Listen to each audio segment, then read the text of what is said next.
Hello. Happy Wednesday.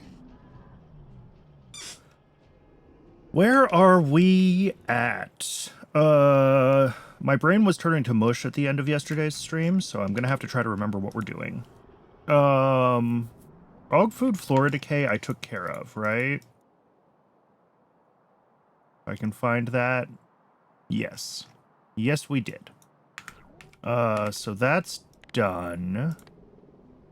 Renia modules, we're just kind of waiting on them to bootstrap themselves, so I think we just have to let it run for a while, and eventually there will be some modules available for me to spread out between them. But for now, that's not actionable. Arthurians are running the tech. Everything's kind of stalled. Excuse me. Everything's kind of stalled right now. What is this? Oh, this is making Yotoi seeds. Let's add some missing labels.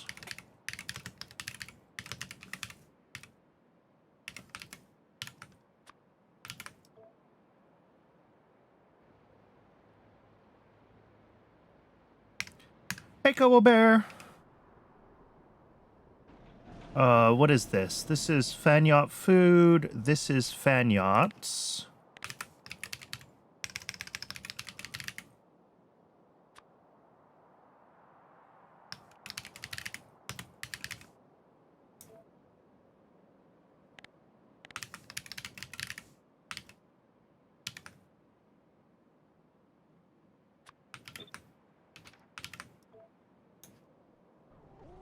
Down here, we've got... Oh, this is the Og Mark II breeder. Yeah.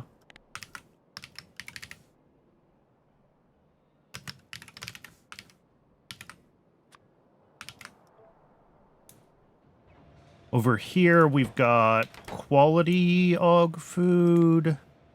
I should have labeled all this stuff yesterday as I was going.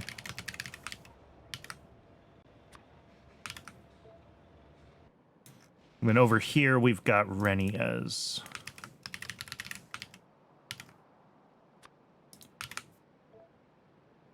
All right, that's all labeled.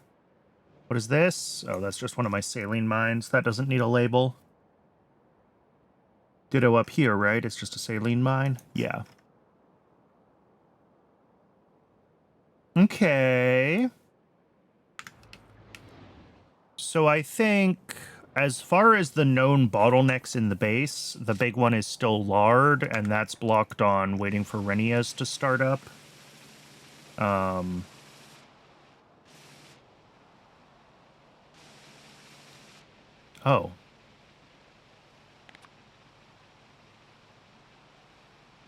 Missed a little bit of molybdenum when I cleaned out that area. It's gonna take a little while for these guys to generate any more modules, and I don't really want to babysit them. So, I mean, we could, if we're feeling like wasting a lot of resources, we absolutely can run these from DNA samples up at base, right? It's more expensive. Oh, you know what? We've got all that stuff there. Let's do that. Let's go do the Og build changes for what all the new inputs are going to be at full scale. Because it should still basically run in its current form, even if we don't have... Oh, we can cut it over to the new recipe. We just can't put the modules in yet. So, yeah. We'll get at least a little bit of improved Og throughput that way. I think that'll be the thing to do. Because I don't know what the improved recipe is going to look like exactly, but let's make sure we have the right requests for it. Let me find... Oh no, it didn't crash. Okay.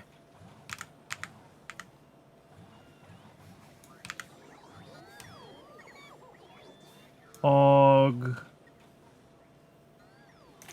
So what we've got is... yeah, recipe 3 with Mark II modules, 4 repro complexes. Yeah, this is the full scale. So we grab that shopping list. This should be more or less what is in this right now. Yeah. It wants the AUG Paddock Mark IIs that we can't make yet.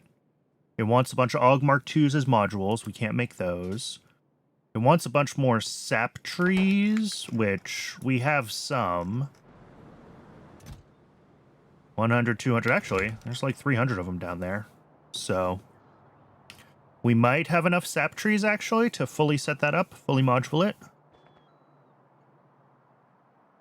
And then,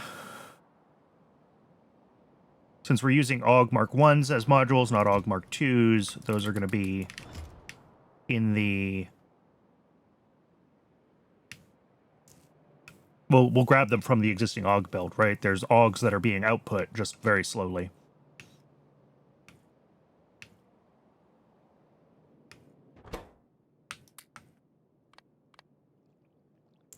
Still not quite enough, huh? 389 out of 400. Ah, come on. Okay. And then it wants a bunch of moss that we also don't have. There's only like 800 there. That's fine. Is all this going to fit in my inventory with all those modules? Yes. All right. Let's go do the big AUG rebuild then. This is going to be a pain. What's the best way to get there from here? It's down there. I guess we go this way.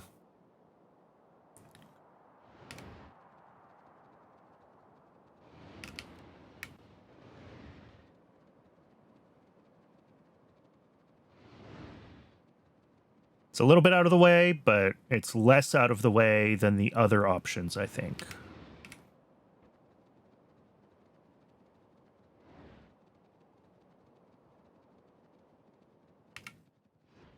We're probably going to have to go back to base at least once, because I think we're going to end up needing to use a bunch of red belts for this build.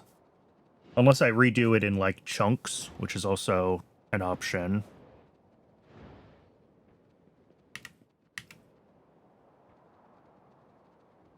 We may also need to improve manure. I haven't really thought about that. Check that another time. Yeah, this is still running, which is great. And it is spitting out. Yeah, we'll have plenty of guys to use as modules. Because these buildings are actually already fully moduled. It's just all the inputs and the outputs that are changing.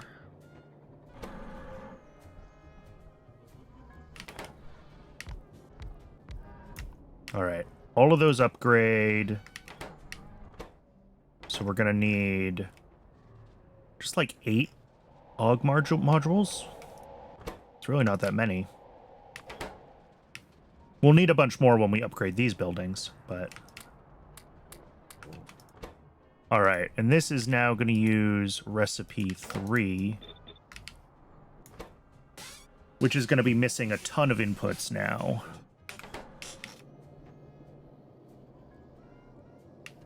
Is that what this outer belt is for? Like, did I plan ahead? This outer belt gets us 2 inputs out of the 4 that we need. So maybe I only planned ahead to recipe 2. Oh, look at that.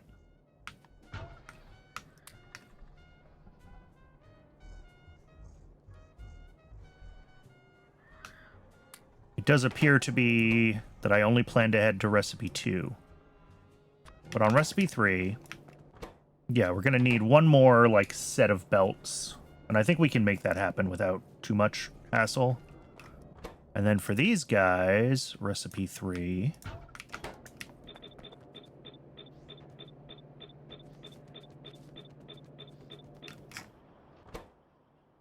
It's going to be the same thing, right? It's the same sets of inputs. Yeah. Okay.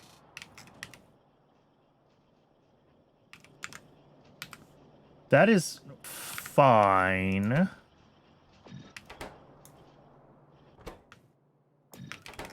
Other than needing to actually figure out how we're hooking up all the inputs.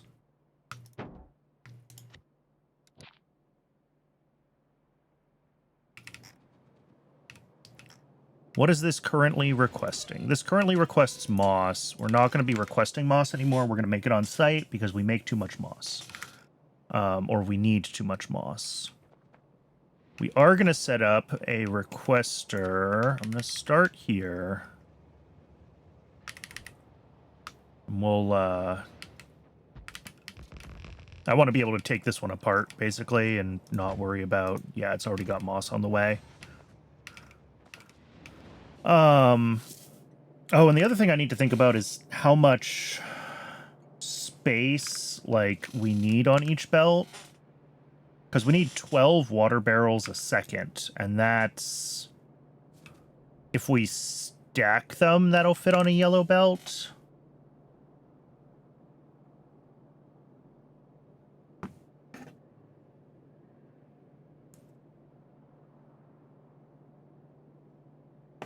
But looking at, like, what we need as far as sap and moss and native flora. Native flora is 48 a second, which is more than a triple stacked yellow belt. That's more than one lane of a triple stacked red belt. So I think that's just turning the whole flora input into red belts, right? Because we're going to have like 10, 10 flora collectors with... Hey, Dog of Chaos, welcome in. I think we're going to want to change this. So native flora will still come in on its own belt. It's currently coming in on its own belt. We're not going to be able to side load anymore. We're relying on like the back half of this belt. That's not going to happen.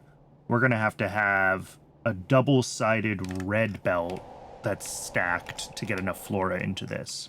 So this whole section has to change. Water barrels, we're pushing 12 a second through. So, like...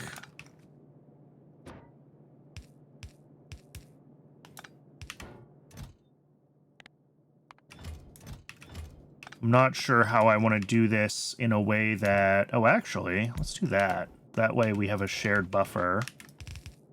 Because that's, like, the better part of a belt of water barrel output.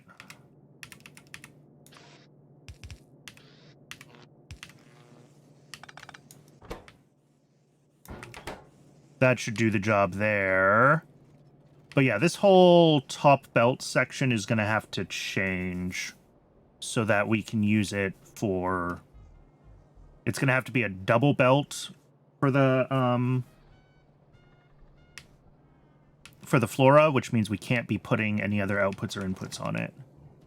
So all of these outputs need to go away.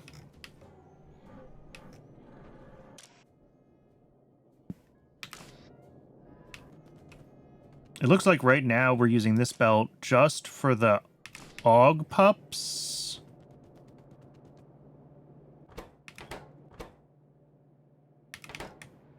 And then we're outputting... Yeah, this outputs everything to this belt, which again is not really what we want to do.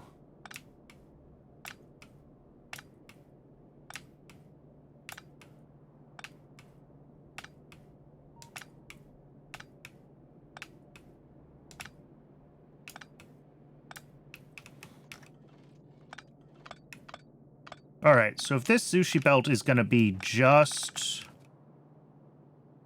the flora, then it's no longer our output belt. It is... I want to do this. This would actually be easier if this was looped in the other direction, wouldn't it? Because we would do this.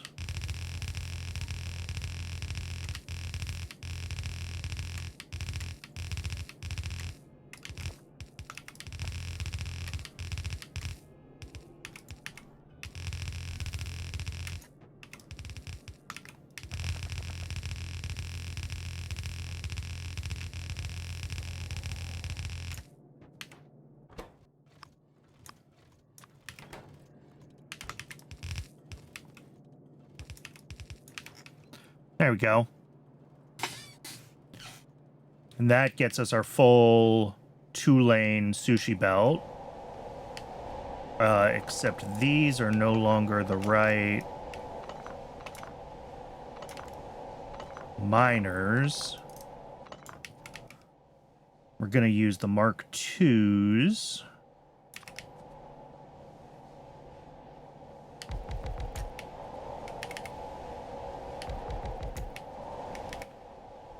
With speed modules.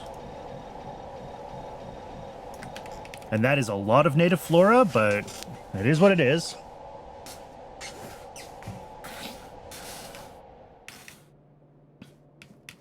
Okay. So, input-wise, what are our belts gonna look like? Let me find... Just throw that moss in there for now, just so it's out of my way. Mostly so I can turn on my trash slots again, and let's clean up some of these trees so I can see what I'm doing. Because I think we're going to have some changes around the edges of this, where we're doing belt routing. And this is actually going to need to turn into a red belt, I believe, because we have 48 native flora. It'll be fine as a yellow belt for now, because we're not fully upgraded to Mark II everything. So maybe I don't want to leave it. I'm going to forget if I leave it. So yeah, that needs to become a red belt.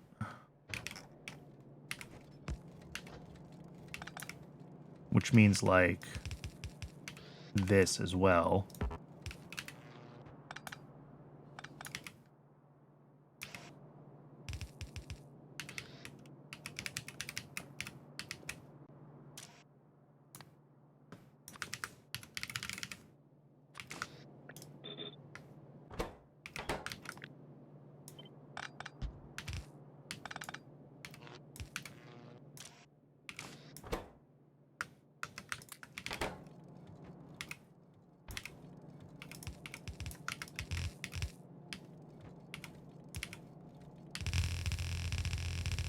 We are not going to have enough red belts. I'm going to have to go back up and just, like, request thousands of red belts.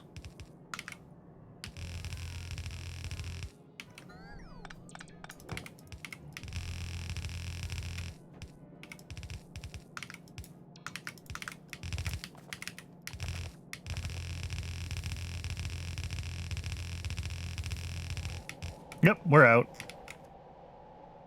Saw that coming. All right. All of this, I think, is more or less okay. We just have to think about how we're doing our different inputs and outputs here. So we've got our stacked red belt of native flora. That's our full input there. We've got 24 moss and 28 sap. If those are stacked, they will both each fit on a lane of a red belt, right? So that means that we can put moss and sap on one belt together. We can do og food and bedding just on their own belt, just straight up, one on either side of a single belt. And then, like, raw fiber and water. And then all we have to do is get the og pups and the actual output of the machines. So, like, one side of a fully stacked yellow belt is currently 22.5 items. So if we have more than 22.5 items, we need either 2 lanes or we need a lane of a red belt. And if we have more than 45 items, we need 2 lanes of a red belt. And that's why we need a full double red belt for the native flora. I think the sap and the moss can each go on one lane of a red belt. So those will go together. The og food and the bedding basically come in together, right? And they'll just go together from the input train station. So that leaves water barrels and raw fiber. 36 raw fiber will fit on 1/2 of a red belt. And then I guess we throw the water barrels on the other side of that belt, because, like, that's what's left. Okay. So that's 1, 2, 3 belts that need to come in from the bottom. And that's what we've got. We've got 3 belts on the bottom. So we just have to change what's on each of these belts. And that means that we're not doing our outputs here. Those are all inputs. That's fine.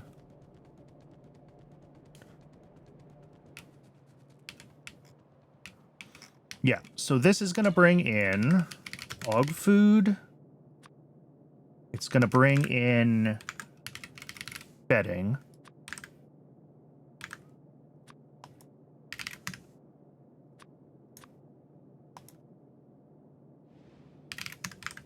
I'm also going to bring in the borax and the advanced castings here for the... we're going to have sand extractors running for the on-site moss. And that'll fit in this station.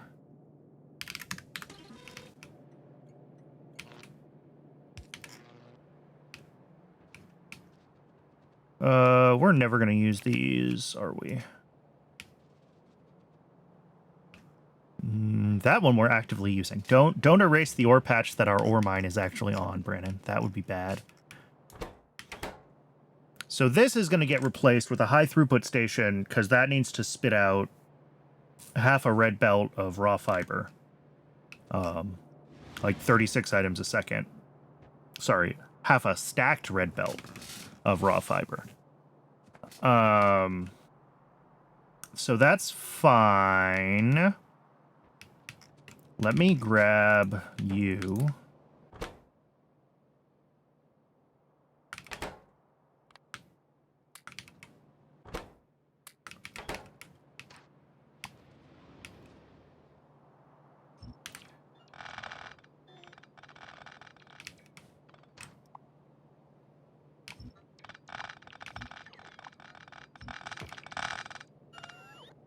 And I know I just disconnected the water input to these. We're going to have to change them anyway.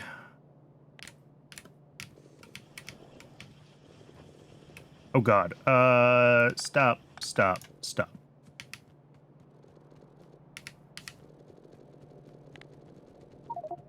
Oop.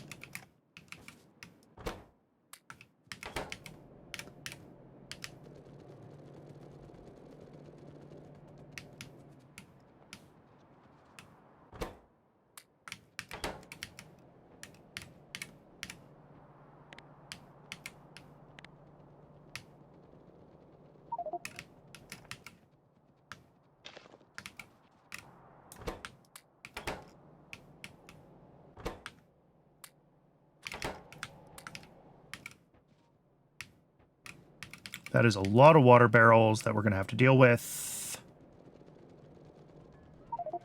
very soon. You know what? For now, let's also throw the water barrels in here. There's space, and that way my inventory is slightly less of a cluster.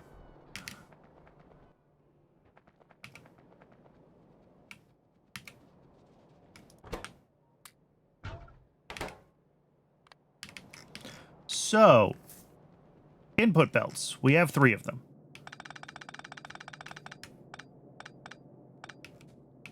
And this one, oh, this one goes under because we have this inserter here. Yeah. Okay, but this is going to have to go in the opposite direction. Can we, like, do this kind of thing?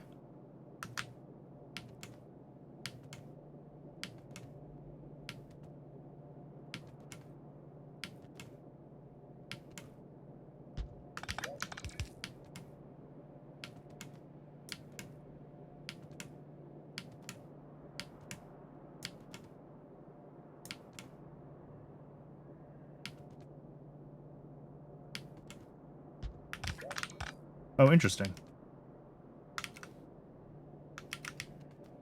Wait, did that not swap all of these? Did I not swap one of them? That was the whole point of copying and pasting this, was it was supposed to make the swapping easier.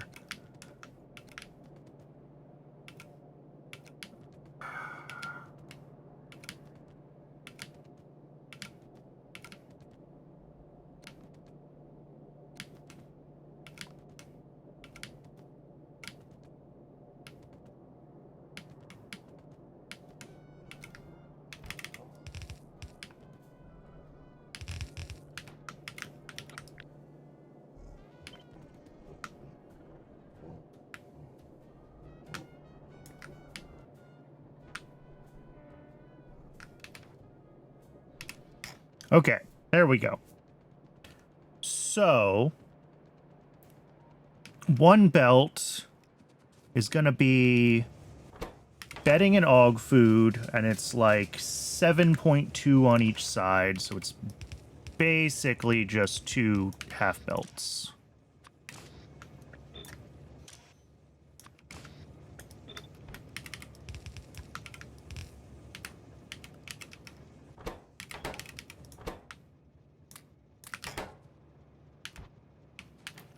Let's get rid of some of this as well, because I'm not sure this is actually going to stay the same.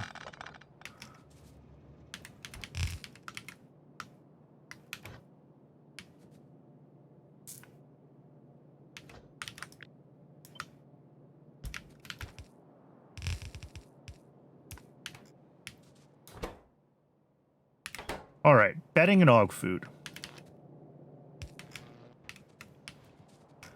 Next,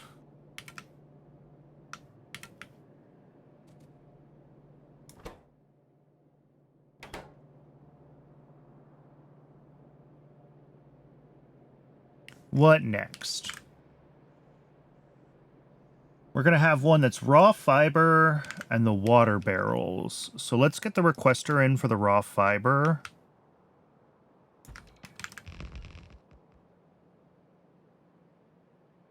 No, sorry, we're making the raw fiber from kick elks. All right, we're going to change this slightly then. That's not going to be a high throughput. This is going to be a normal drop-off station. We're going to get rid of that stuff. We're going to do kick elks here.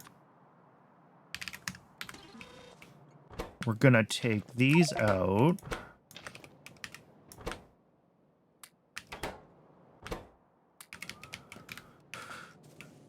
We're going to do...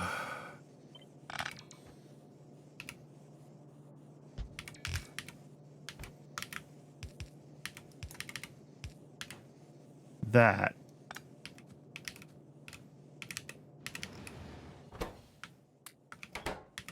And then we can take kick elks off of this side.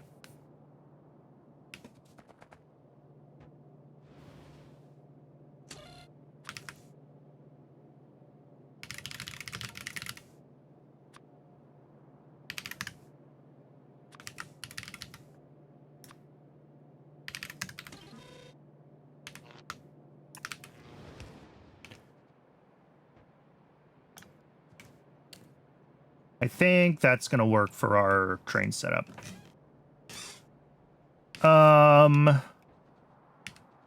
So the kick elks need to go into, it's going to be 20 wood processing units, spitting out 36 raw fiber. We want that to be a red belt. So this is going to be a red belt all the way across.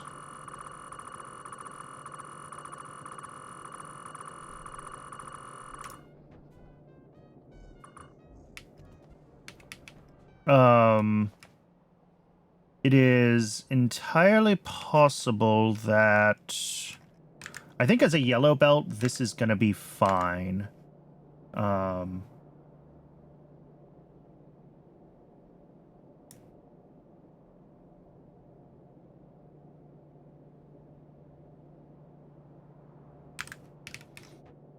Yeah, this is going to be fine as a yellow belt, the bedding and the og food. There's no reason to upgrade that one. The other belts are going to have to be... Station is off-grid, is it? Oh, it is. Fortunately, we can fix this one.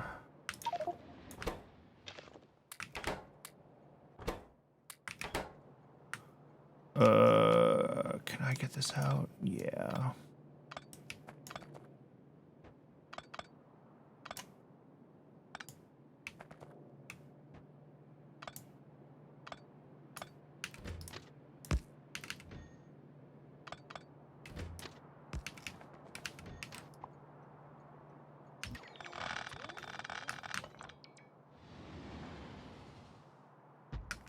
There we go. That is the appropriate station placement.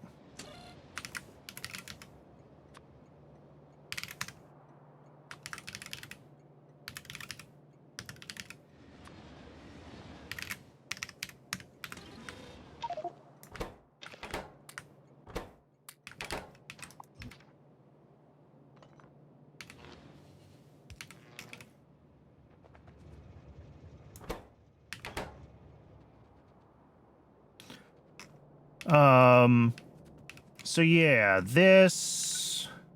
Here, let me finish marking everything for upgrades that needs to be marked for upgrades, so when we come back with 1,000,000 red belts,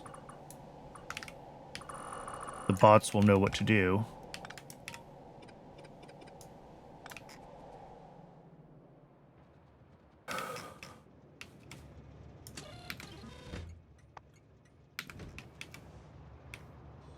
Good. We've got a load of kick elks coming. So the kick elks are going to need to go off to 20 wood processing units, which is a lot of wood processing units.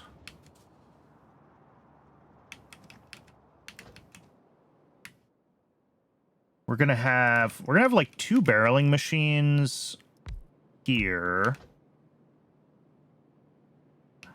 How do I want to do this? We're gonna send across like this, the kick elks.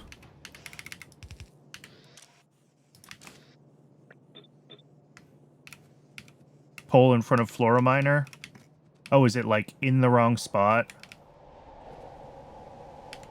Oh, it is. That's,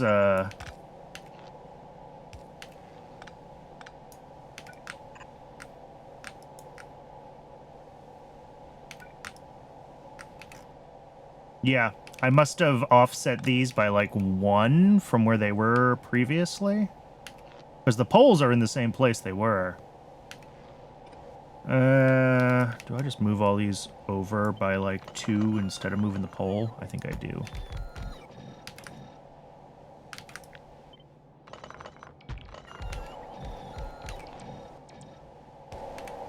Yeah, there we go.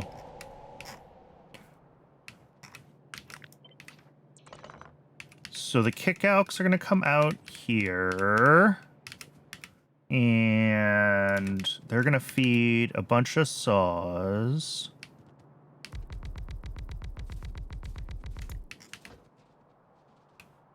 Doing the raw fiber. And of course, this is right where I don't need it to be.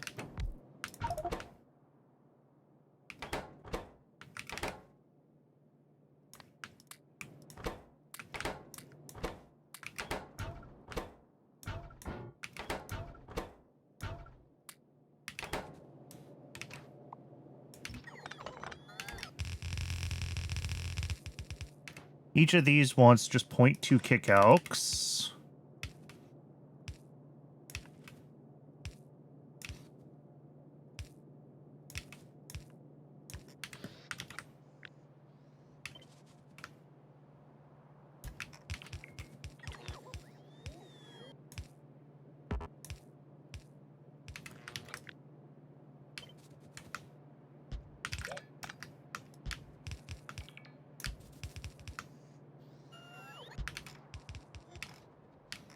And then this is going to be a red belt. And because these are going to stack on their output, all 36 are going to fit on one half of this belt. And then on the other half of the belt, we got to have the barreling machines.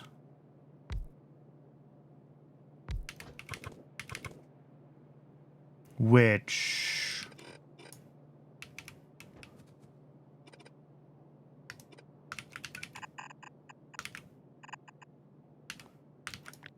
I think we're going to do kind of how they were before. So like that, we're spitting out a grand total of 12 a second, which is a lot.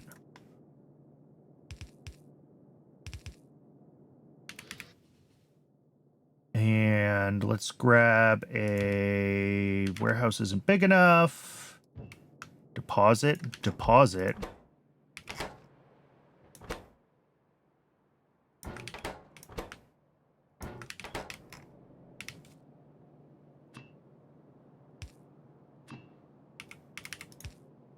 We'll have to figure out how to route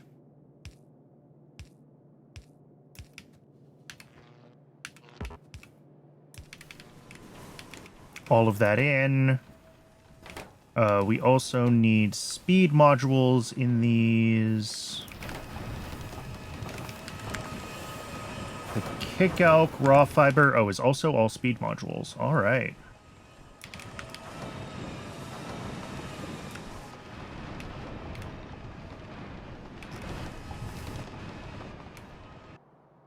So that is that part. Then the last thing we need is the sap and the...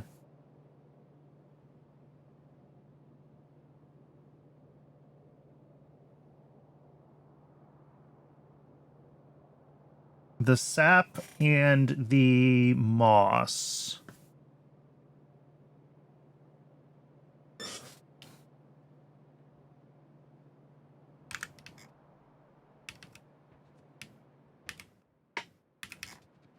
And that's going to come in on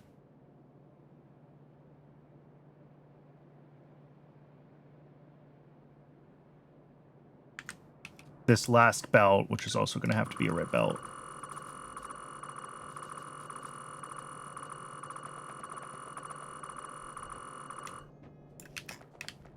And I think we're almost certainly going to need... yeah, we're going to need some more inserter capacity on some of these things. How do I want to do that?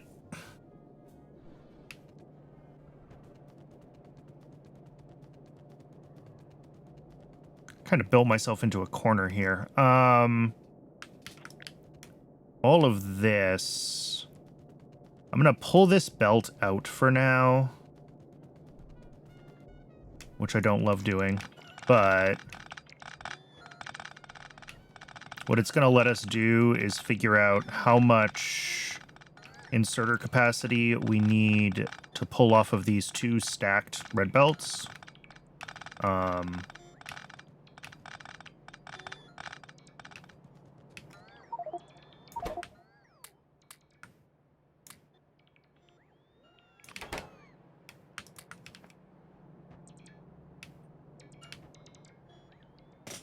And then we'll be able to reroute that underground where it needs to go so that these can all work, like, correctly. Because, yeah, this is going to pull bedding and og food each at half a second. So we're going to need, like, 2 of these guys. And then a little over 3 capacity for the next one. And then moss, yeah, 3.66. So it's like this.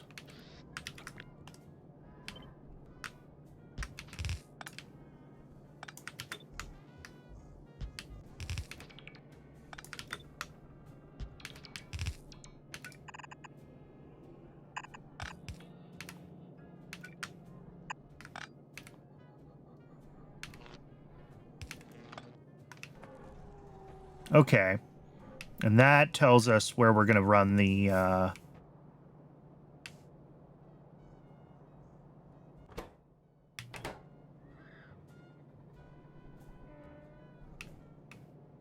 undergrounds now. As for those, the Og paddocks, I have to check that in YAFC because we don't have the Mark II buildings. Oh, or the Mark II modules. Shoot. So yeah, I need to be looking at these numbers in YAFC too because these are only Mark I modules.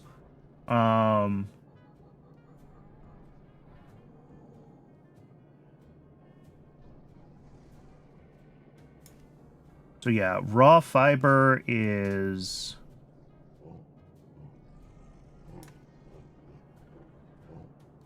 How do I see the per building numbers here?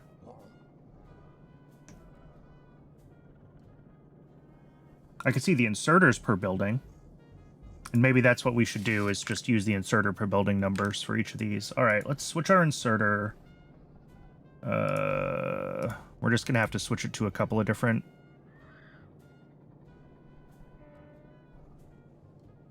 We'll start with the red inserters because most of our inputs are those. So for raw fiber, 2 red inserters per building on raw fiber, plus 1 per building. Okay, so that is 3 for that lane. That's good. For the moss, 1.5 and 1.25. So in theory, 3 should be enough. Okay. And then for these guys, for the moss, 0.25, for the sap, 0.3. So that's just like 1 for that lane. And then for the raw fiber, 0.38. For the water barrels, 0.13. So again, just 1. And then for the mechanical inserter, for the other inputs, 0.12, 0.12, 0.58, 0.58. Yeah. So 2 mechanical inserters here, but for these guys, it is just 1, 1, 1. And that's good enough.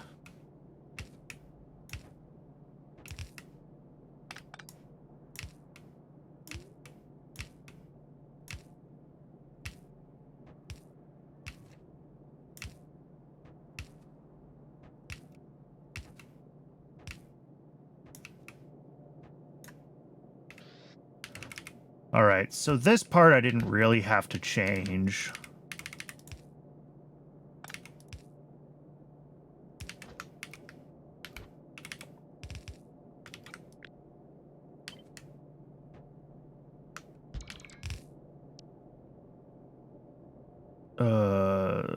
There. There.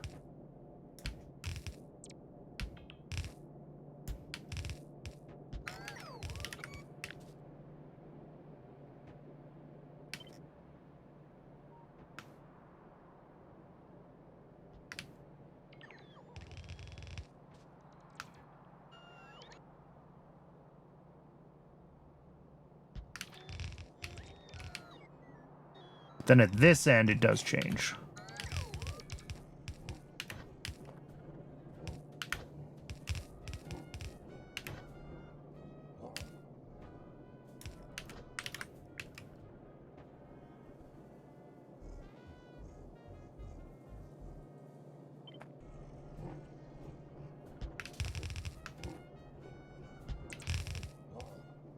Okay.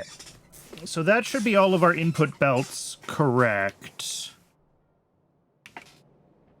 Other than needing to actually, like, route the sap and the moss and make sure that things are sufficiently stacked and whatever else. The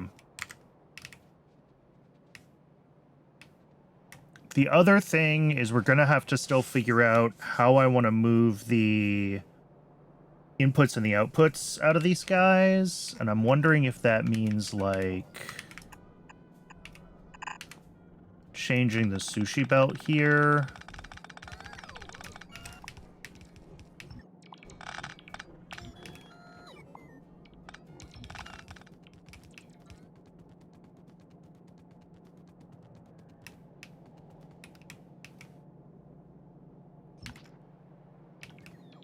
even to like here.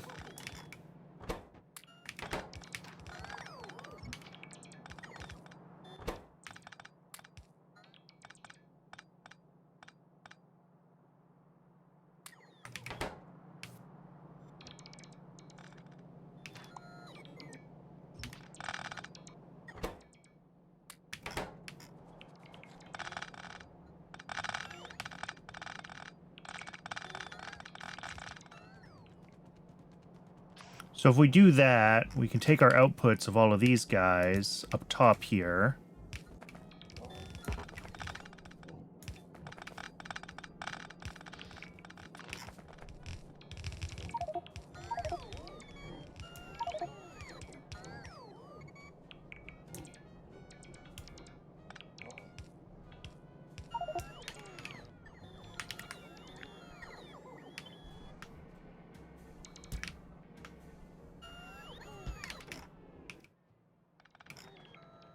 All right, bots. My bots are upset with me again.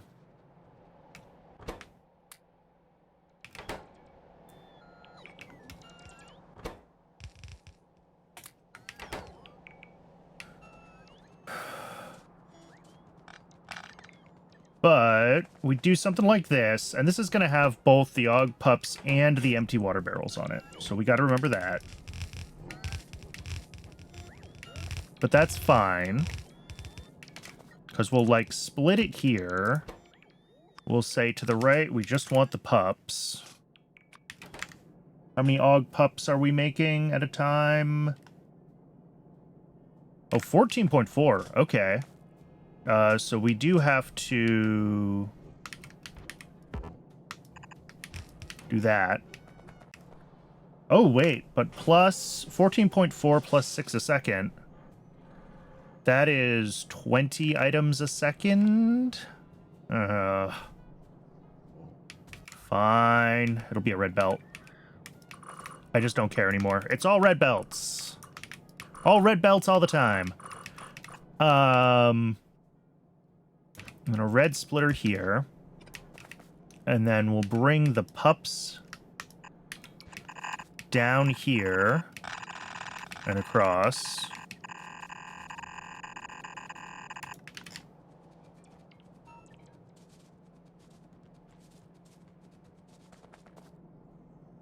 Actually, at that point, it can be a yellow because there's only 14.4 pups, right? So it only needs to be a red belt up to that splitter.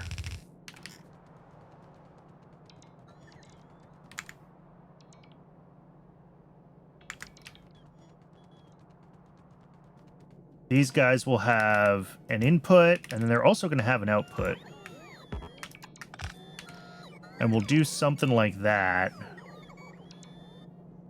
so that we can run, and again, we have slightly more than 15 total items. We have 9.6 Ogs plus 6 empty barrels. So this is going to have to be a red belt. But we'll take this output like that.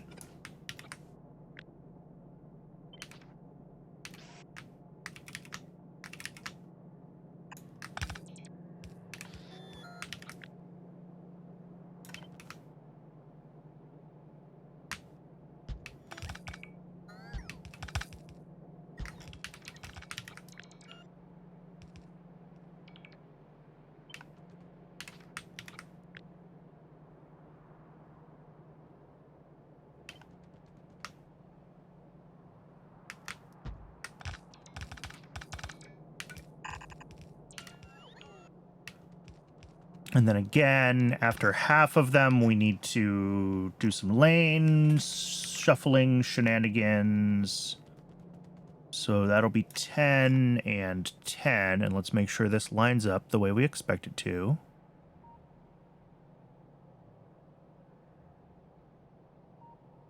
Other than that, going too far that way. Here, let's be more careful where we copy and paste from.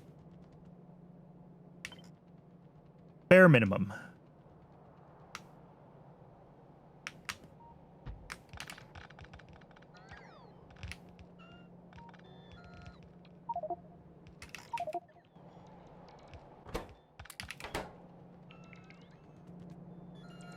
And then here's where we just need to get the lane swap done. I think 1, 2, 3, 4, 5, 6, 7, 8, 9, 10. Yes. Now here we've got a belt of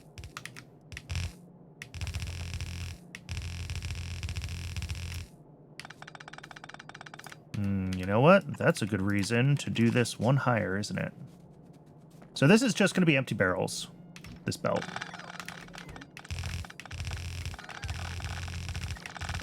And it's going to come all the way across here.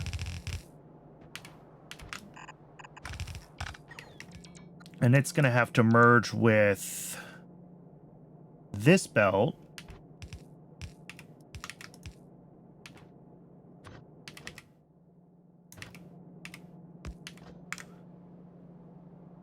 Which is then going to bring in, we're going to be spitting out 12 a second empty barrels and 9.6 a second OGs, both of which are actually just yellow belts. So that's going to be the barrels.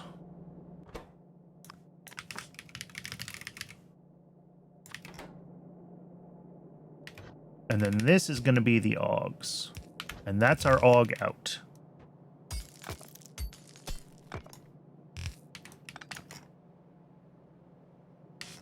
This needs to be pulled over. I don't know. It doesn't really matter where I do it, does it? As long as it's here.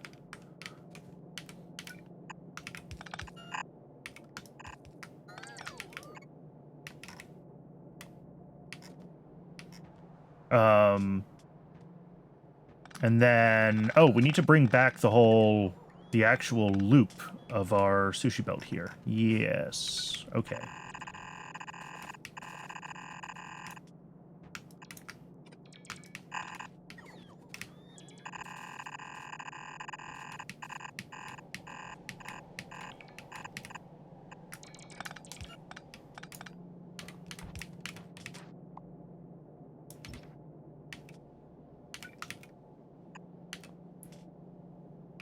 So that is priority right, native flora.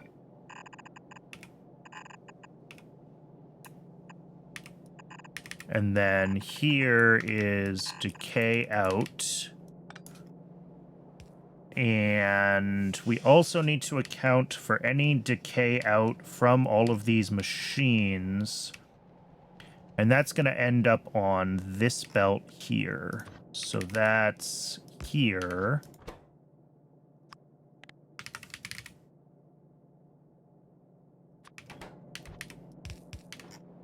Like that? Question mark? Question mark? Question mark?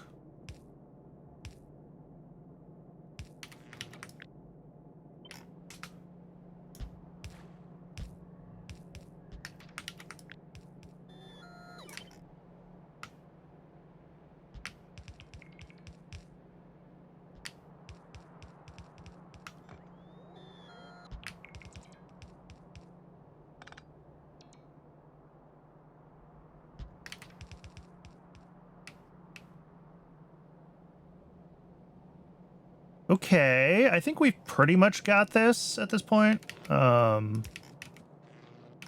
This needs to end up, I don't know, coming down like here.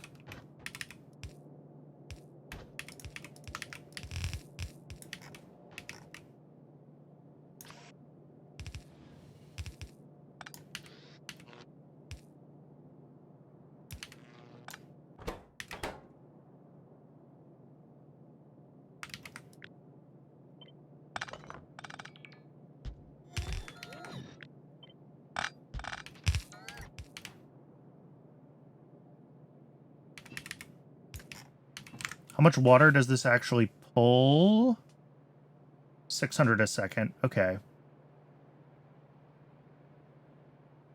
Yeah, that's only half a pump. That's fine. As long as we have a good spot for it. And we do.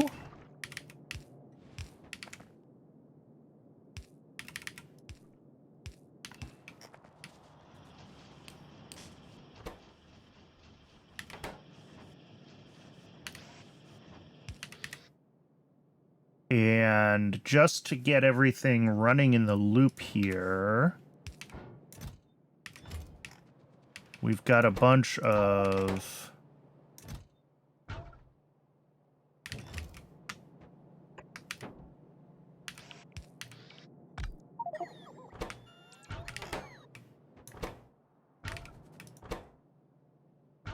water barrels there.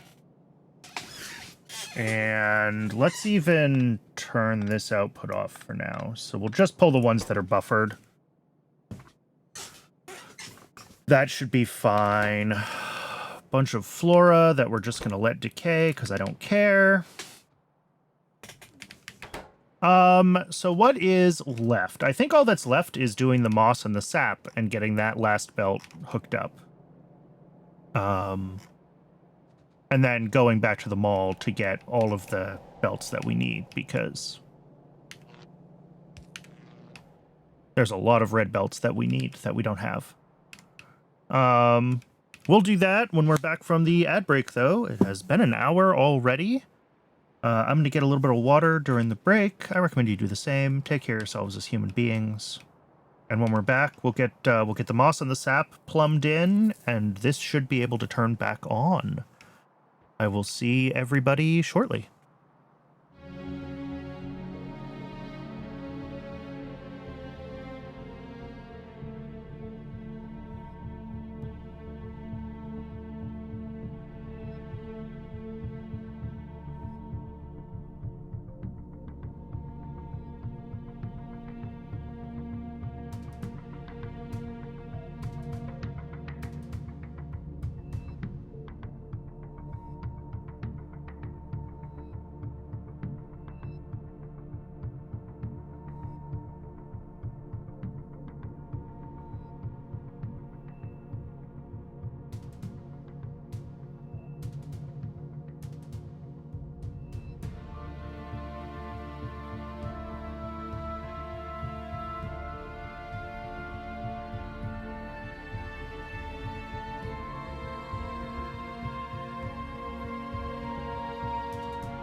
Welcome back, everybody.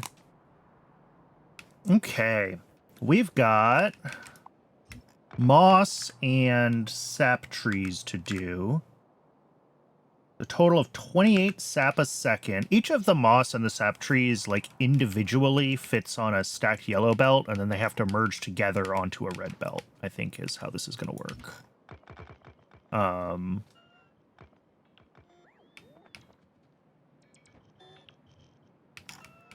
Let's do sap first, because I think it's going to be the easy one.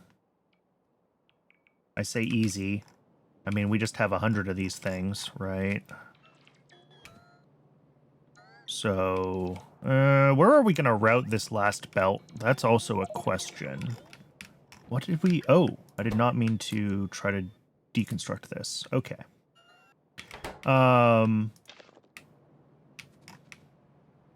I mean, I guess we can go right up through here, can't we, with an underground red, because Pi is happy to enable my spaghetti. Oh, the red undergrounds are so long. I was doing something with vanilla recently, and even the yellow undergrounds in Pi are nice compared to 4. I forgot how awful the vanilla undergrounds are. All right, so we need 100 sap extractors, and then we'll figure out the other things. So if we do the sap extractors, like, here...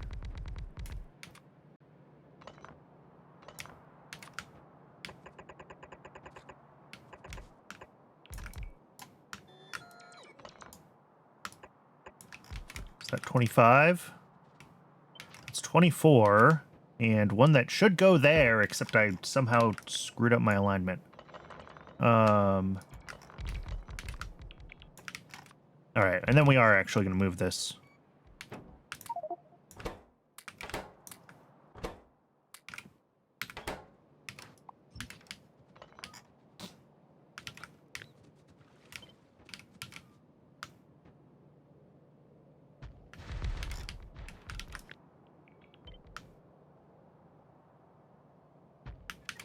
All right, so that's the sap array.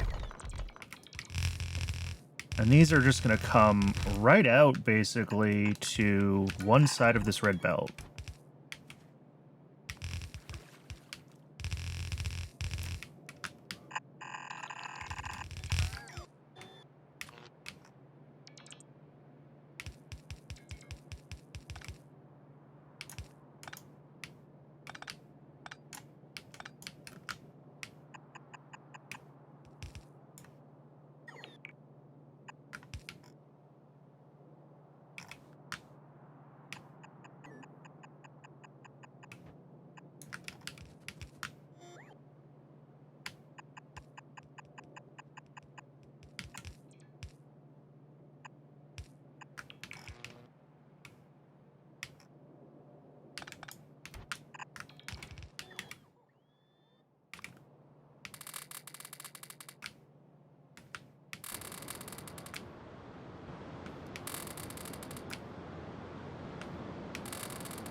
We did not quite get all 400 of these, so I'm just going to quickly copy and paste to make sure that these are all marked, so I can see how many more I need. It's just a couple. 4, 8, 11. We're 11. That's right. We had 389. I remember now. The number 389 comes flashing into my head. Okay. So that'll be the sap, and that should be all of the... Oh, I forgot to actually set a recipe on these.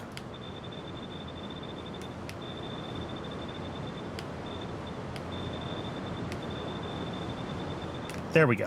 That's all the sap. And then the other half is going to be 30 moss farms. And those are going to come in, like, here. How?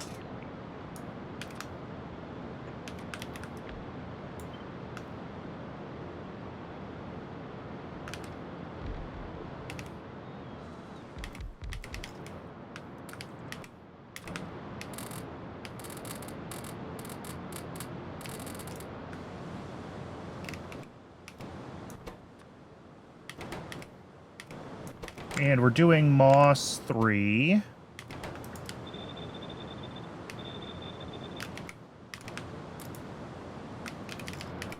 And all the rest of this can be fed into these machines.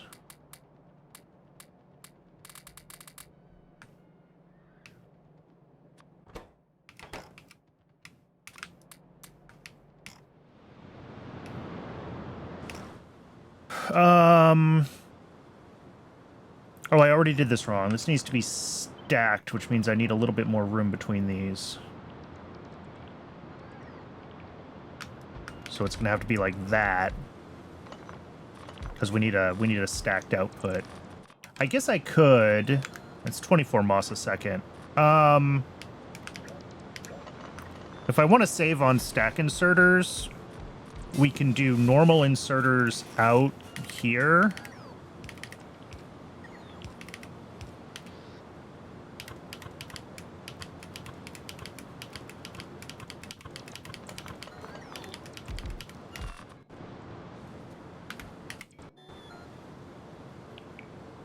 Can we do normal inserters and then stack it? No, because that's still more than fits on a yellow belt. Well, we'd have to use a red belt. If we do normal inserters out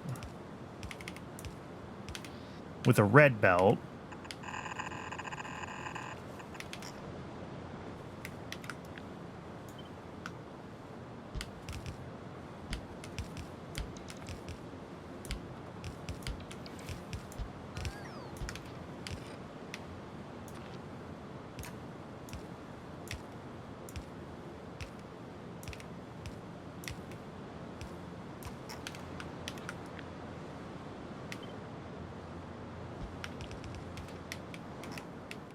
and then feed that out to a warehouse.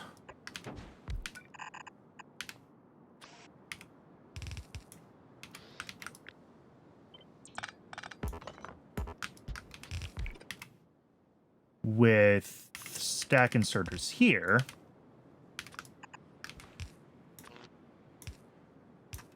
There we go.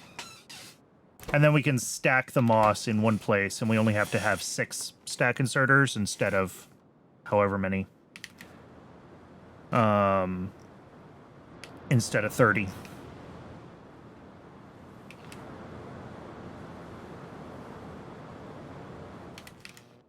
Now, these guys also have... Well, we have pipe inputs, and then we have 0.83 items a second of solid input.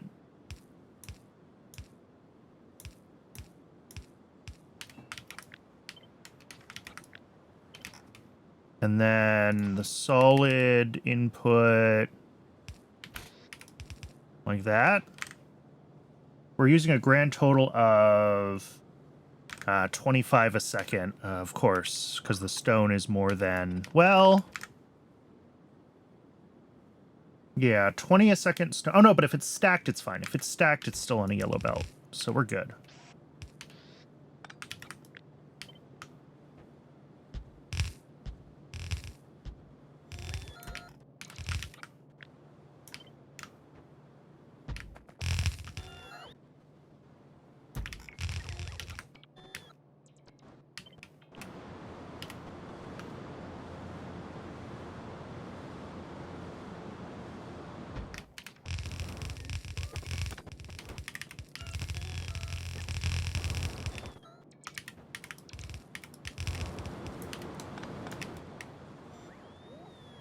Okay. And, oh, I didn't put power on the outside of these, did I? So that's like there.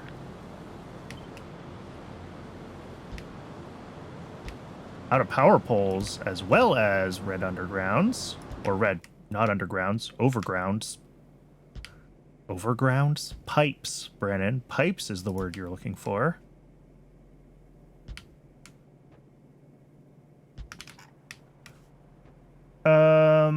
That all looks fine-ish. We gotta do that and that.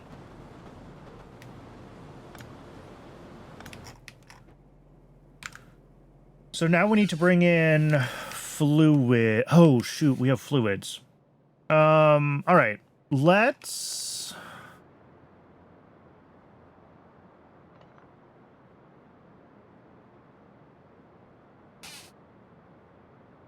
How do we Oh, we can consolidate this. Yeah. This is out of the way for now. Let's disconnect the requests, because we're going to empty this.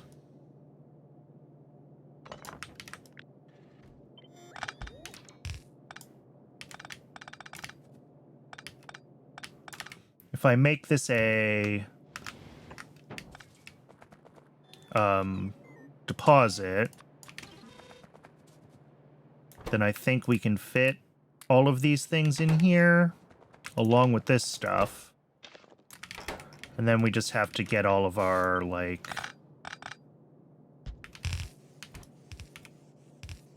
belts figured out properly.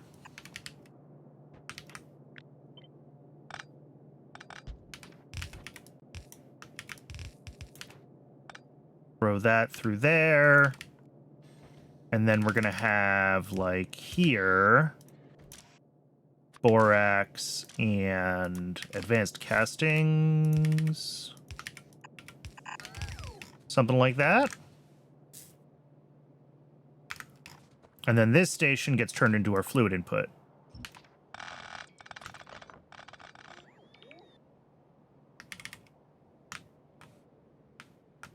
And of course it needs to go right where the water is, so we're gonna have to grab a new water input. Molten iron, carbon dioxide, and muddy sludge.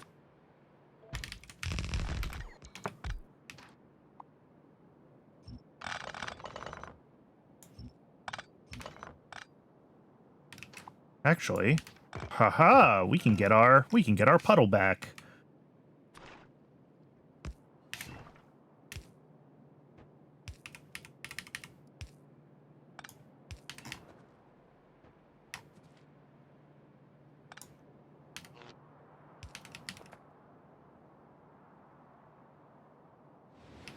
All right. So one of these is, I can't see. Muddy sludge is this one.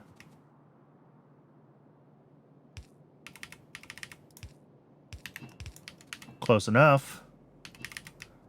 Carbon dioxide is going to be this one. And then molten iron's going to have to come down here.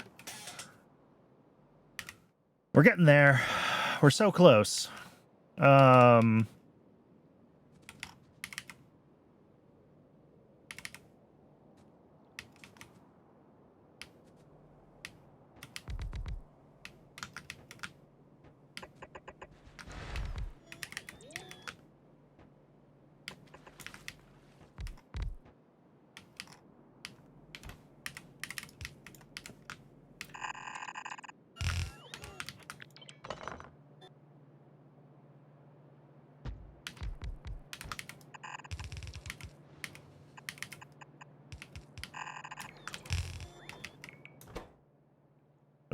Stone on one half and coarse fraction on the other.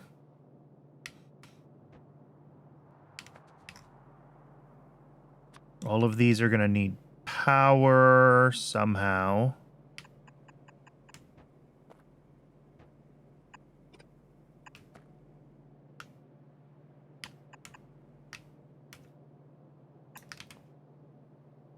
That how. And the last thing is they need iron sticks, basically, looped around them. So come around like that. And I don't like the position of these power poles because I can't position my inserters for the iron sticks consistently. Yeah, because all of these guys are going to need...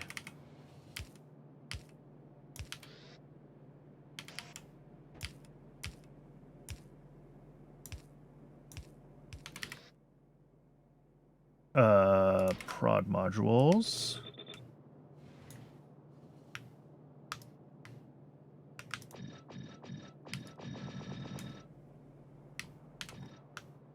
Whoops, I did the wrong thing.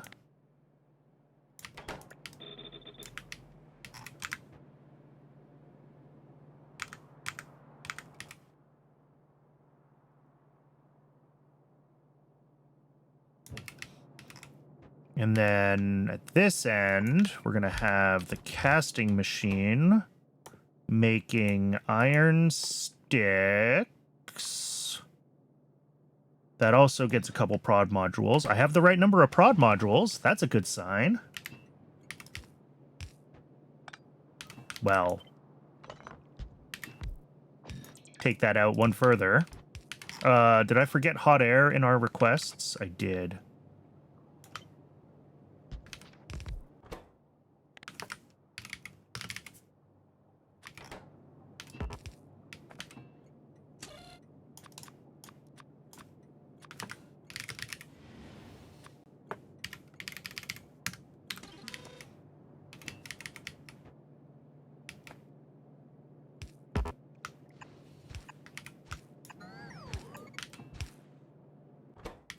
Good.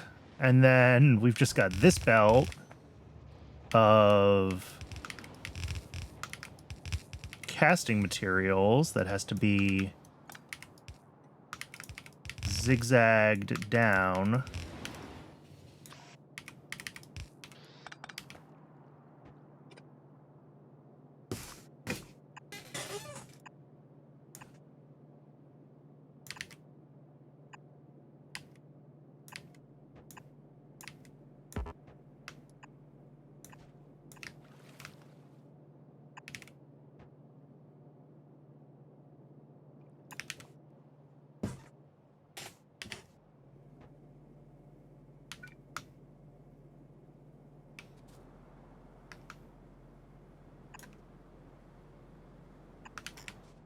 All right. I need like a million different things for this to actually turn on. But I do believe we have everything, all the buildings in place and everything plumbed together. And once I go grab a ton of red belts and a ton of power poles, we're going to find out what all the bugs are. And there will be bugs.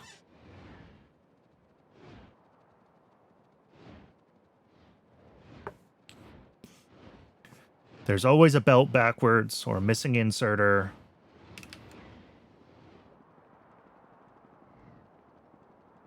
And let's swing by Renia's on the way, because I think we should have a couple of modules that we can distribute to those.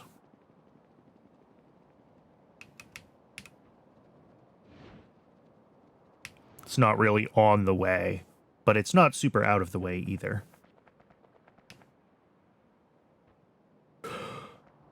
Modules? Modules? Yeah. A whole 11 of them.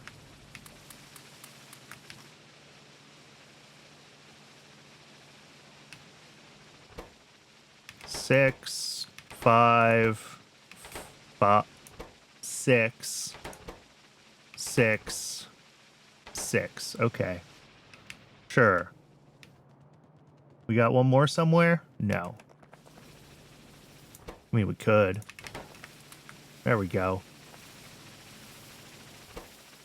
6, 6, 6, 6, 6. So they are all at, well, just about 1/10 capacity. 6 out of 61, technically.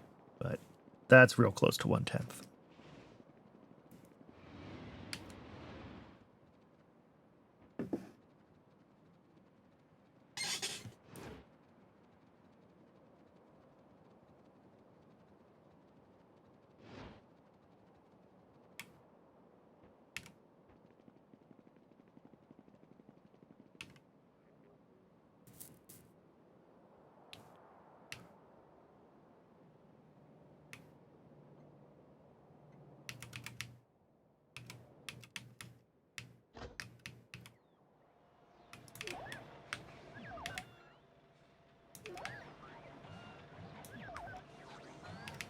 All right, bots. Let's start filling up the inventory with all the stuff we need. I bumped up my request for fast belts from 500 to 1500. I'm actually tempted to do like 2000.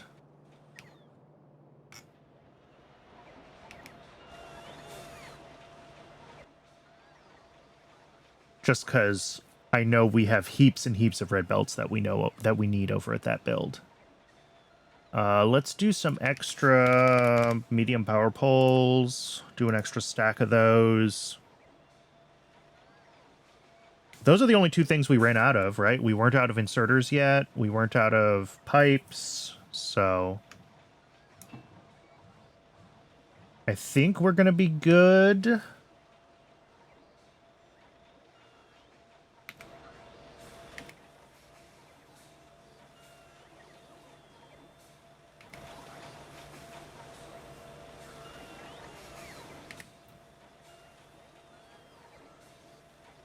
Are we up to 1800? And it does say that all the ones we need are on the way. So I think there's just a swarm of bots closing in on this storage chest.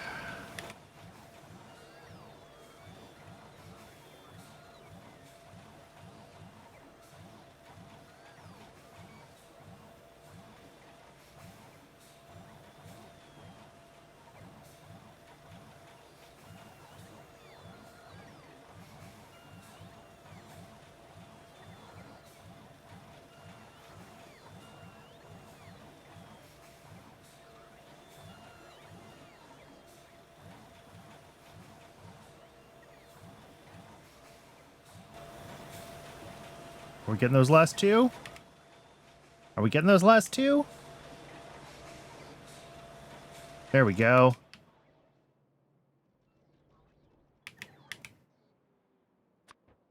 Let's set these requests back to reasonable numbers. I'm going to leave fast belts at 1K instead of... They were at 500 before. And hopefully, if we keep it at 1K, then when we do need to use them, we will...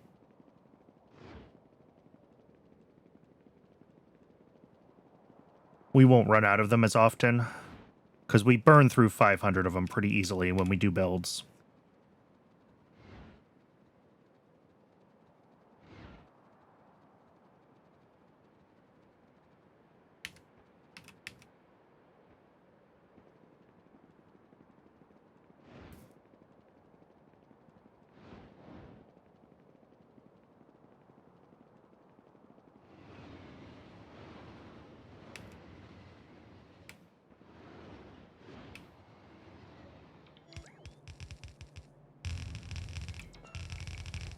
This should pretty much just be a matter of letting the bots plug everything in and seeing things turn on.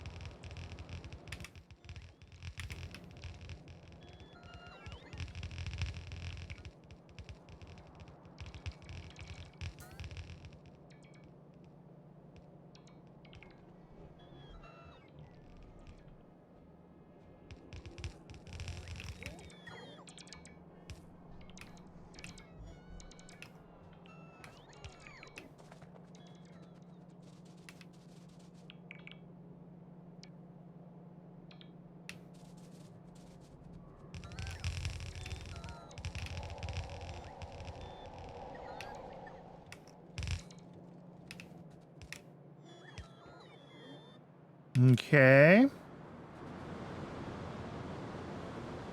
Yeah, these are going to drain out. This was all, yeah, these are all backed up. So it's going to take a second for this to drain out on the sap. And because we don't have the Mark II buildings or the Mark II modules yet, like, all of this moss and sap is very overbuilt.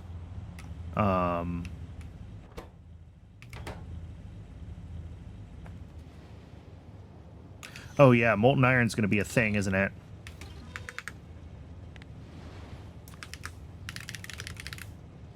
It's the whole reason we have to do this upgrade.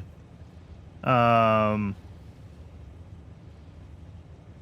well, the things that are marked as high priority for molten iron have it, at least. Which I think is small parts and advanced small parts are the two things that got flagged for high priority iron. Did the thing.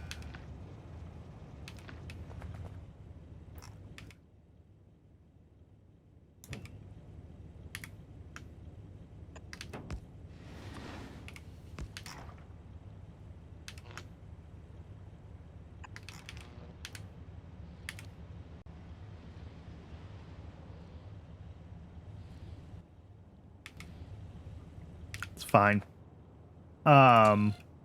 So yeah, this will get molten iron eventually, and the moss is not going to turn on until that happens.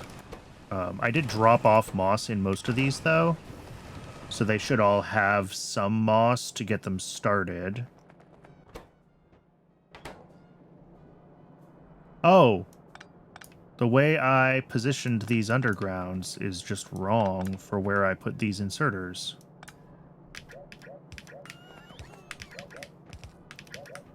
I'm just an idiot. That's actually not going to work with those there, is it? Because we need to cross... Okay. Let's switch that to there. And this to here.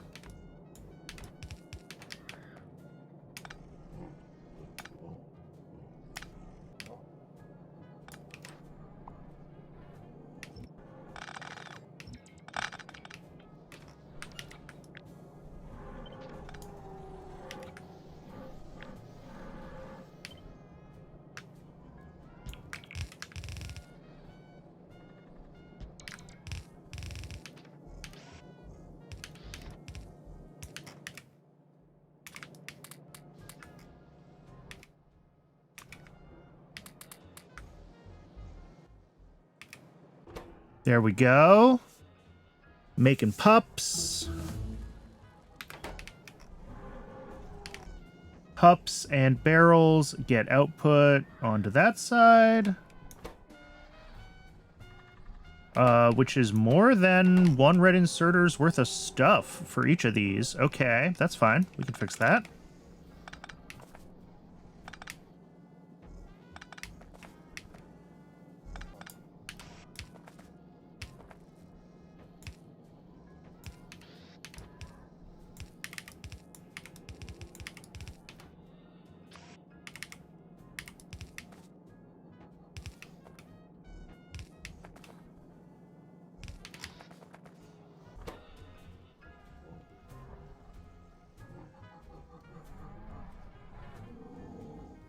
We're barely bringing in enough flora, so I'm actually going to do a third just to give us a little more breathing room.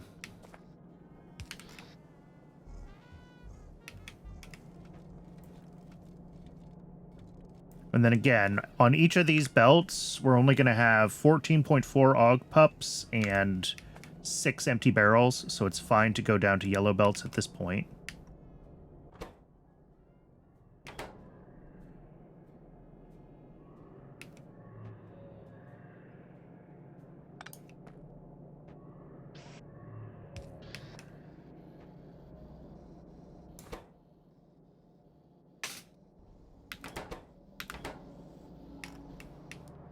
These are all turning on, and then they're outputting augs and barrels. Excellent.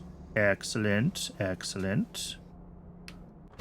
They all have plenty of inserter capacity. I don't see any inserters frantically trying to keep up.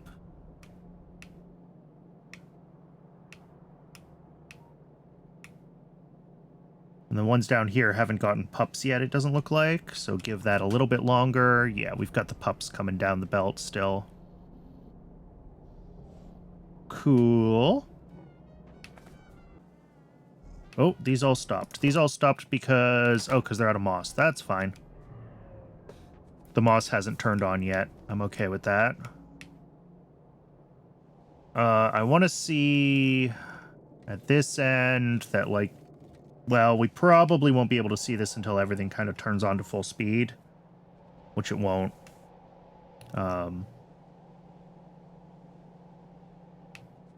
Probably with this much... 48 native flora a second. What do I need as far as decay for that? If we want to let all of that decay, excuse me, properly.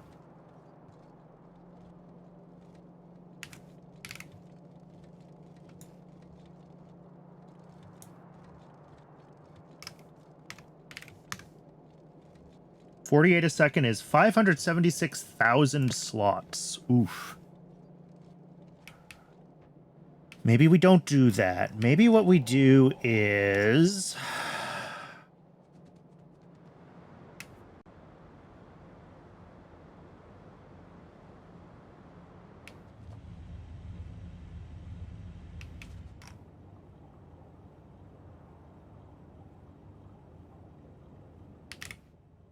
Let's, yeah,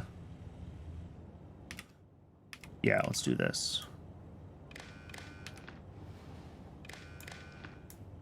Let's grab a red signal.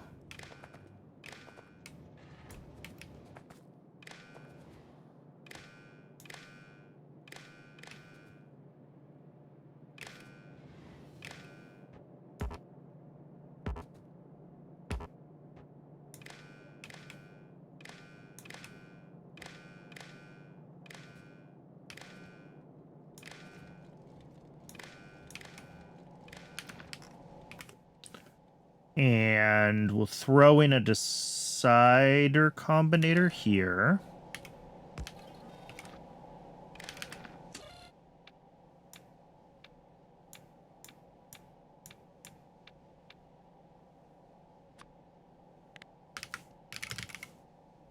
Hot air greater than 0 and carbon dioxide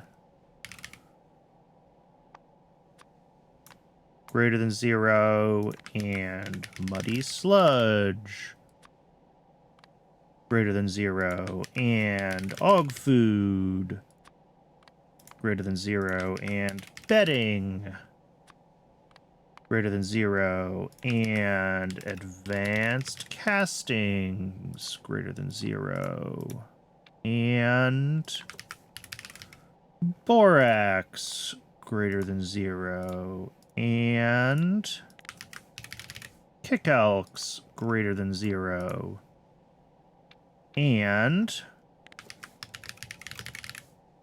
molten iron greater than 0. Let's kind of cluster these.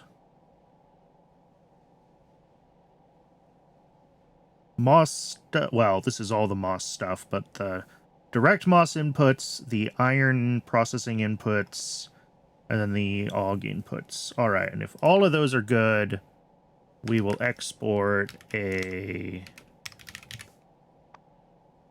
check. And that hooks up here.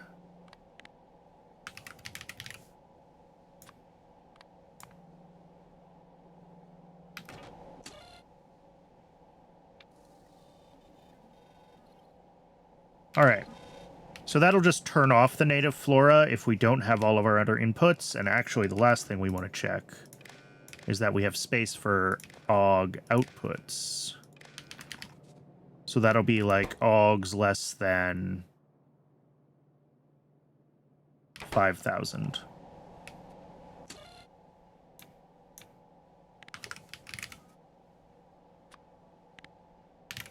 All right. So if we have all of our inputs and we have space for ogs, then we can turn on native flora. And that way, worst case, we're only spoiling like 1 or 2 loops worth and not constantly spitting out flora to spoil.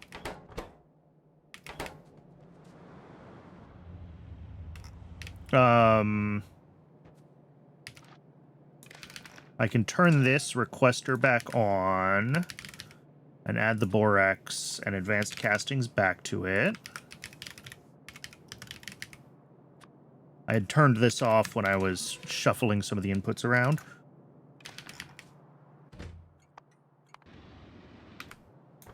It'll be fine. I think we have space for some extra stuff there. I hope. All right. I think until this gets a delivery of iron, molten iron, we're kind of stuck. I can flag this high priority, and I guess it should be because it's our, like, one and only source of lard in the whole frickin' base. And lard is, like, mission critical at this point.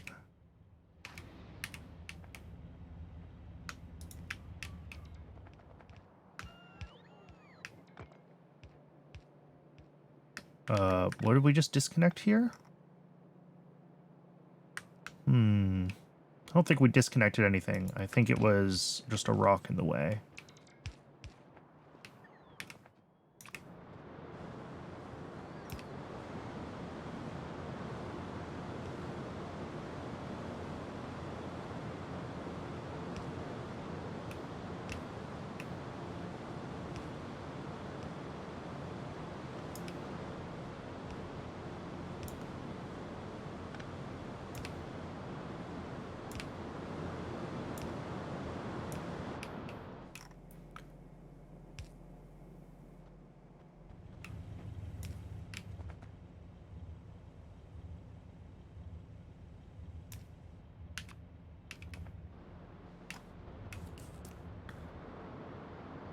All right. I think.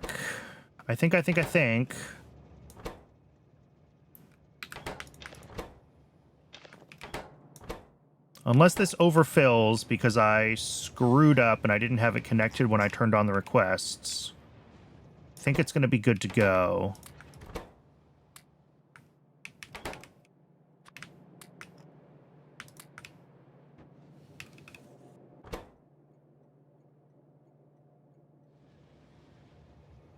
I think we're going to be okay. Because, like, the bedding is going to get sent out immediately when it arrives. Yeah.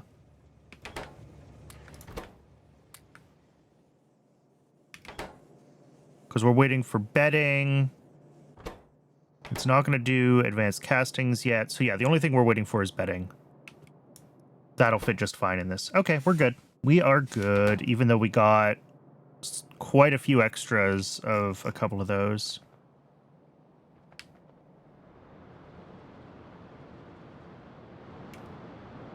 All right, yeah, these are all off because they're not getting pups anymore, and they're not getting pups because we used up all the bedding. No, moss. We're still waiting for the moss to turn on. Okay. Did I flag this as high priority? I know I just talked about it. Yes, I did. So the next time we have molten iron available, this should get it. But, like, we're now missing 2 things. And all of this is effectively oleochemicals, by the way.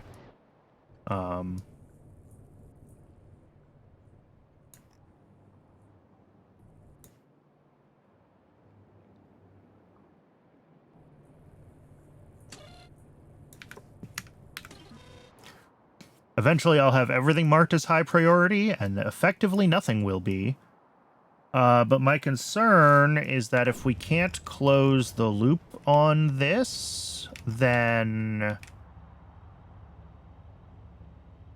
we're never gonna have iron running, right?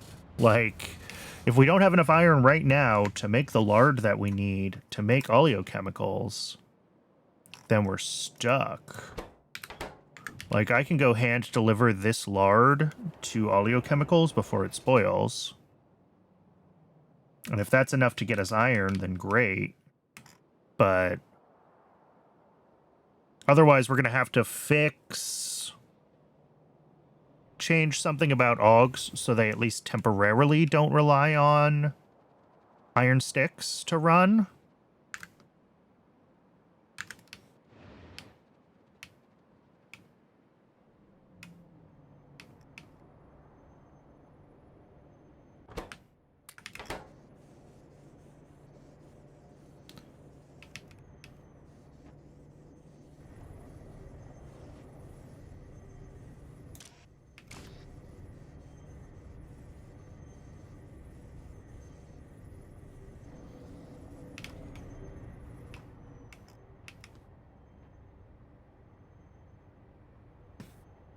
Because, yeah, we need at least 2 deliveries of oleochemicals, 1 to iron itself and 1 to the Armac 12D. And the Armac 12D... what's the ratio on that? Oh, that's a huge ratio. So this just needs, like, 1 delivery, and it'll make a ton. So that's fine. So it's really just the iron that needs it. All right. Good, good, good. Both of those are marked as high priority right now.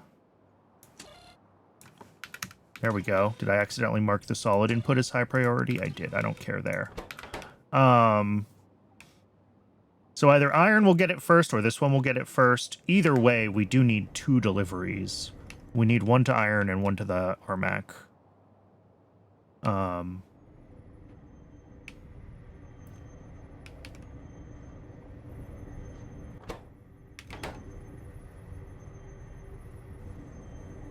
I'm not sure if we even have enough lard right now.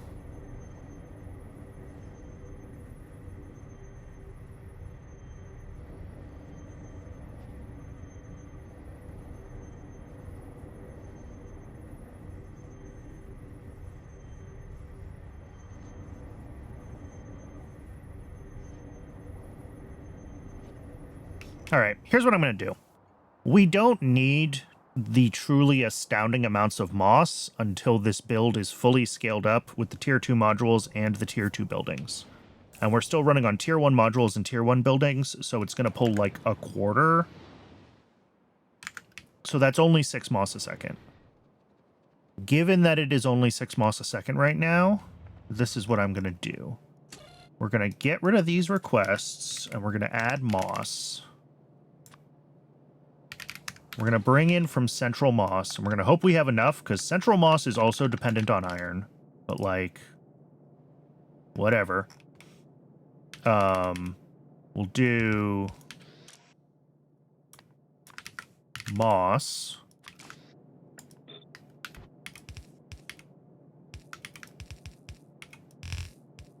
Like that.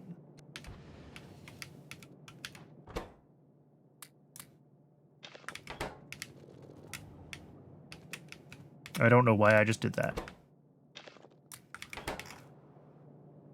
And that should let this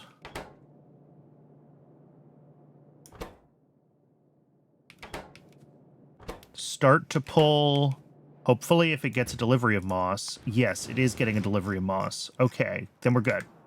I think that'll let this turn back on, and that'll let it produce at whatever this is capable of doing at its current tier.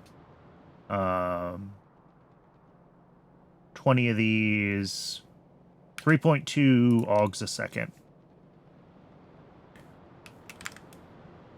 Which is a third of what it will do with the newer buildings. Interesting. Only a third, huh?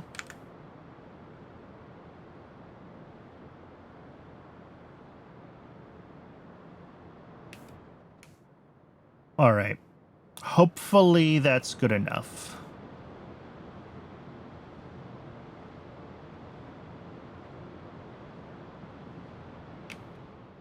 What is wrong here? Oh.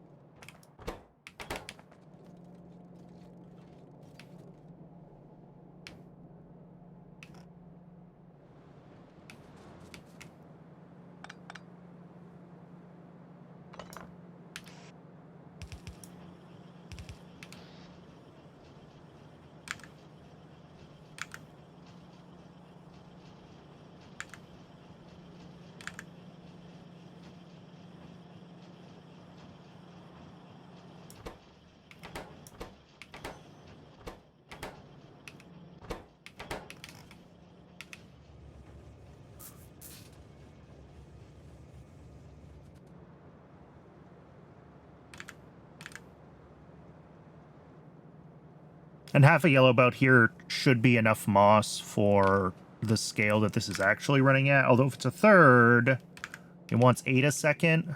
Yeah, we can do.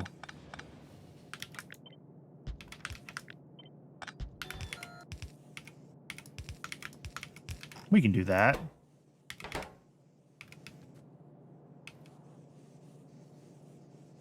That should get us like 8 a second, more or less. Yeah.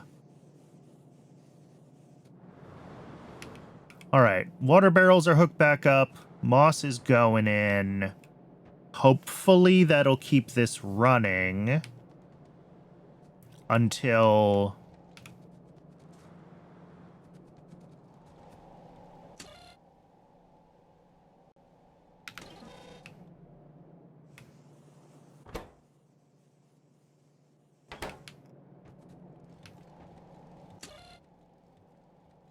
Why aren't... Oh, that's the wrong kick elk. Oh, and this is showing we're out of bedding, too. Is bedding not being properly requested? It is. It's just... We're out of something? Eh? Didn't we just, like, make a ton more formic acid?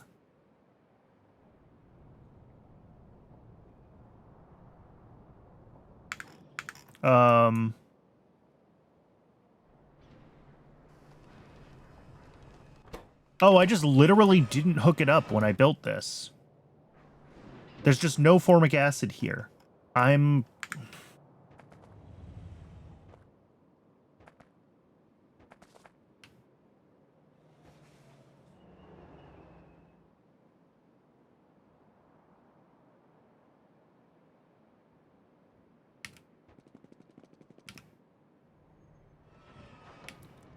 where are we going to hook the formic up? It's going to be here.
Of course.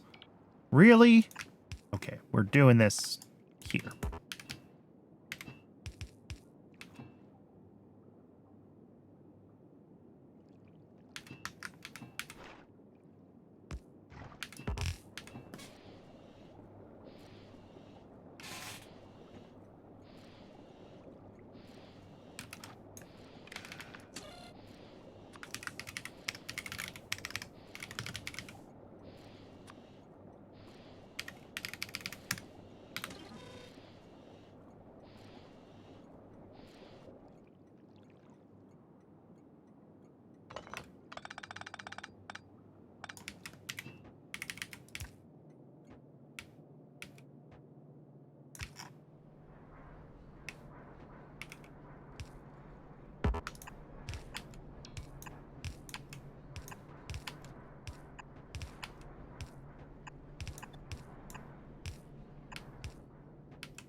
Cool.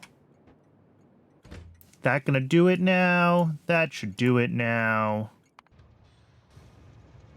Formic acid. Lovely.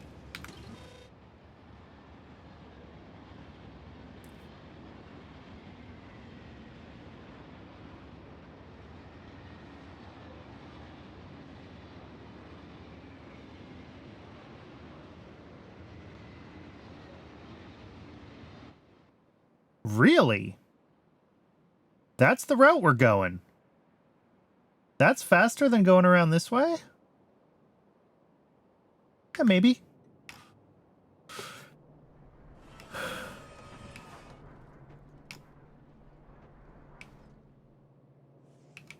We probably need to include, like...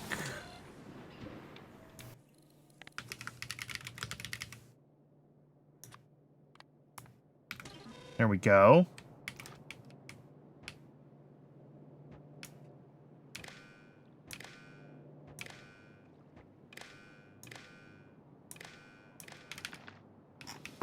And that way, we won't be making heaps of decaying Yotoi leaves when we're out of Formic. So this has just been wasting Yotoi, which is lovely. Now it should turn back on. And these should all turn on. And these can all make... grand total of like 5 a second. Okay. Cool. How close to a delivery are we, by the way? Oh, not even anywhere near.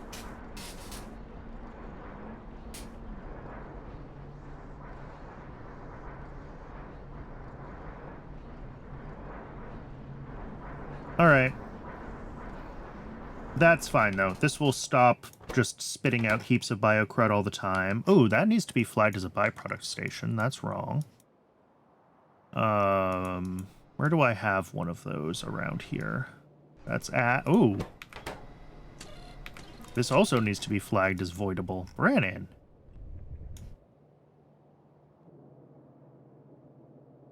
And this.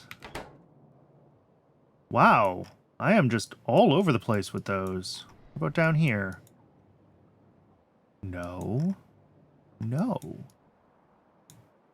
Yeah, I messed up a bunch of those. A bunch of stuff over here that should be flagged as voidable is not. This is, though.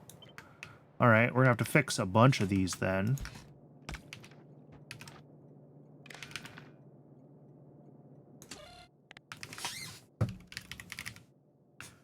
Not that I know that I have a difference between a biocrud void and just, like, getting rid of biocrud somewhere, but still.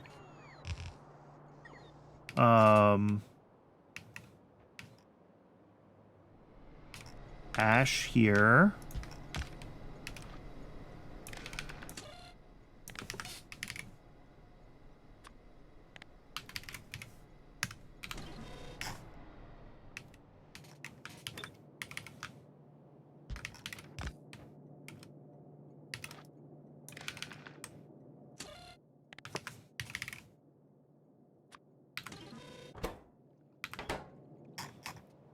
All right. There we go. No PTCDA. That's this. No filtration. Huh? Oh, we're backed up on the outputs of this. Okay. Oh, that's cool. We have plenty of the self-assembly monolayer. That's good to know. Bedding is running. Yeah, it's going to be a minute until that is full. Well, closer to 5 minutes, but... Let's head back over to Renia's. We should have a stack more. Well, not a stack. We should have a small pile more modules that we can distribute into the Renia machines.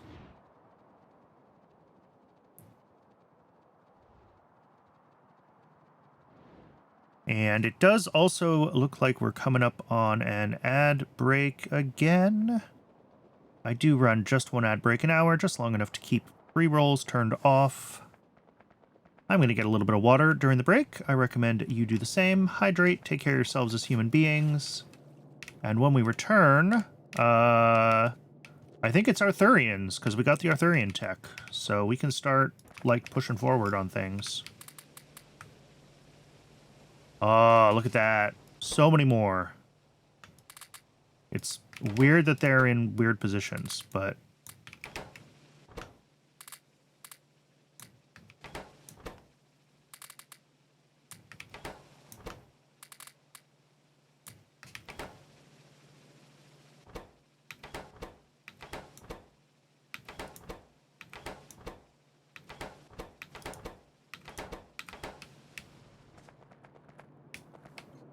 Alright, that is a few more Renia modules.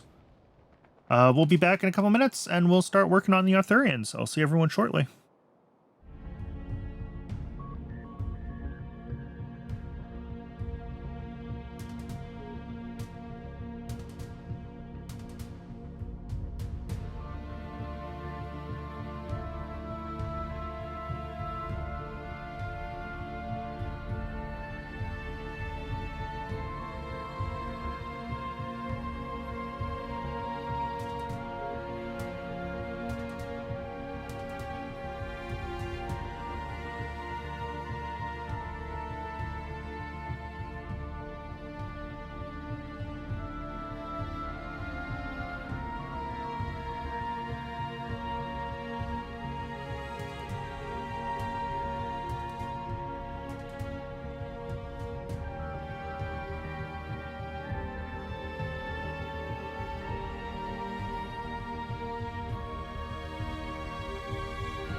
And we're back.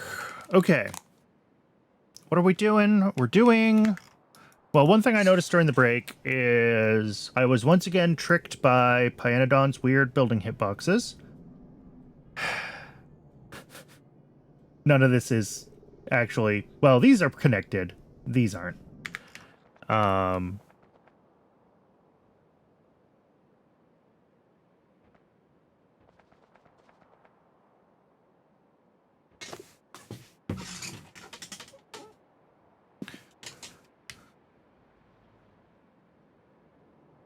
so all of this just needs to go one lower.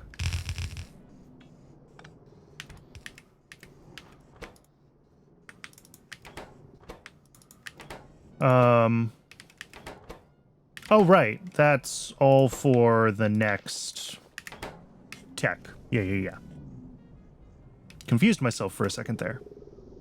All right. Now these guys can output, and now they're actually running.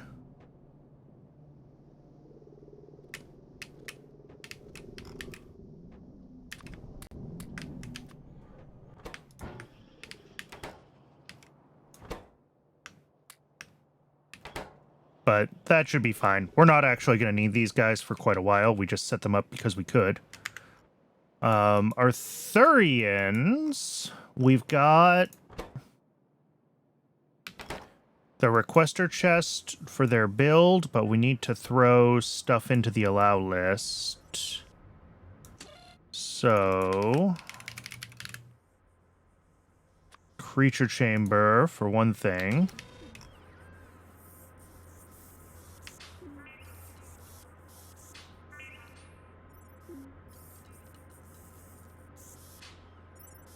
And we're going to have to start getting fluids actually set up to go into this, because we need the fetal serum and the artificial blood. All right. And lizard DNA samples and Arthurian codexes. The DNA samples we can definitely do. And I should turn off... remove from the allow list anything that we don't want to be bootstrapping, because otherwise what will happen is, like, if we request the modules for a build, we don't want them necessarily running in the system. We want to see, oh, we don't have those in the mall, we need to go grab them from an existing build.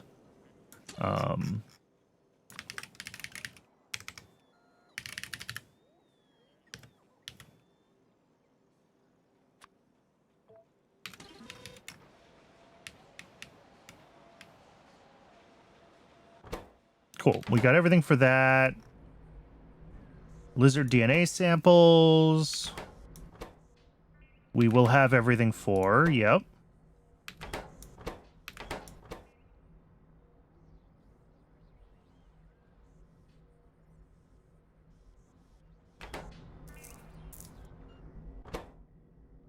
Oh, no. We need chemical science. Do I just need to add chemical science to our science packs that we're bringing in here?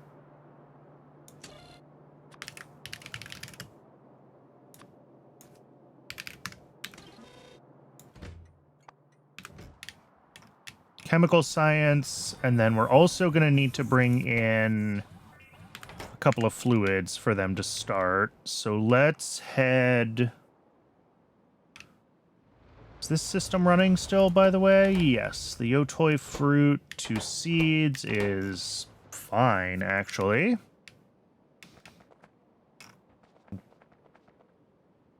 If we have a few more Renias since before the ad break, we will set them up too. Does not look like it. Oh, these are stopped. Why are we stopped? Manure bacteria. Why?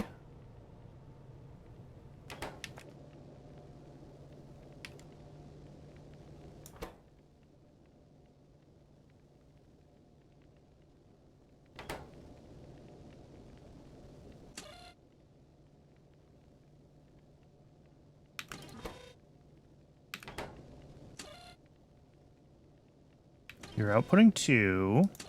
We divide by 3. You're also outputting 2. You're outputting 2.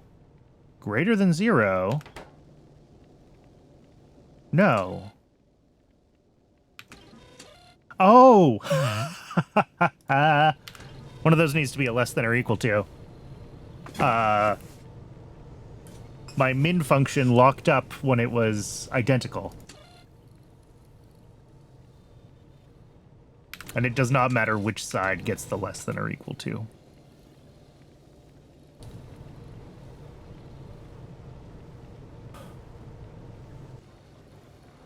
All right. Now these are running again. Ugh. Of all the silly things.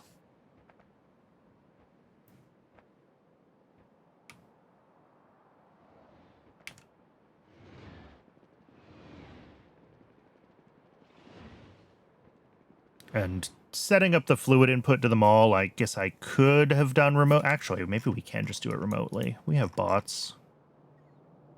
Where do we have fluids? Here. Fetal serum and artificial blood.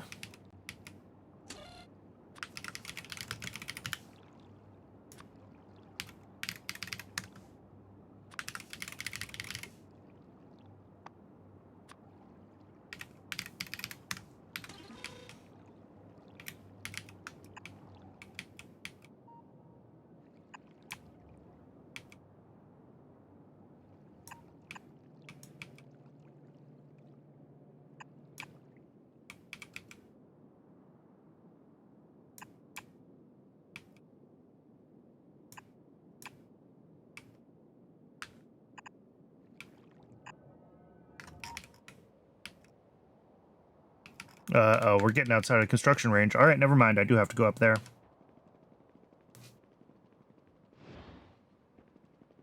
And it'll go faster if my bots are around, because they are much faster construction bots than the ones in the mall.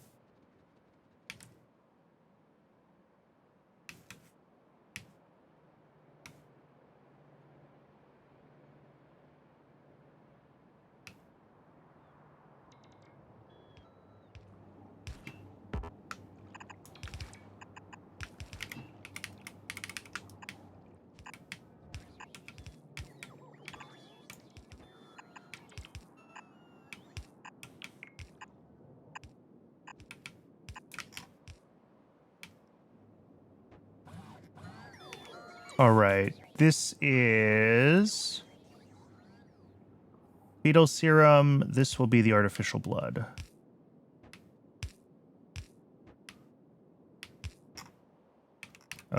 This one is artificial blood.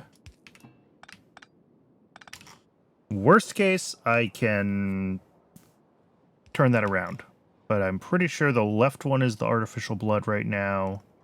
And the right one is the fetal serum. Yes.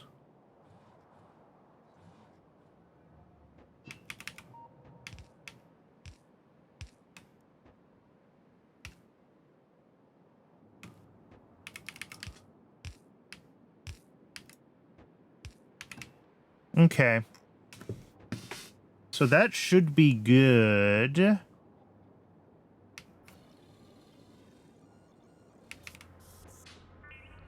And that'll let this system, as soon as it actually can, as soon as we get the deliveries of artificial blood and fetal serum from Rails,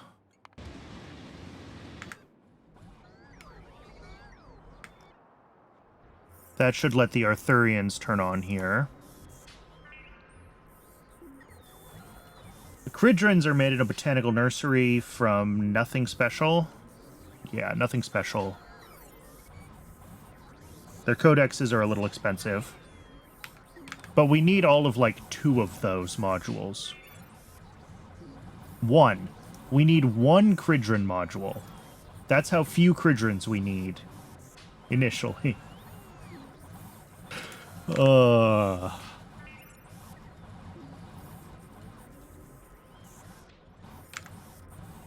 As far as the Arthurians, we could probably get away with only needing like 5 of them instead of 20 of them to start.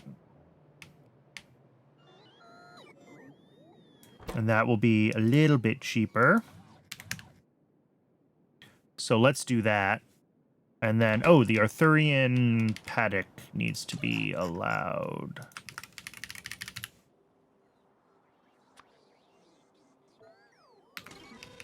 And is there anything weird about those? No. Cool.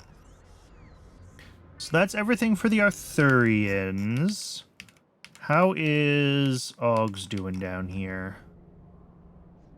They are all running. Yeah, these guys are backed up because we have so many Og pups now. And that is to be expected.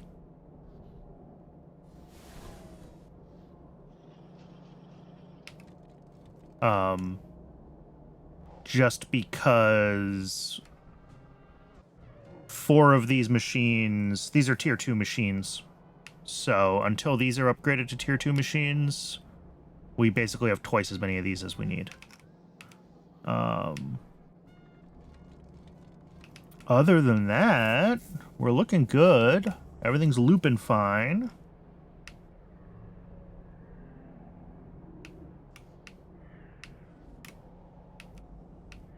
This output belt looks really sparse, but that's just because, again, these machines haven't been upgraded yet, and they're still tier 1 modules.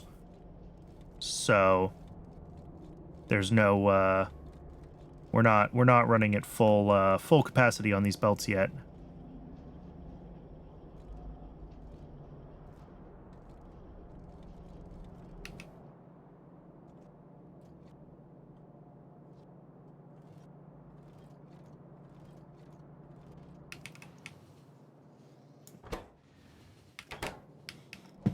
Cool. So yeah, as long as the system is able to run off of the delivered moss... Okay, we do have an iron delivery now, though, so I absolutely could... Oh, that's very nice. Huh. I probably should flip this back to turn off the moss request. That's funny. It, effectively, it's running off of this moss briefly, and then it'll go back to running off of this moss once this belt is no longer full.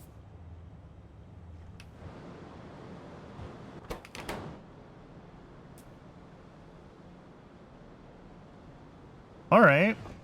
Cool. And we're only making like 3 a second right now, and the system that we built for Og slaughter can handle a lot more than that. Well, 4 a second, actually. So if we're at 3.2 a second right now... Yeah, all right.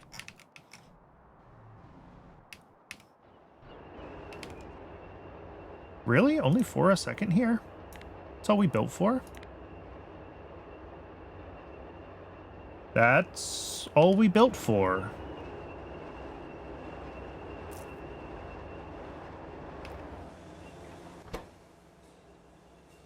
And it does look like this is managing to empty itself completely, which is good. And then up here, is anything backing up from any of the other paths? No. Everything's moving through.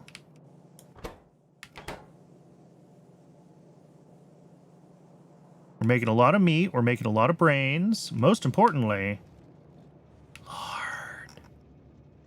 Look at all this lard.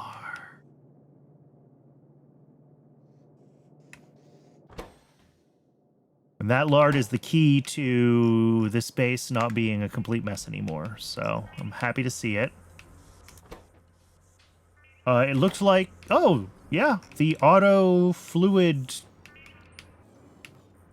thingy did its thing. We've got everything here except the lizard DNA samples. And those are currently running. Okay. Good, good, good. And these are slow because I put prod modules in them. I guess I could beacon them.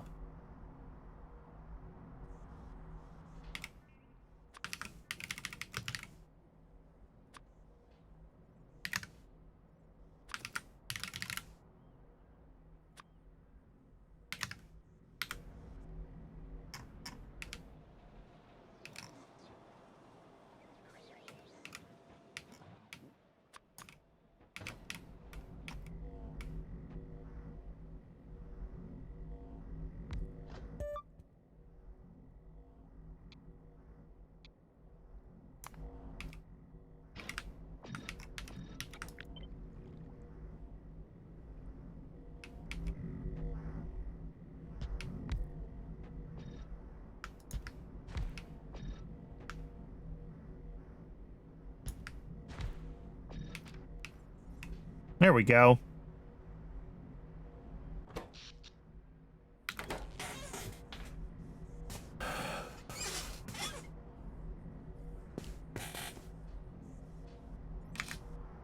Let's, while we're waiting for other things, we also could start setting up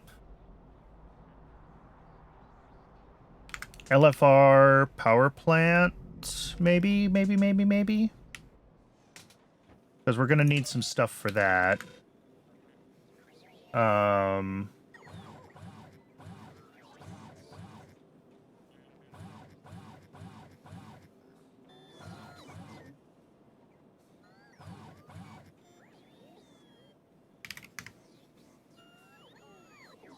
Let me grab the shopping list from YAFC for that. Because we're going to need more power, and I just want to see how awful this is to set up. So we need to add the LFR power plant and the LFR panels to the allow list. And there's going to be some intermediates that we need.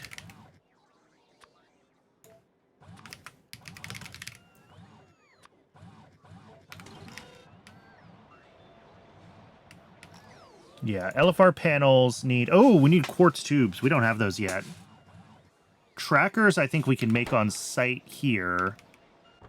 LFR power plant is fine. Trackers, I think we just put in the allow list. We're not going to be making power plants all that often. So we just allow those. Okay, they need small parts, but...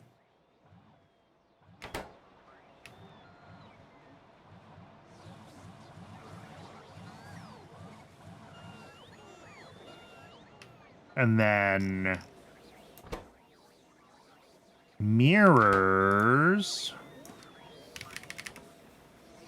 What's in mirror? Mirrors are made in advanced foundries. Nexolite, crucible, aluminum, zinc, copper. They're literally only used for this, though. Ugh, what a pain. Okay.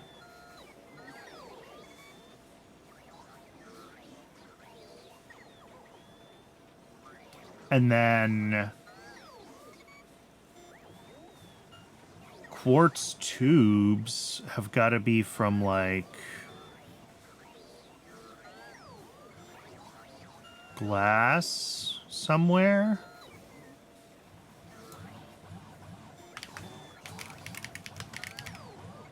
Yeah, they are in quartz processing too. Boron trioxide, rare earth oxides, and molten glass into quartz tubes. Okay, that's not bad. We can get those going somewhere. The rare earth oxides is a little bit annoying, but like we don't need a ton of quartz tubes. We only need them for buildings right now.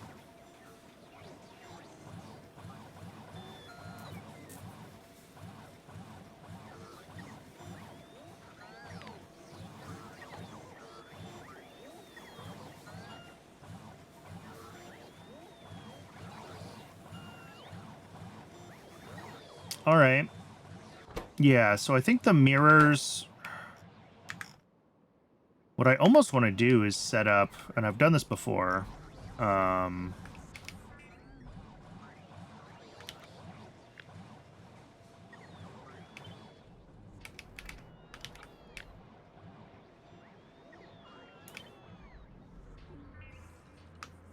up here.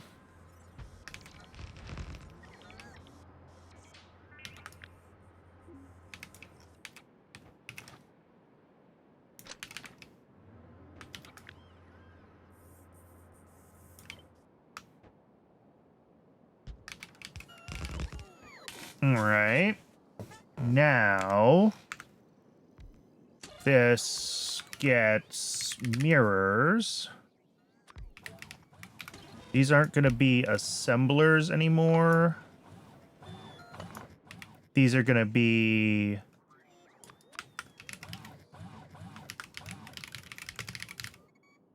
a couple of advanced foundries.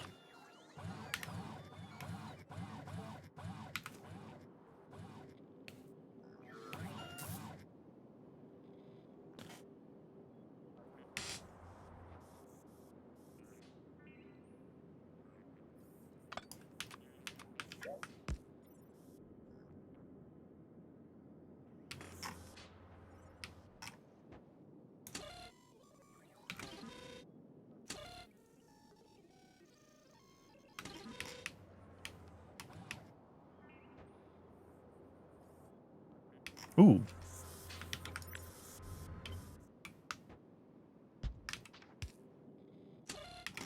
Omega 1. And we'll do a second module.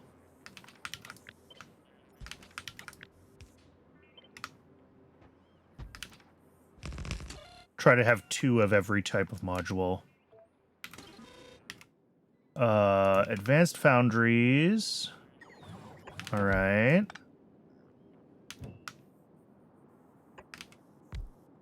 These run on heat. They run on heat.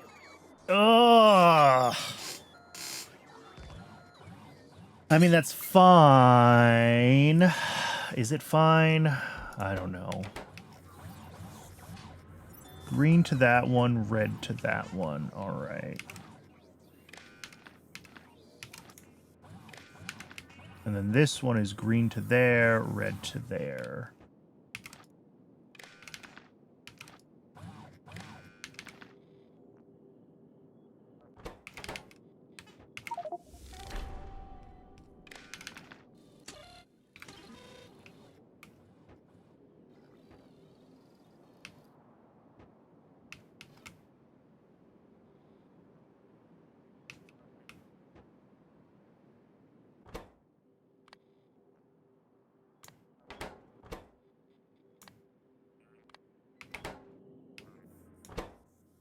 Cool.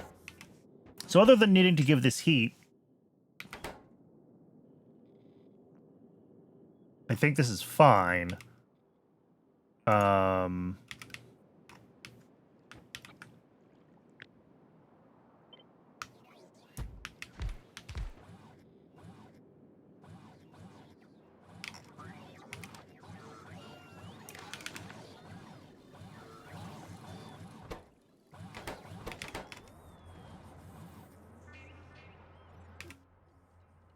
So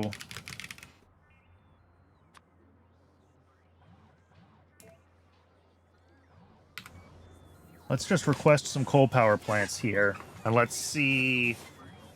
Coal power plants are big.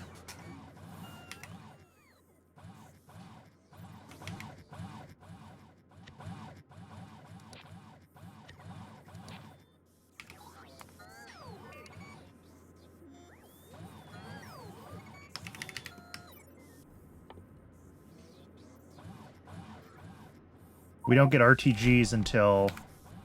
This would be a great place for an RTG, because we use this so rarely in this spot. But... fine. If we wanted to do a coal plant here... Yeah, that's gonna get in the way of these power poles. Okay.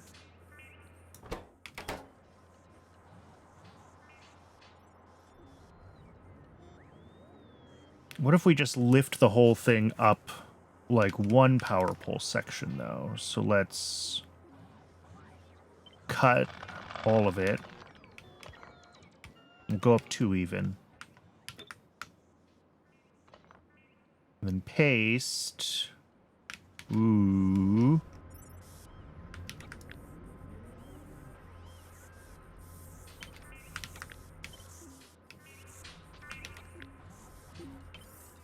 Sorry, I need a reference to paste to.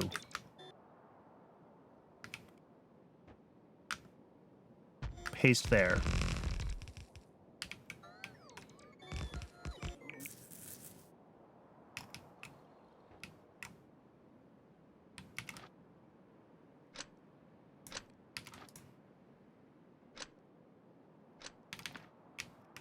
And then there's room for power plants here. Which, yes, is colossal overkill, and I don't care. And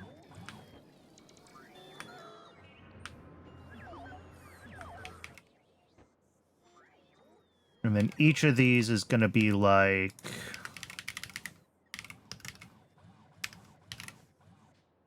a couple of requester chests. I do not need 50 of these. I need like 2. And I don't need coal power plants anymore.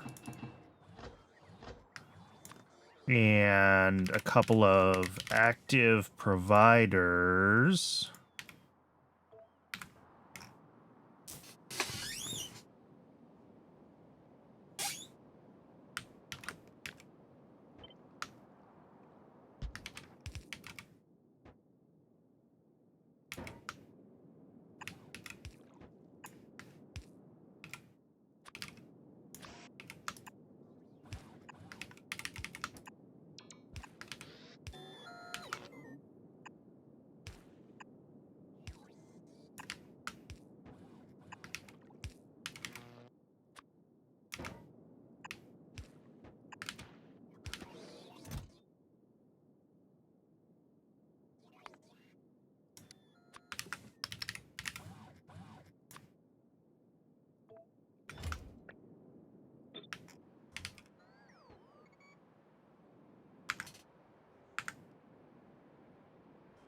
Is that gonna do what I want it to do, basically? So we got this now. Yeah, these are gonna start to get coke. They'll start to heat up. They have to get up to like 450 for these machines, which is fine, because these will go up to whatever. 1,000. These ones don't have to be heated, because these ones are just getting ingredients. Yeah, I think this will work.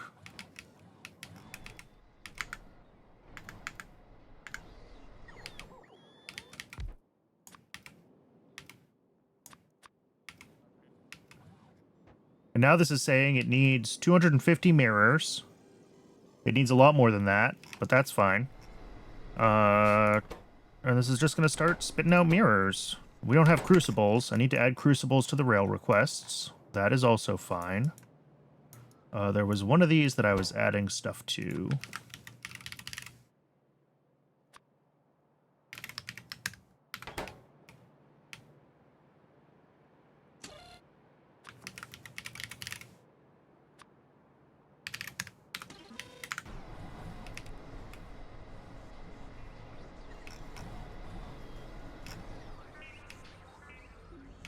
Interesting that this is...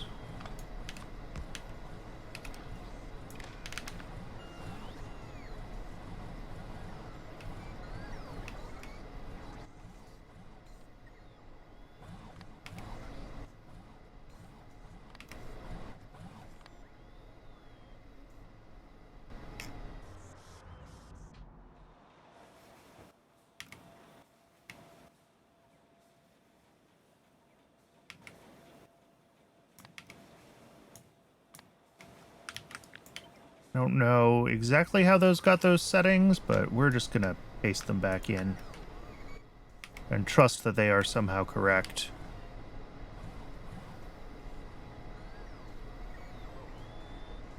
All right.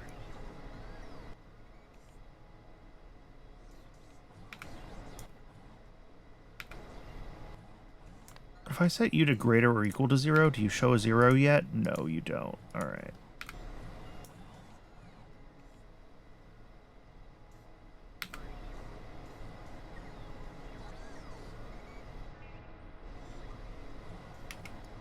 Cool.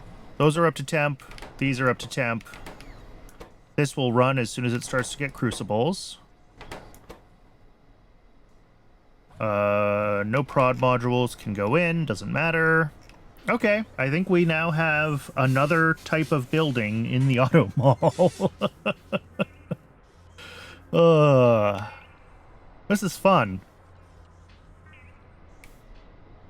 It actually is fun. It's cool that this design works with lots of different, like, types of building. We are also going to need quartz tubes, though. So for quartz tubes over at glass, I mean, obviously we throw another... Yeah, we can throw a station here for the output, throw a little... We just need a glassworks with a couple efficiency modules. That's easy.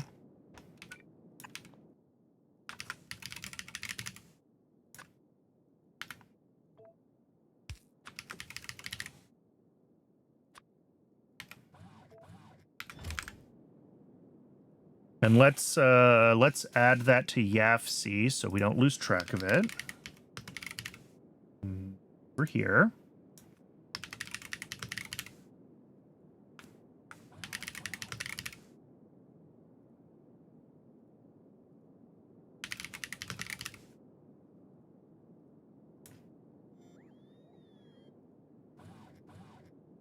That is fine. And we're already bringing in boron trioxide. I think we'll need to bring in rare earth oxides. But that's easy enough when we're over there to set up that requester chest. The glassworks is going to just take a second to craft. Yeah.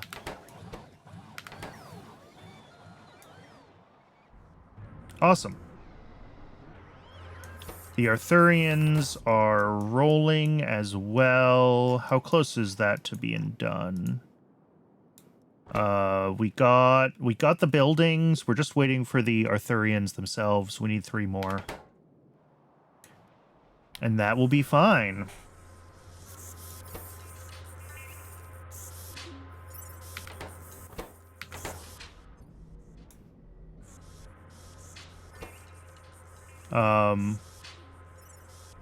Oh yeah, this one plus 2 more. 3. Yeah, that's right.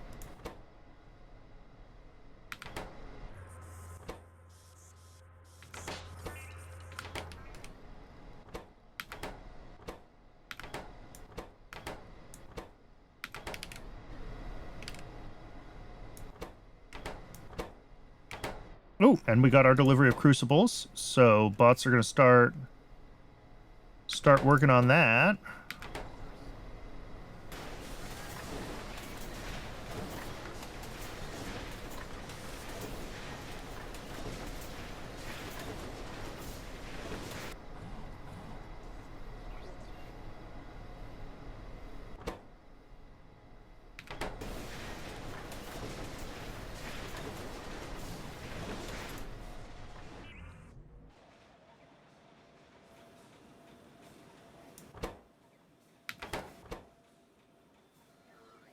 Yeah, this is 25 mirrors per panel.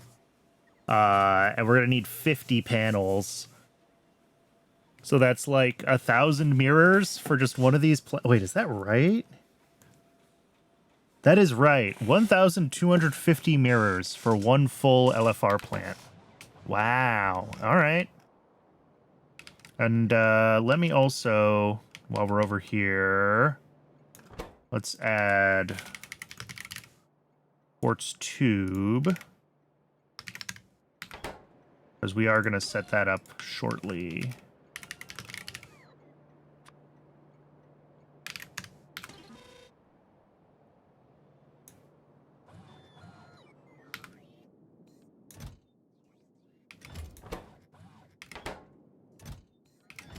All right, let's set up quartz tubes.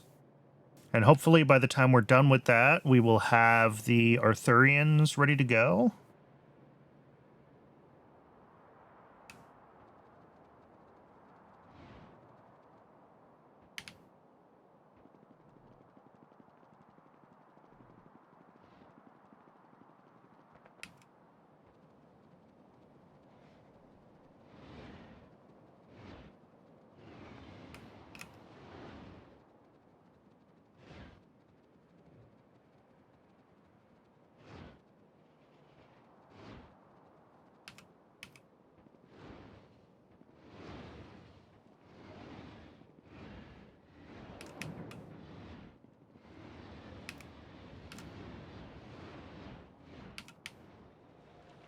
All right, glass.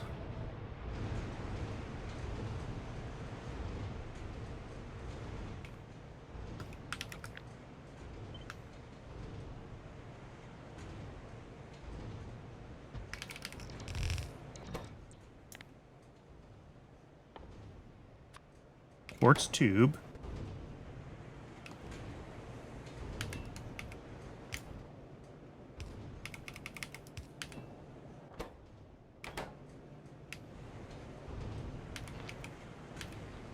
And we're also going to want boron trioxide.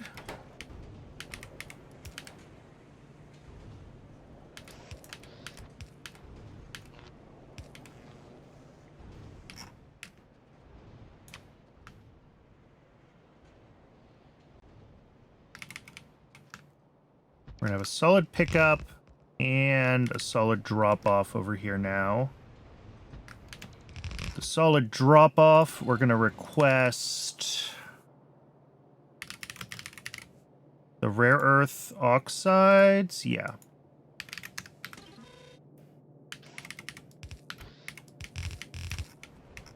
And that will feed this. And then the output of this are 1 a second quartz tubes.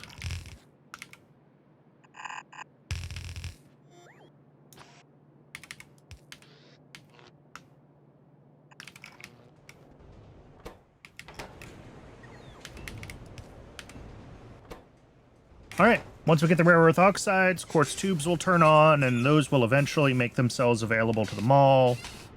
And we will eventually get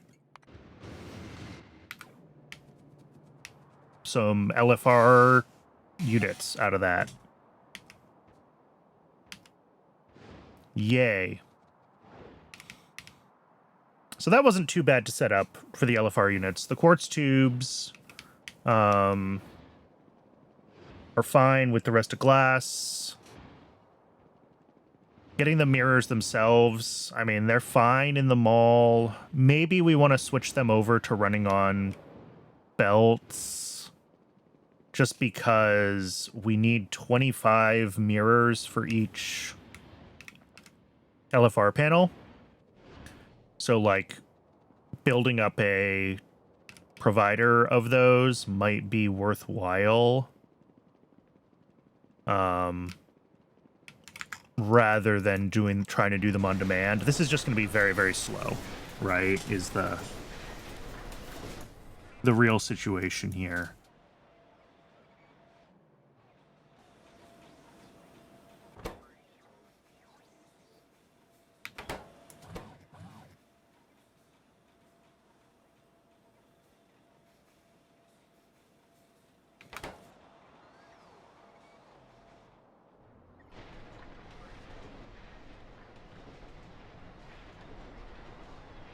The circuitry on my power plants. Maybe. Do I remember how those work? I don't think I have any custom circuitry on the power plants. They're just running, So I think the way everything is running right now, if I remember correctly, is I have... Oh, no, not the power plants. These things. These are power plants, but they're in hard mode. Coal power plants are heaters. So they're providing heat to these guys. So yeah, this is the autocrafter system, which, as you can see, I now have autocrafting, not just in factories, but also for creatures and for some things that need furnaces, foundries. But let's do these ones, because this is the baseline. Coming in at the start, we have the Ghost Scanner mod and the Roboports. So Roboports read logistic request, Ghost Scanner reads ghosts, so that construction requests automatically feed into the system. Those signals are multiplied by the output of this combinator. This is the allow list for each crafting set. And that just spits out the set of allowed requests for this crafting type in the system. So if we look at this, we can see on red, okay, the only thing that's being requested at this point is the LFR panels. All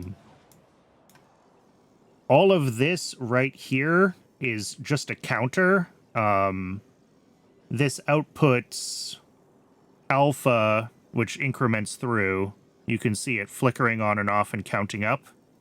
And that just gives each of these a chance to claim a job in sequence. When they are addressed, they will filter out any claimed jobs. So you can see on red, we have the 50 LFR panels. On green, there's already LFR panel, which means by the time we get to here, I think, or maybe here. Yeah, probably the selector combinator. Nothing will ever be at the input of this selector combinator. But this picks whatever input has the greatest, the highest input from the selector combinator. It doesn't really matter. It's just a way for each of them to pick one. That gets latched, this circuitry. There's a latch in here, which causes them to output. They output their latch on the green circuit, which again is whichever craft they've claimed, they output on the green circuit so that other modules know that that craft is claimed. Once they've claimed a craft, they compare that to their own ghost scanner and roboport to see if that craft is still needed, and they'll keep running as long as these are returning a non-zero value. They will hold their latch. Here we have a little bit of filtering so that we will only request the ingredients for up to 10 crafts simultaneously, and that's just because some of the buildings in Pi have huge numbers of inputs, and we have to keep things to a reasonable amount in these requester warehouses, so we cap it to 10. This is hooked up to set recipe and read ingredients, so this reads what we need for the craft, and that gets multiplied by our number of crafts that we want to do. Here, if I go to the one that's active, you can actually see signals. So it's set its recipe to whatever was latched, and it's outputting. So we get all of these inputs, and then we say, again, we're capped at 10 crafts. And all of that feeds into this as the request. This is the one that does the actual assembly, which reads contents included in crafting, and that is so we account for what has been put into this machine, right, in terms of our requests. Which is why, like, this output says we need 1,000 small parts, but the request is only 699, and that should be because there's 301 of them in here. I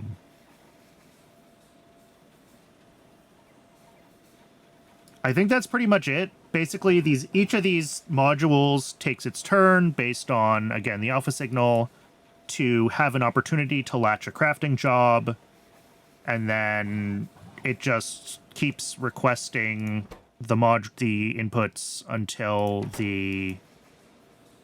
that item is no longer requested from the network.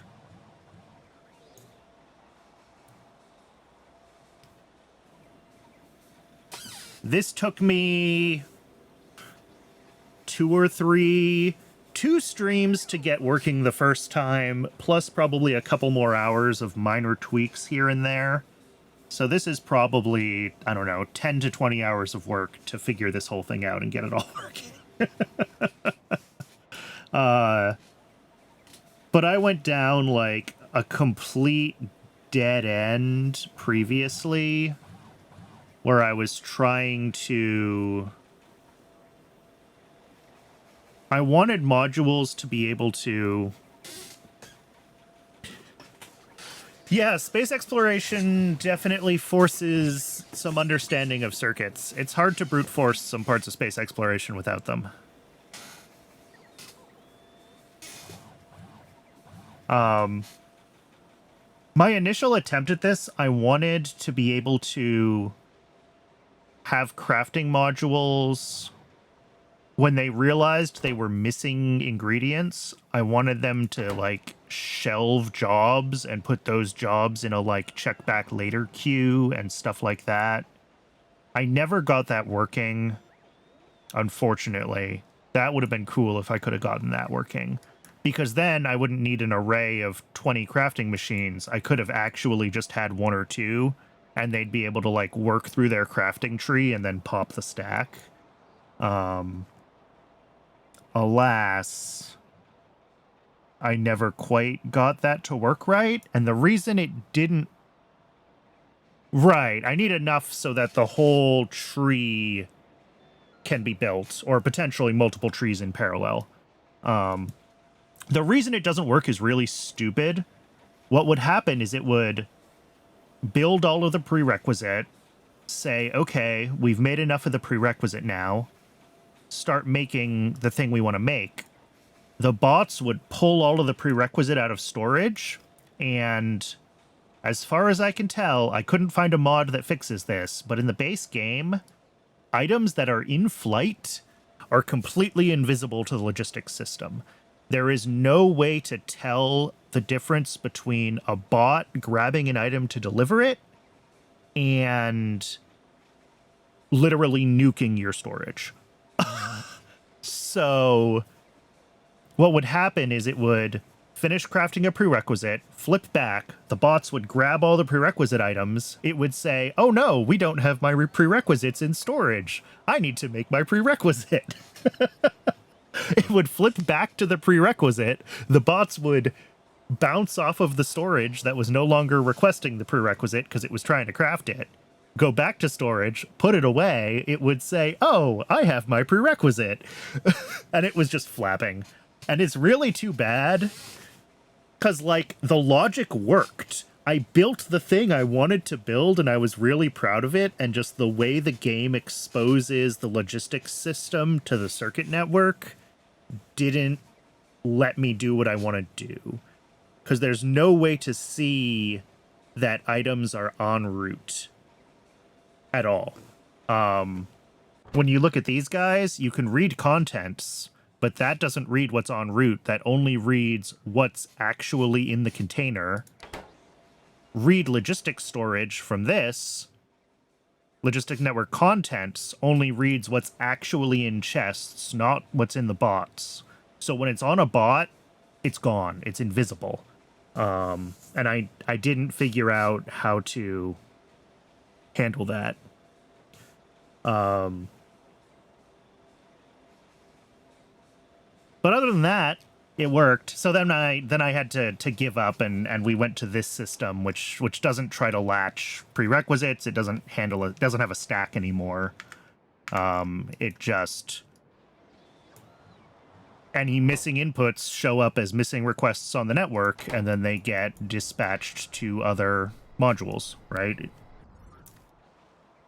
So we have the LFR panels. They want mirrors, and the mirrors get dispatched up to this thing that can make mirrors.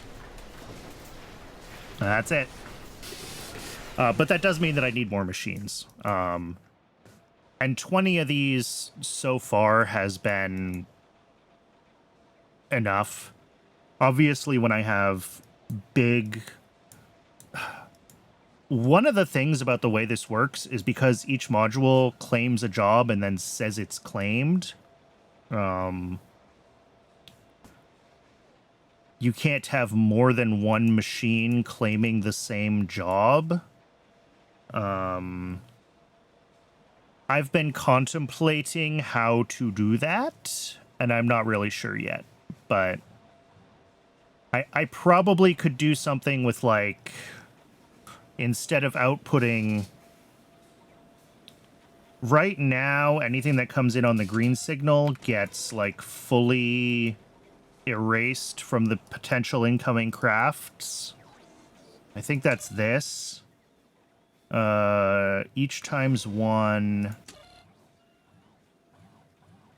Each on red times each on green. Yeah. So this will output... Well, when it's addressed. And that's just a delay. And then we subtract them. So if we, like, cap this to a certain value so that instead of saying we completely remove everything that's in the green signals from red, we only remove, like, 50 items per green signal, then I think multiple machines would be able to claim. They would each output a green, and then the green signal for that would say 2, right? And then that means the next one would subtract 100, and then 150, and then so on and so forth. So that when we have really large amounts of crafts, you know, there's only 50 here, but like 200 and something mirrors here, right? It could spread that load to multiple modules. Multiple modules would have the opportunity to run large jobs in parallel. So that's one of the improvements I've been thinking about. I just haven't wanted to mess with these combinators. I do think it's just like a max on this, and then like one more I mean, let's... You know what? Let's try it. Let's see if we can make this work.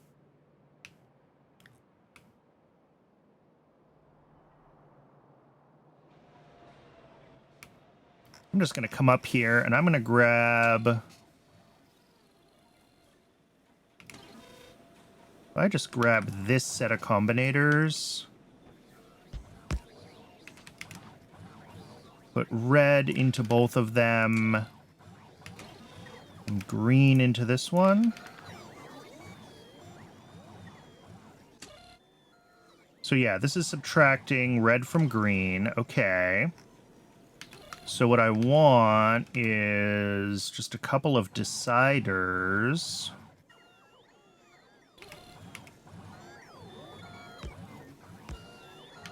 And one more buffer here.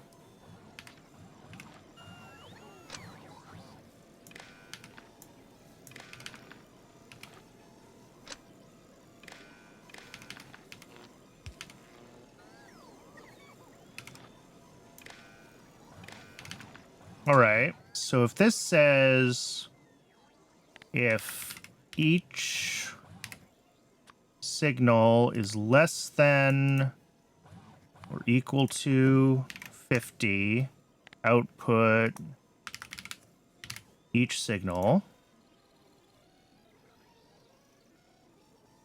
Uh-huh. You know what? Let's set it to something smarter. Let's do like 20 at the input count. And then this one says that if you're greater than 20, you output 20. And this should end up with, now, 30. And that's saying that some other machine can claim, cool,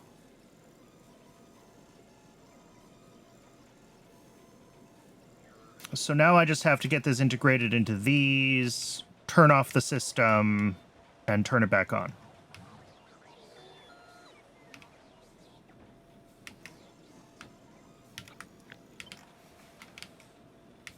So this one needs a second delay, and then the two arithmetic here. Okay. Or the two deciders here. Yeah, we can make that happen. I can get that all hooked up. All right, let's do that. Let's turn off... Actually, you know what? Let's do this on a module that's not doing anything first, so I don't have to turn it off. I like that plan. So we'll do this here. We'll do this here.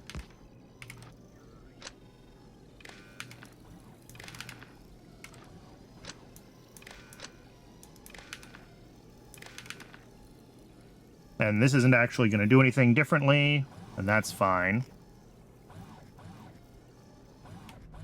And then if we copy this whole section...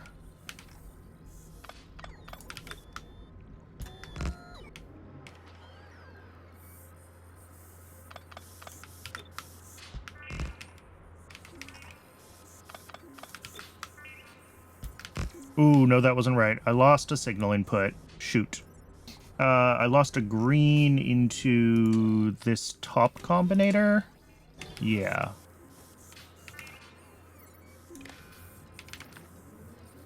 All right, it is ad break o'clock. I'm going to go ahead and let the ad break run. I'm going to step away and get a little bit of water. While that happens, I recommend everyone else hydrate, stretch your legs, and we'll be back in just a couple minutes, and we'll finish this this tweak to the autocrafter. I'll see everyone soon.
Welcome back, everybody. Okay. We're working on getting everything switched over to this so large jobs could be shared. I realized I left this at 20, which was my testing threshold. I think 50 is fine. And then I want to make sure that we have all of our input and output. I think that'll work. Because we're going to get rid of these ones. And we need to have everything that we need so that all the right connections are established.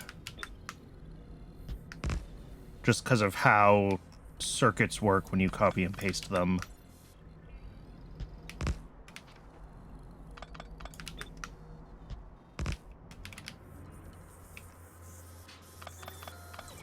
And then this one I'm going to redo.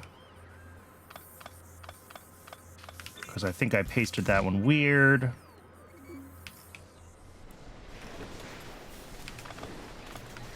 This one shouldn't matter.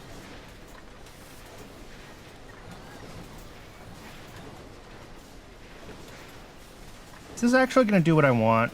1 second. This multiplies red by green. And then we cap it at... Oh, shoot, of course. At 50.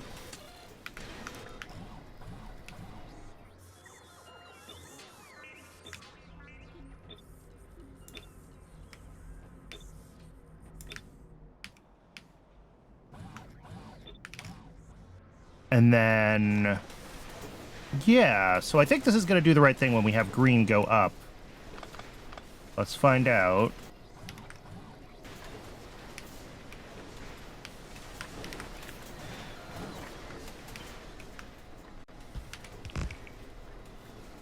This one should now be able to latch this job as well. No. Why not? We're missing... something.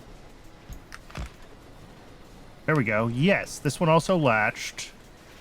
Now we're outputting 2.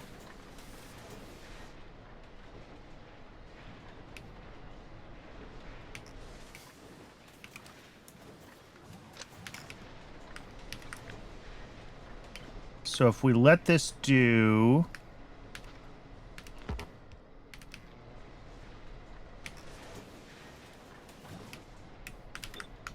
we were to put 2 more of these modules here.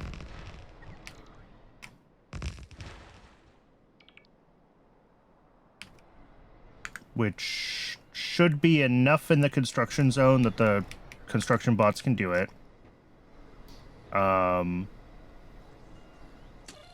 This one is going to be 3. And this one is going to be 4. I believe when I hook this up that only module 3 should turn on. Because this one sees 120 crafts. This one sees 70. This one should see 20 and still turn on because that's still positive. And then this one will be negative and should be nothing. And if this tries to latch... then that means that something's not working right. Ooh, yeah, we might need one more filter here to skip to only things that are greater than 0. Because when we go negative, do negative signals show up in selector combinators? Almost certainly.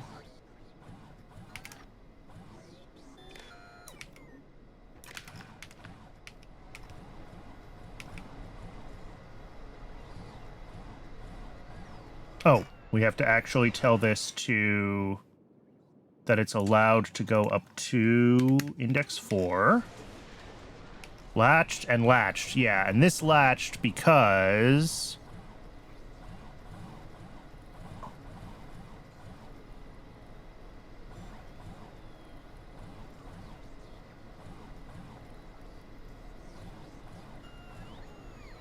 because why? What did I do here?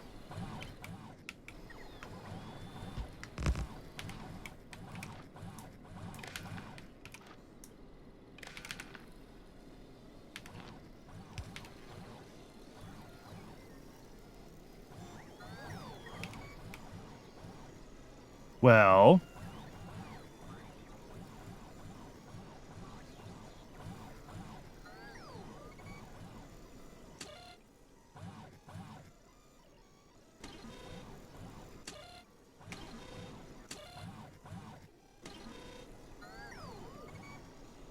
Oh.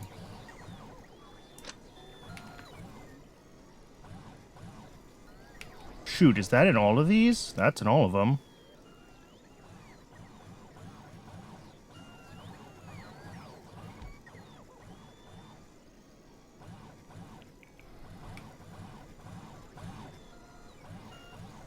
Oh, we're also capping in the wrong place. Yeah, this is all totally wrong. Awesome. Good job, Brandon. Okay. But we're close. So one... Some of these had an extra... Okay, I think that was just a copy and paste error. That one has it. This one doesn't. That one has it. These ones don't. Alright, yeah, that was just a copy and paste error on, like, the last ones that I did. But the other thing is that we need to...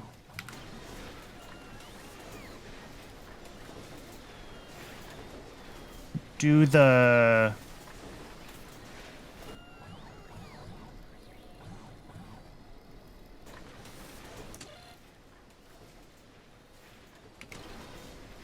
We need to do the cap before we do the subtraction. Yeah, right? No. What am I...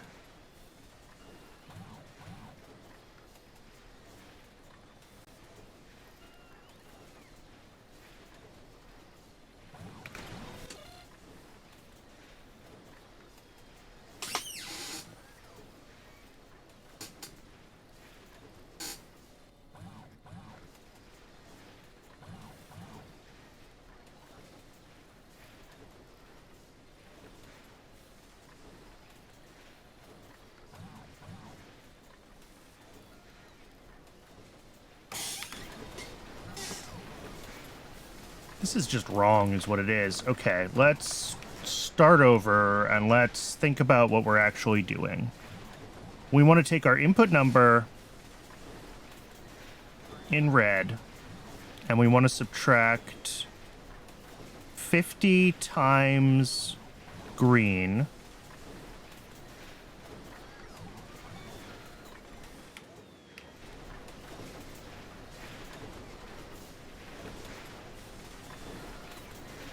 And then we want to keep the positive ones.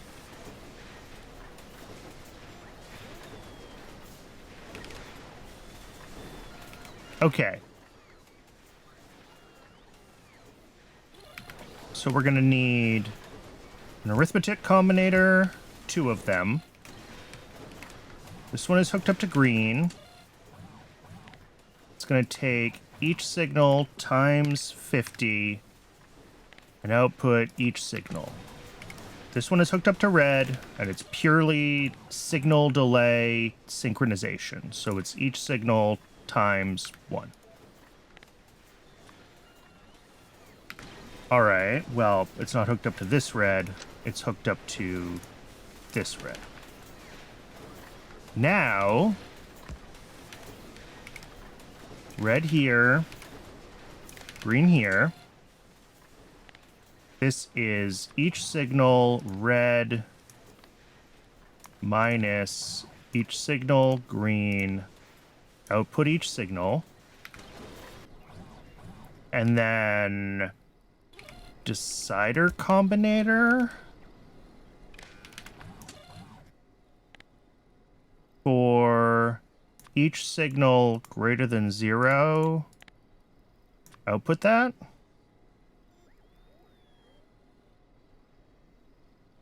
Right, and this isn't going to output anything right now, and that's fine. And then that needs to hook up to the selector.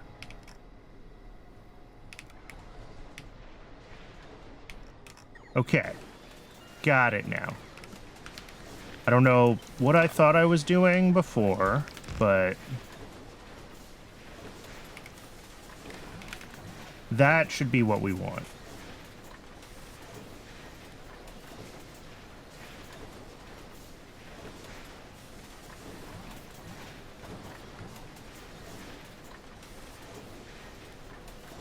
I guess instead of a subtract, we can multiply by -50 and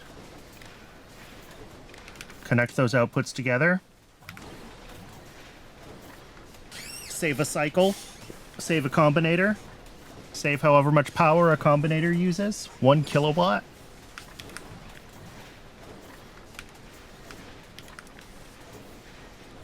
Okay, so that's the part I need to copy and paste now.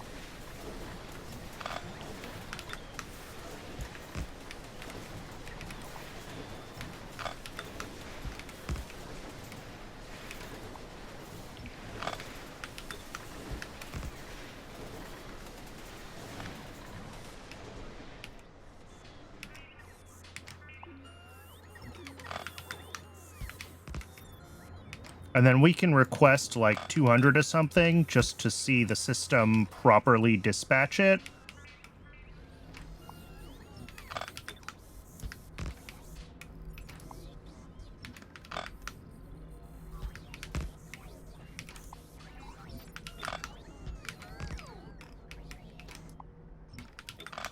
Yeah, I was way overcomplicating this part of this circuit. Probably because I was trying to, like, put something in the middle of what was already there instead of rethinking this portion from, like, first principles.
Okay. So now if I request something silly, like 199 chests,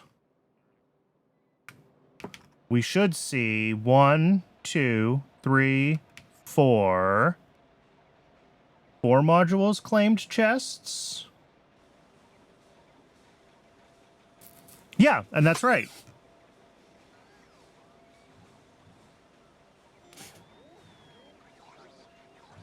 And then if we get rid of that request, they'll all turn off. If we request 100 and...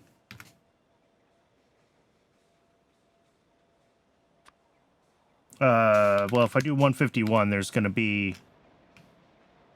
Right, it's only going to do 3 because that's really only 145 that it needs to request. Good. But then if we say we want like 220, we should get 5 machines now. And we did. We got 2 more. Cool. And they all show basically the total number of crafts that need to be made of that item. They don't know that there's 1, 2, 3, 4, 5 machines building it. I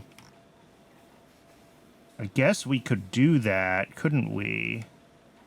If we wanted to, like, divide this signal by green here, then we could...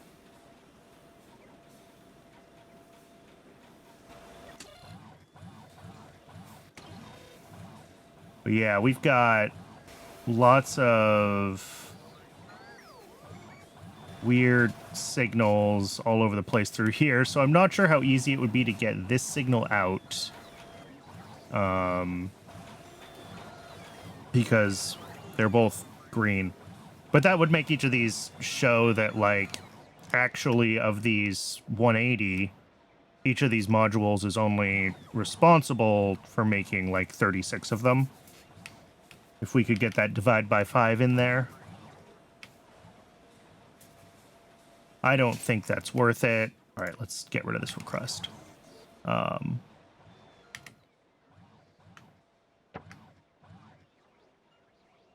Okay. That's, that is working as intended now, I think. The other thing I can test, I guess, is... Sorry, we're going to go back to wooden chests. We request 100 of them. Yeah, there's 51 on the way, so one machine should have claimed wooden chests, and it did. And then if we go up to 150, another machine should claim wooden chests. Yes. And then if we go up to 200, a third machine will claim wooden chests. Somewhere. Maybe not, if we didn't actually go over the threshold. Yes. Okay, now we have 3. Now, if I go down to 50... Oh, well, that was low enough. Ugh. 200. We should get 2 or 3 machines that claimed it. Yeah. And if we go down to 150... Yeah, they don't know that there's now too many machines. And that is the problem with doing it this way.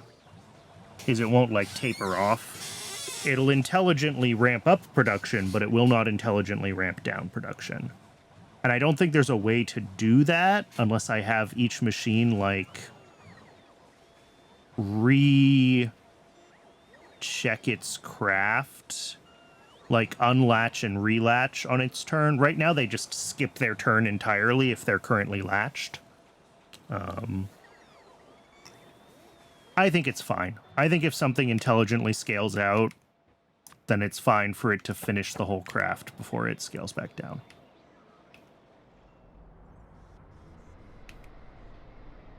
Yeah, that starts to get very complicated for very little benefit.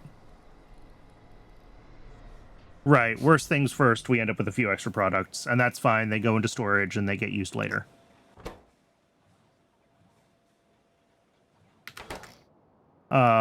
Quartz tubes should be, like, running. Oh, yeah, we're gonna have those real soon. Excellent. Why are we halted? That's bad.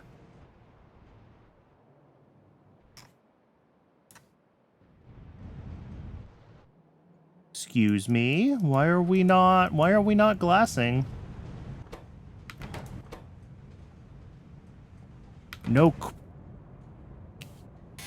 No creosote.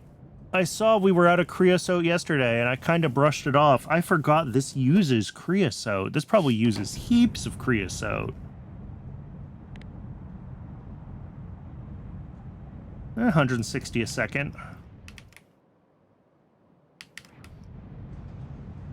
Can't believe I need creosote of all the stupid things. I mean, it's fine. It's just more tar processing, but, like, ugh.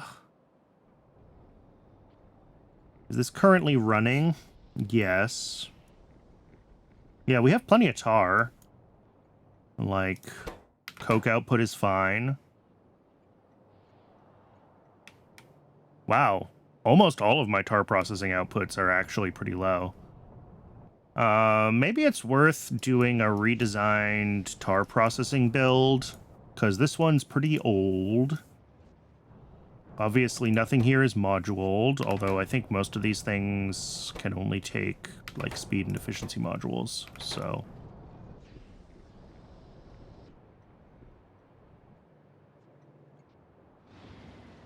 But we could certainly look into redoing this.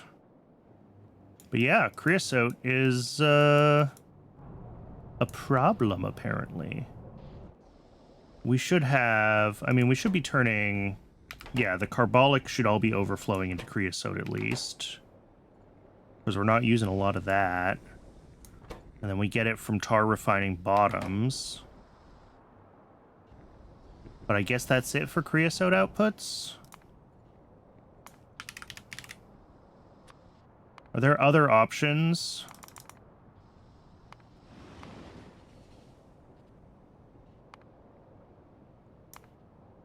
Anthracene.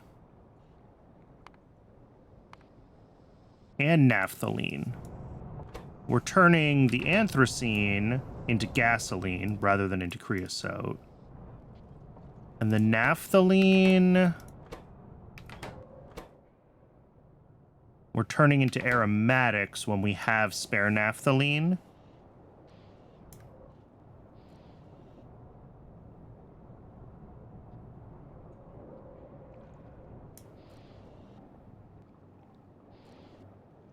Okay. So maybe we want to be turning the naphthalene into creosote instead of into aromatics, although we're also low on aromatics. So, like, looking at all this, it seems like we do just need more tar processing.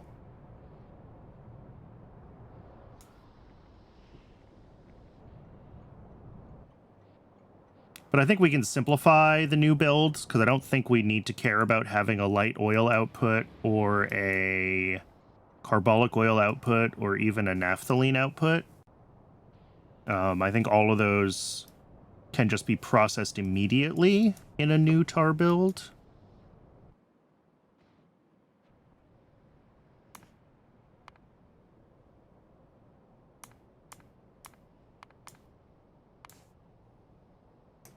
So if we did do a new tar build, bringing in tar,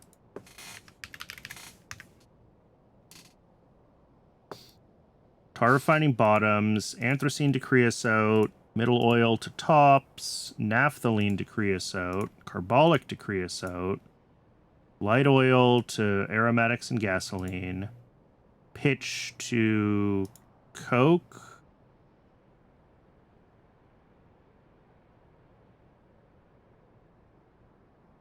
that spits out a ton of creosote. Okay.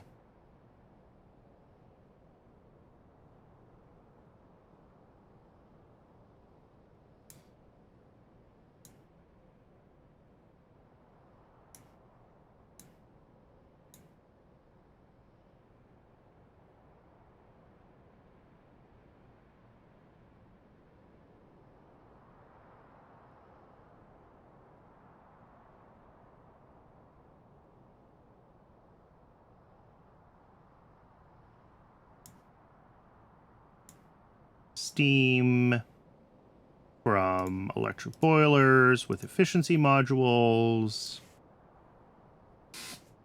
This doesn't even need to be tier 2 buildings because none of this is going to be moduled.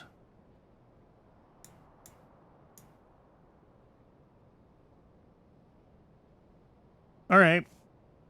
This might be enough to solve my creosote problem. Honestly, it's just another...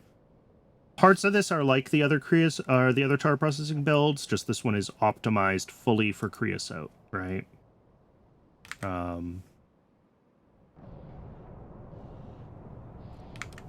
So we'll set this up, and we'll set it up as like a... I don't know if we want to set it as a high priority or a low priority. Maybe neither. Maybe we just set it up to run to make creosote.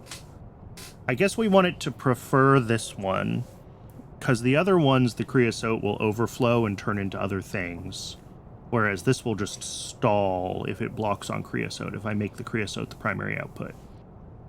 So we want it to prefer this, or maybe we should set the other ones to be low priority creosote sources, is the better way to do it. Yeah, that's what we want to do. So these ones here, we've got this one here, and we have 2 copies of this build. We'll set these ones to be low priority. So that is a Cybersyn combinator here.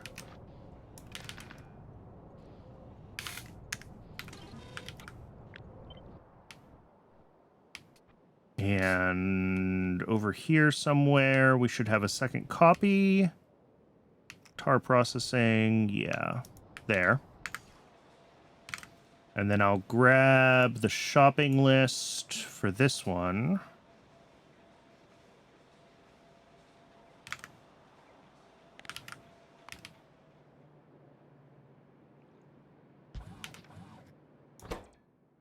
Oh, we also have everything to do Arthurians, so we can get those going too soon. But the bots should be able to... Yeah, we have plenty of... We have all of these buildings.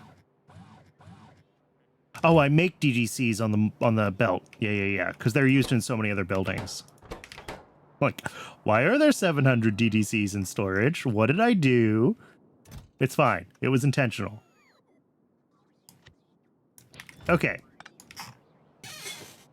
Let's go do this tar to creosote setup. And I'm actually going to call this tab creosote in YAFC. That way I know that it is specifically the creosote version of tar processing. And that is a separate build. Where do we put this? I guess right down here. How many stations does this need? 1, 2, 3, 6. Okay.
All right.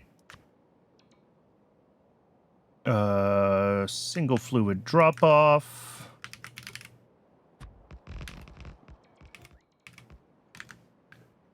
Tar in.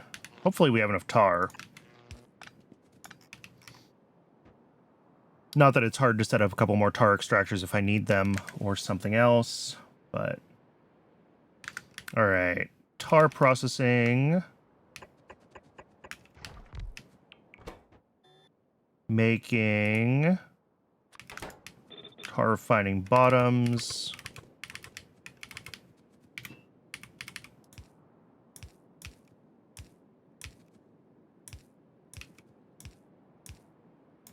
Been a while since I set this up.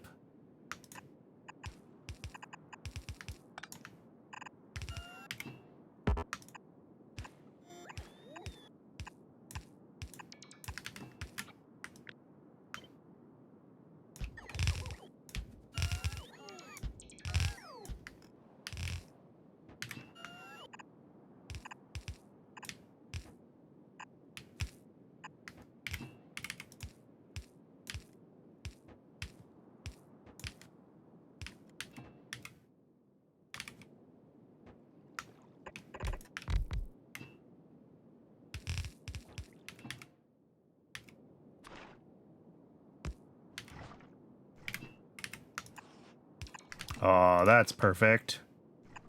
Could not have asked.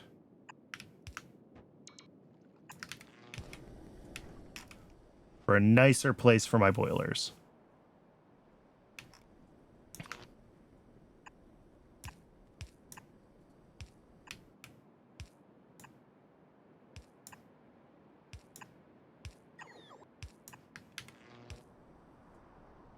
All right.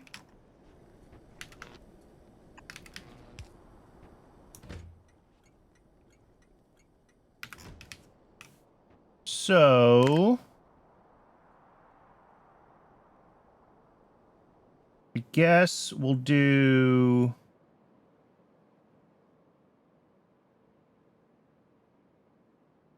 I guess it doesn't matter if we do the tops or the pitch first. They both kind of have a bunch of byproducts. Let's do tar refining tops first.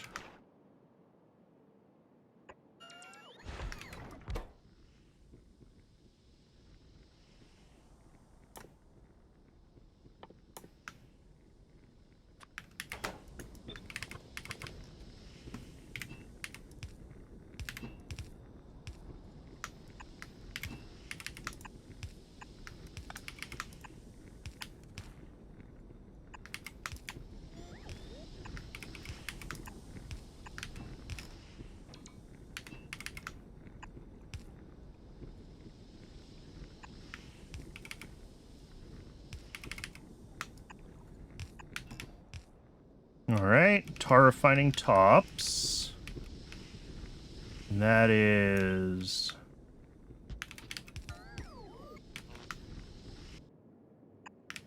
Whoop. Okay, let's pull this up one higher then, so that the power pole reaches.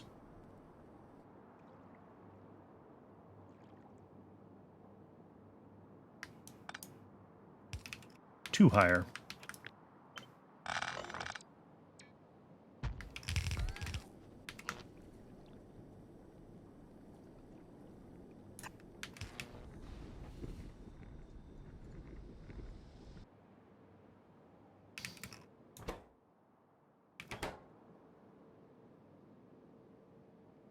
Anthracene, that's naphthalene. Okay.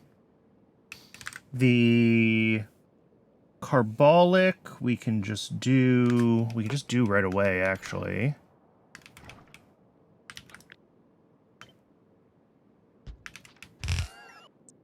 All of these get...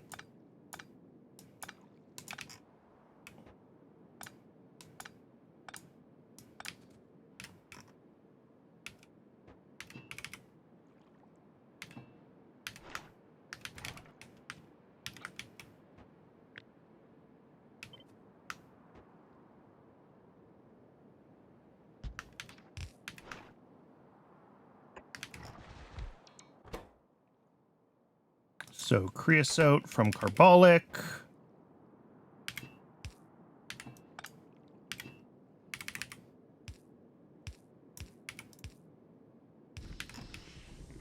Good. Hook that up to our... Here, let's set up a, like, creosote bus here. Ooh, we need to be careful, because we're going to need a station here. Probably built this too close to, like, everything. Oh, yeah. I built this all way too close. Okay, this is all just coming apart. Let's plan ahead a little bit better, and let's leave a little more space to work.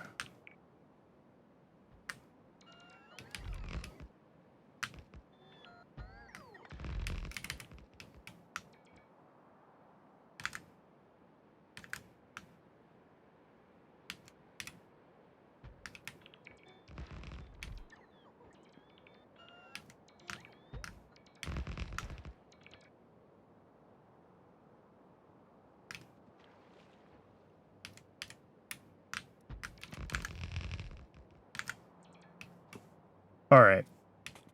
Now, we're going to start, like, way out here.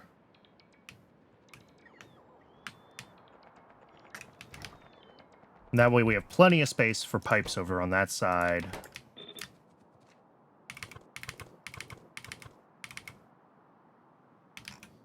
I probably should have cut and pasted instead of just using the delete tool. But it's too late now.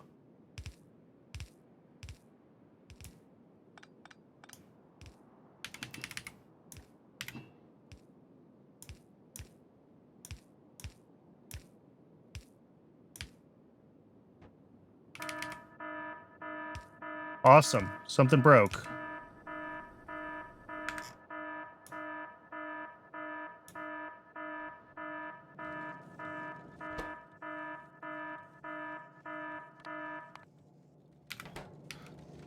What are we backed up? We're backed up... What? Oh! I wonder why we failed! So this is an easy fix. We just need to have more inserter capacity on lard.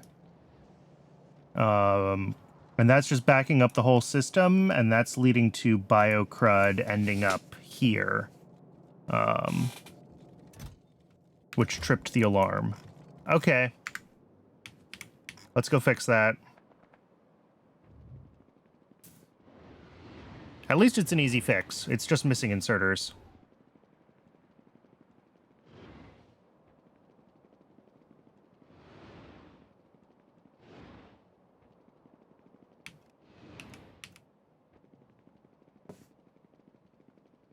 Scared the crap out of me, though.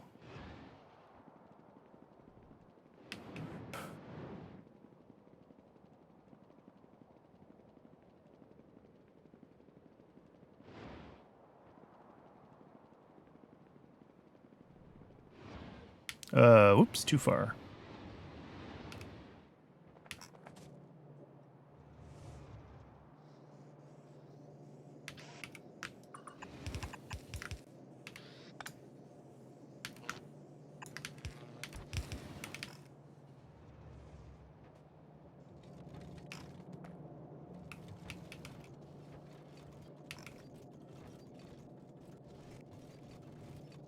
There we go.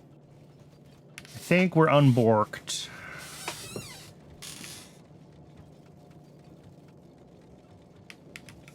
Ooh, this is also going to be bad, though. Can this not keep up with how much meat is coming into it?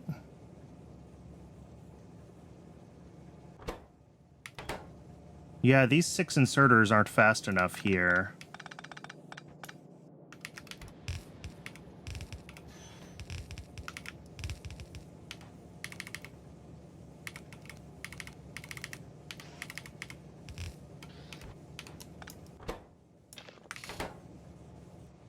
How's that? Now can we keep up with the truly astounding amount of meat that's coming into this system? It seems like it's all moving now. Seems like it's all moving now.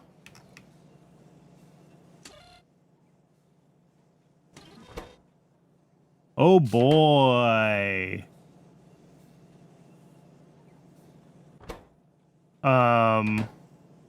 Is that because we need one more, like, guts outserter in the general case? Or is something broken here? I mean, I can migrate a bunch of these guts over. Well...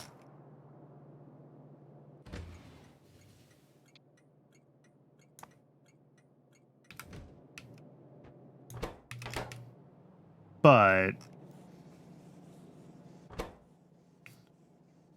it's hard to tell kind of where we're at as far as capacity until this runs again, until we get another delivery of Augs. Like, did this just back up because the belt was backed up because everything was screwy and guts were the ones that were unable to be output because they're the furthest forward and the belt was full? Or is it that there isn't enough guts capacity and I need one more outserter for guts? I do not know.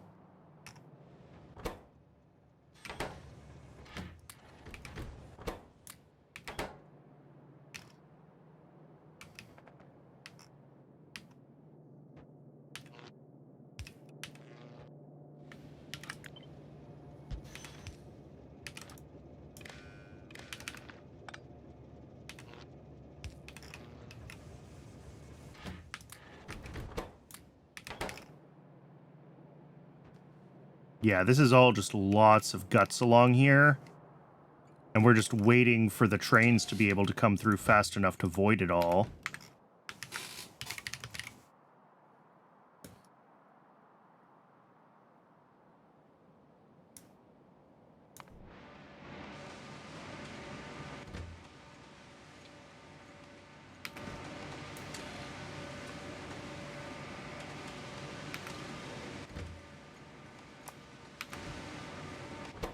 All right, there's 4 trains dispatched to keep bringing guts up here, so that's good.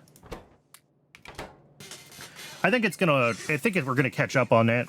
I just need to keep an eye on it to see if we have an actual problem with the build, like if I need to give this a little more throughput. And this whole restacker is awful, but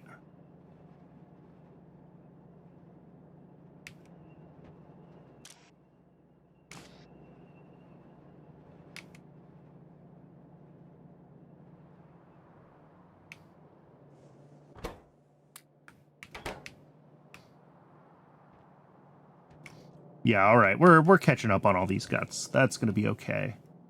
Let's turn this back on.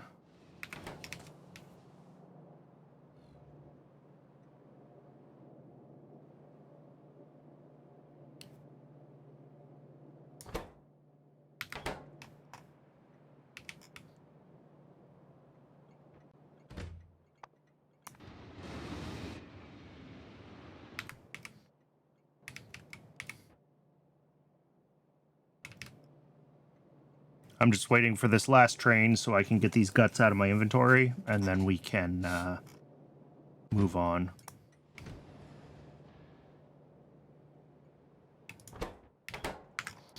How is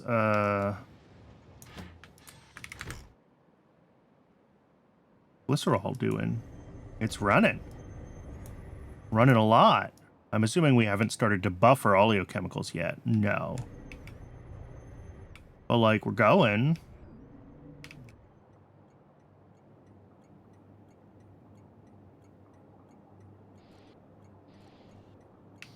All right. Oh, we can prod this. Ooh, maybe we should prod this. What does that look like in here? If we look for...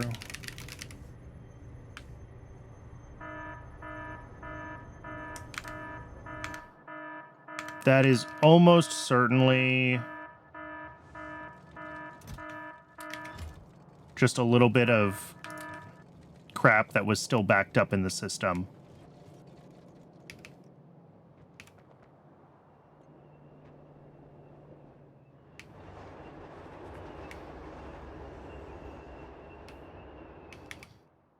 Yeah, I don't think that was anything new that was broken. I think it's just stuff that's still flushing out.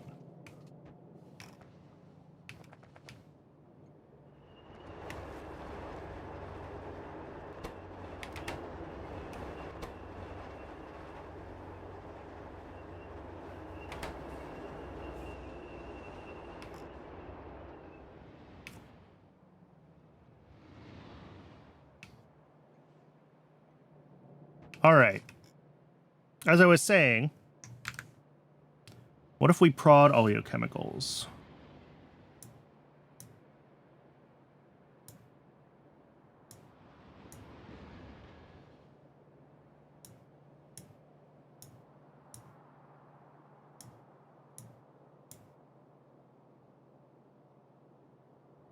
So we're currently making 90.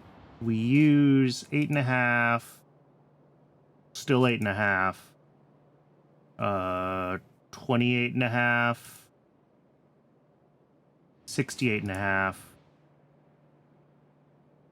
70. 78. Okay. But yeah, we can definitely make these Mark IIs with prod modules. If we want 3 of them...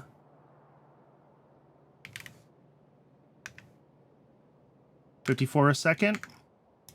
If we go up to prod modules,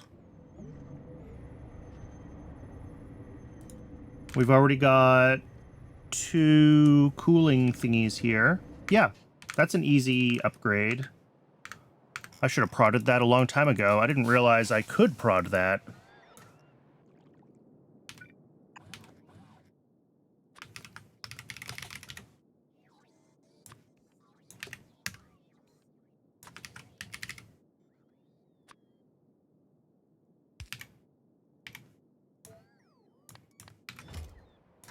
Do I need to allow the tier 2 FTS reactors? Probably.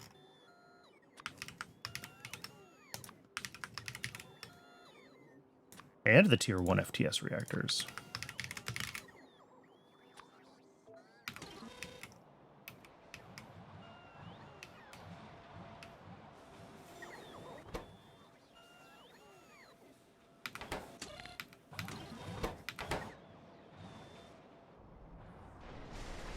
Oh yeah, look at that. This worked. We got 4 of these guys all making mirrors, because it needs over 200 of them.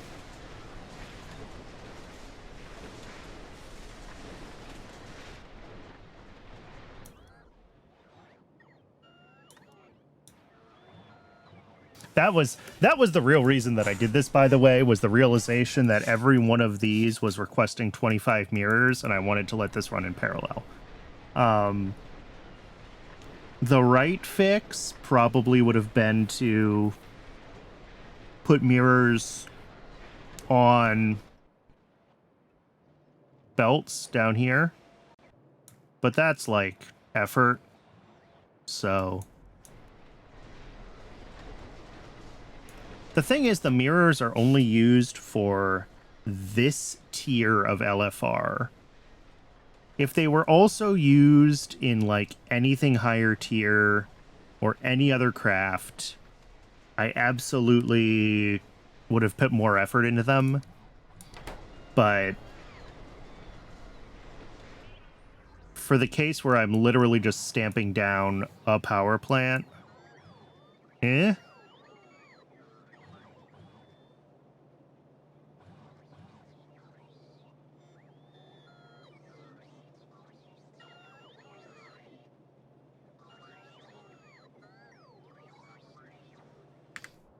Okay.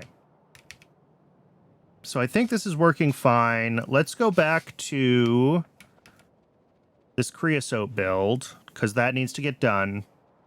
And then we can grab Arthurians, and we can grab the stuff for the oleochemical prod.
All right.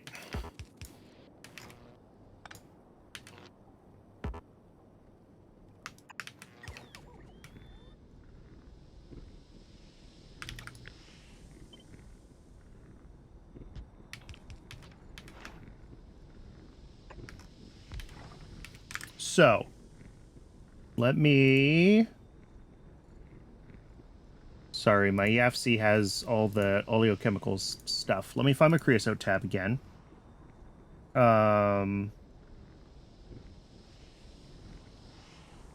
Let's do... What's easy? Let's just do carbolic oil to creosote first. That just gets it out of the way, right? Because that is a... Oh, sorry, no. We'll do... We did middles first, I think? Or tops? Yeah. Because that's what actually makes the carbolic.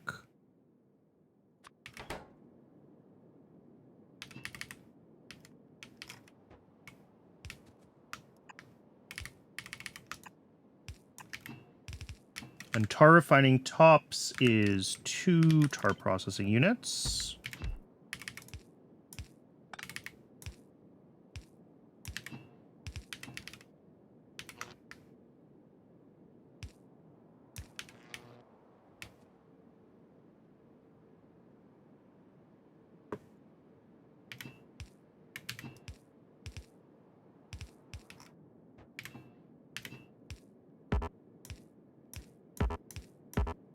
Jeez.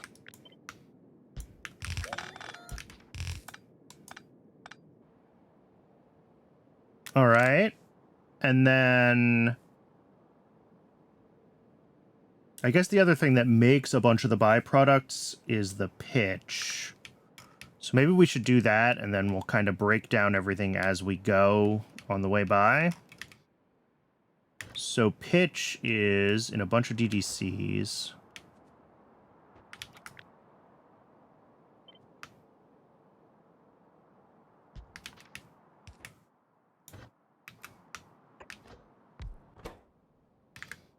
And this recipe is called Coke. There isn't a better way to use pitch, is there? As far as, like, turning it into... No. I can turn it into stone bricks, I can turn it into asphalt, or we can just process it into Coke. So that's the one we're gonna do.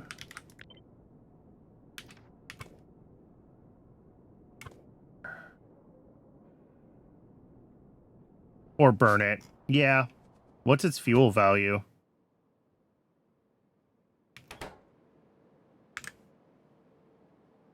I mean, if we process it into Coke, we're getting a little bit more naphthalene and anthracene, which is more creosote out of this build. So ultimately, the destination of excess Coke is turning back into, like, coal gas and tar. So whatever.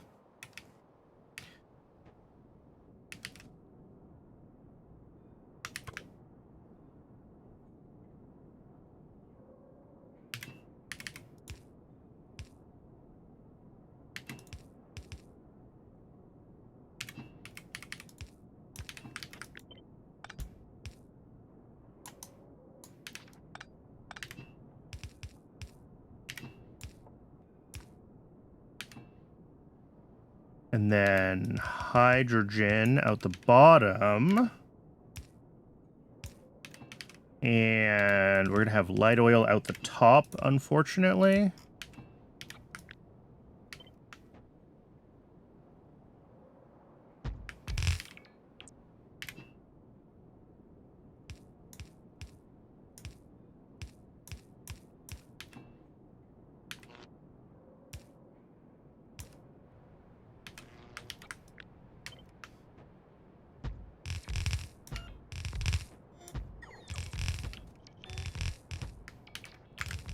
Seven of those.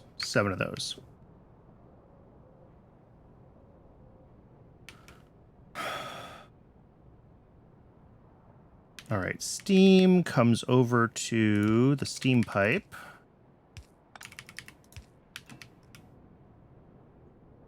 That's an output. This is the pitch.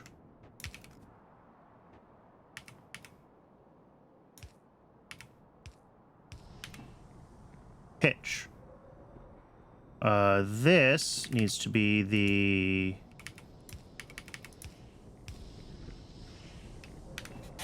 There we go. Now we've got naphthalene here, which is output. One of these is naphthalene. That's anthracene. This one is naphthalene. And also the anthracene, though, which comes out of this one.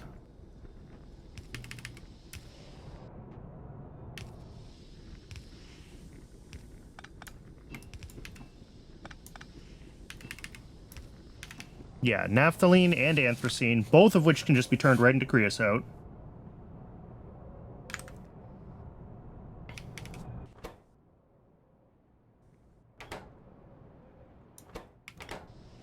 The hydrogen from this only comes from this step, so we can just get rid of this hydrogen now. And that is what we're gonna do. There's hydrogen. We'll have to set this up as a potential void output, but that's fine. Okay, it is... Has been another hour. Twitch is telling me that it wants to run an ad. I'm going to let it do that. I do run just the one ad break an hour, just long enough to keep pre-rolls turned off. I'm going to get a little bit of water during the ad break. I recommend you do the same, and I will see everyone in just a couple of minutes.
And we're back. All right, hydrogen output is done. Oh yeah, all of these guys have a coke output. That's a thing that we need to deal with.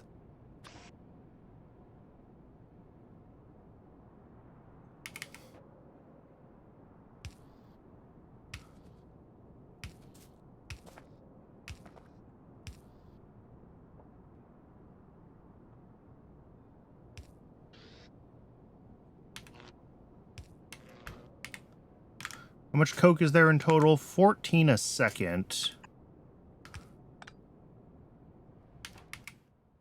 I'm gonna be lazy.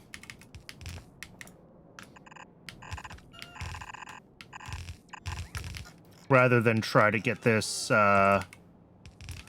figure out how to get this on two sides of a yellow belt. Yes, it would all fit on a yellow belt. No, I don't care.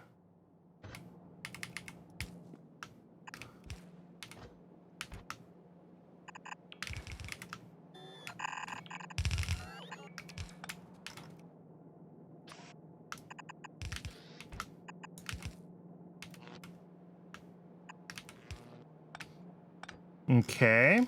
That'll be the Coke out. We do need...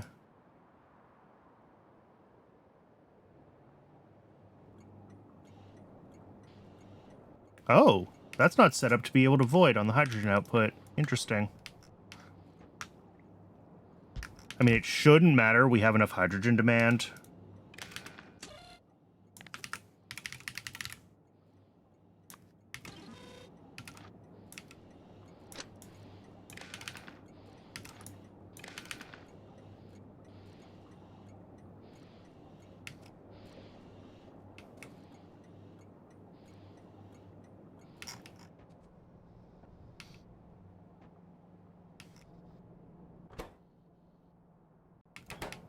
All right, hydrogen is flushed out. The Coke is flushed out. I think at this point we're just like down converting everything. So we need 5 tar processing units.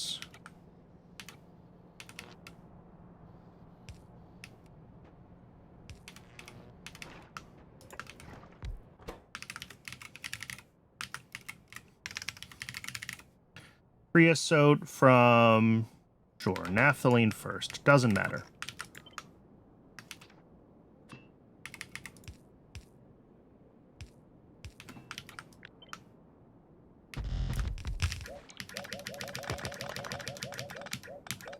I don't know how many times I'm going to do that before I remember it doesn't work. Probably at least a dozen more times.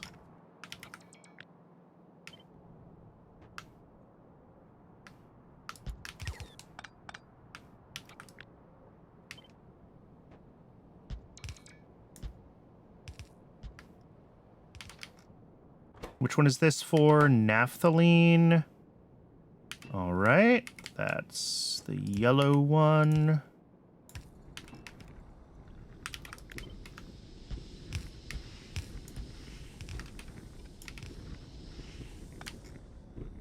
And then... same deal. Except for... oh, whoops. Naphthalene only needed 3. Anthracine's the one that needs 5. My bad.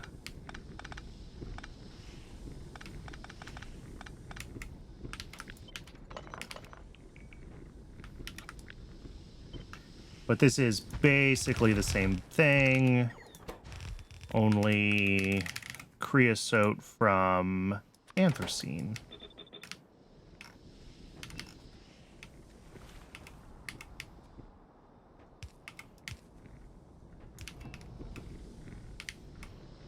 Cool. And creosote from carbolic is just 1.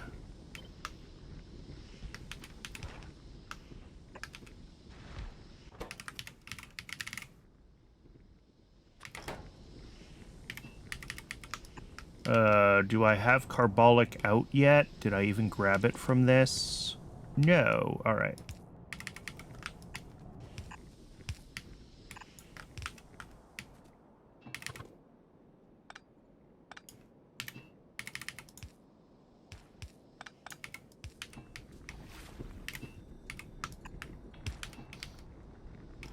Cool. So that is all of the creosote.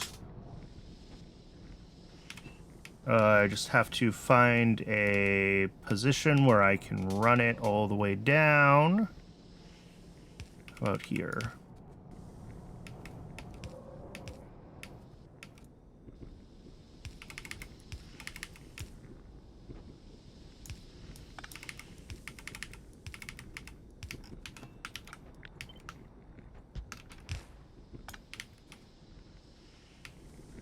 That should all be creosote. Yeah, these are going to have light oil output that we're going to need to hook up soon because they're going to start backing up on the light oil. And possibly more capacity for the coke output.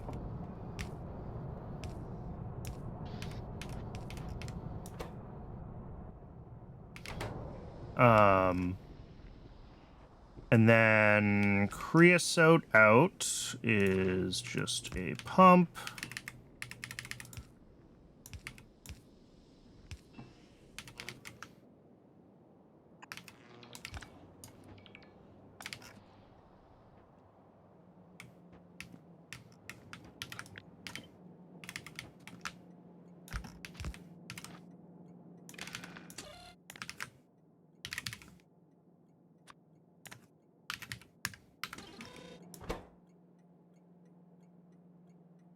Yeah. And creosote is the main output of this whole build, so that doesn't need to be set up with a void at all. And I think all we have now is going to be... Shows a bunch of anthracene.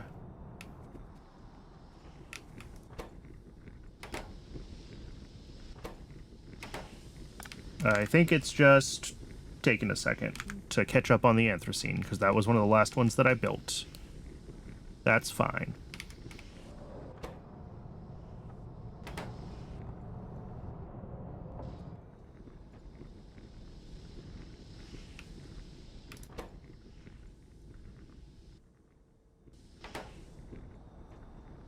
Stuff shouldn't be stopping, though. It should be able to pull the anthracene through fast enough to... We're not, like, on the edge of power. No. Yeah, it's 4.7 tar processing units doing the anthracene.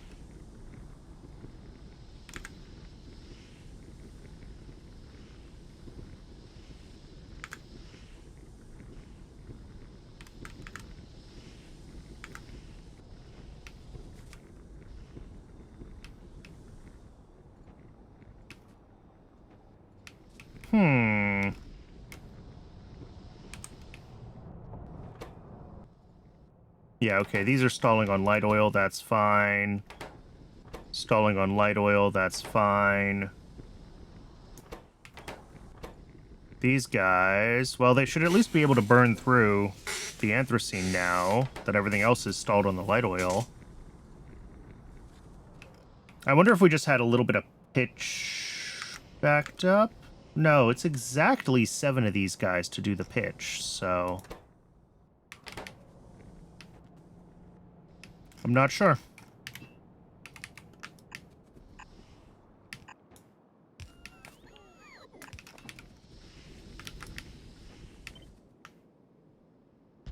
Alright, the light oil processing... I guess I could just throw it on rails and be done with it, but it's only 2 DDCs to turn it into gasoline and aromatics, and those are more useful byproducts than light oil is in my base right now. And we have plenty of light oil available from other builds, so we're just going to do this.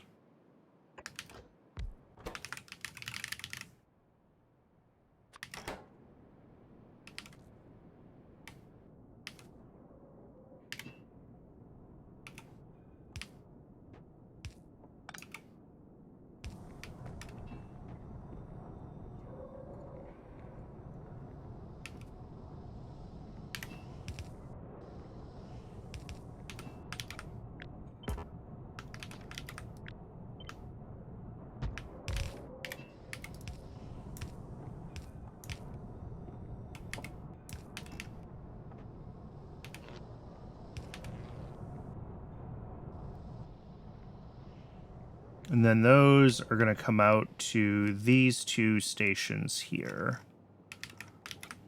which both need to be set up to void.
All right, and that will be aromatics out, but I need a few more tanks. Should be good.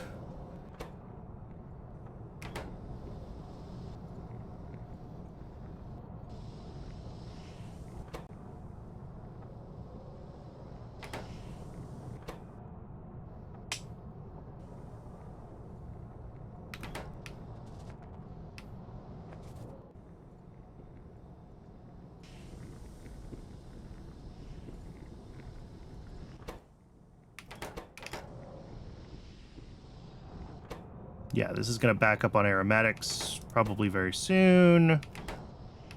So we just need to grab the tanks for that, and then this build is done. We gotta grab the... What? There was something else that I was gonna do a quick fix on that I don't remember. While we're down here, let's throw Renia modules around, because we always need to be throwing Renia modules around. Oh, hey, look at that. We might actually have enough to, like, fully...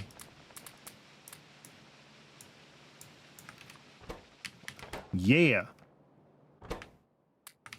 All right, the Renias are up and running. Finally.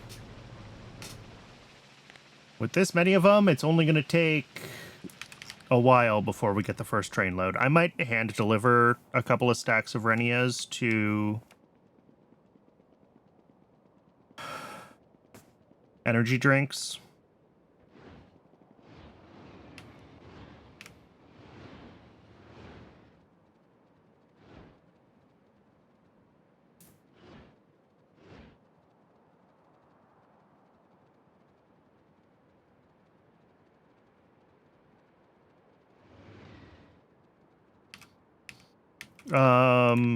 Have we fixed? Not entirely yet. It doesn't have ammonia. That makes me nervous.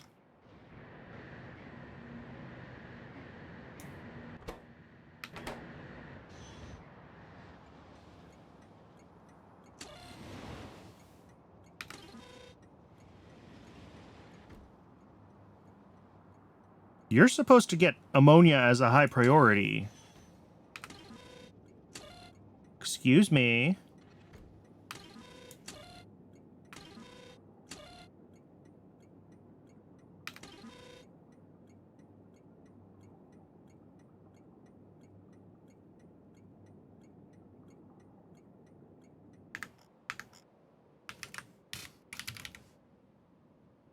Let me look at the other cyanic acid build. Oh, did I get rid of it? I'm wondering if there's something wrong with my Cybersyn shenanigans here.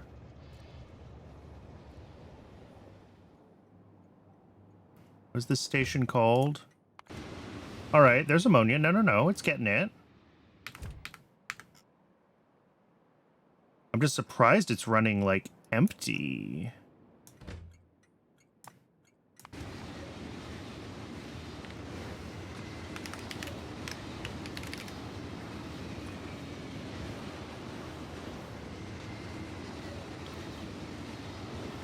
Yeah.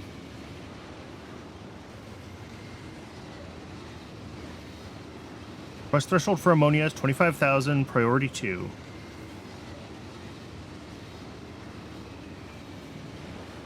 And it's getting 50,000. It's like on the way. But it should be requesting 140,000 right now, and it is. So where's the rest of the trains full of ammonia?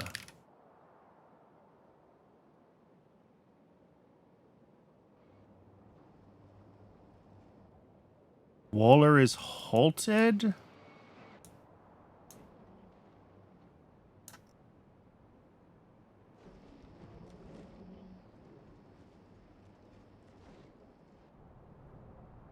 And it's halted because we're out of hydrogen?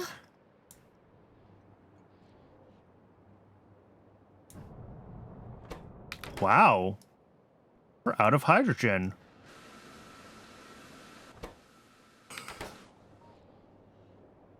Previously, we were having oxygen issues. Now we're having hydrogen issues. I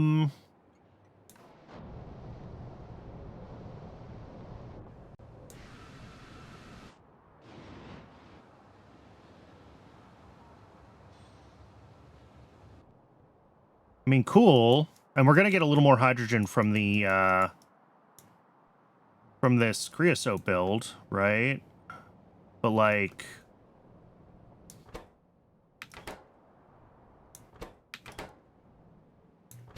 Yikes.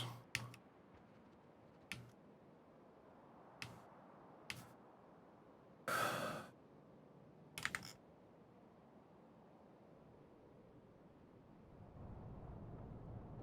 mean, we can expand this, right? Syngas to hydrogen. We can also prod it if we really need to.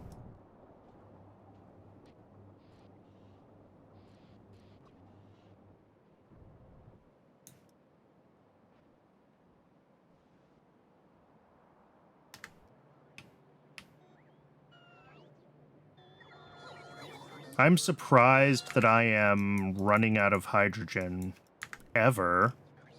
We make so much of it as byproducts of so many things.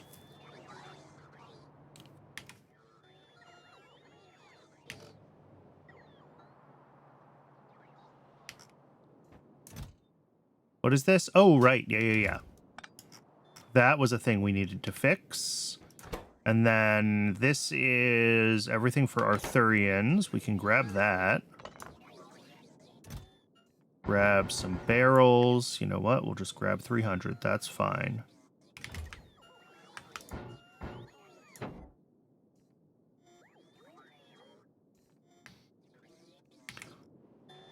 So, things to do. We have to drop off some tanks at Creosote because we ran out of tanks. We have to do the FTS reactors to prod oleochemicals. And we want to build Arthurians.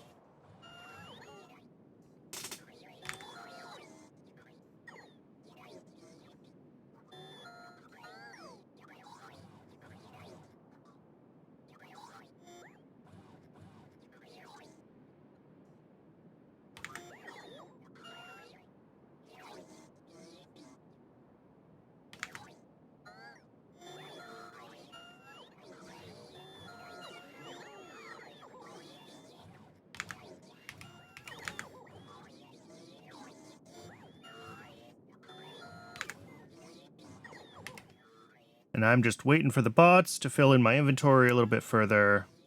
We probably have enough stuff in general. What are we waiting for at this point? Some rails, some belts. Yeah, I think we have enough to do the things that we have on our plate right now.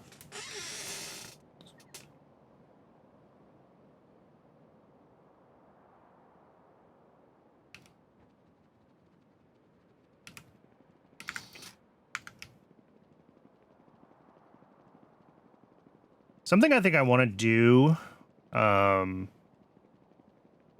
want to change... The science setup currently does a bunch of, like, custom-sized trains for each pack of science based on how many we use. And I don't think that's worth doing anymore, especially now that we're going to be delivering science to other places, too. Trying to scale delivery sizes to consumption is just a little silly. So let's just not. All right, so this is all running now, and this is going to make a bunch of creosote and a little bit of spare hydrogen. Hopefully this is enough creosote to bring the system up to creosote balance. If not, we'll do more. We can certainly double that build if we really decide we need to. Next is FTS reactors for oleochemicals.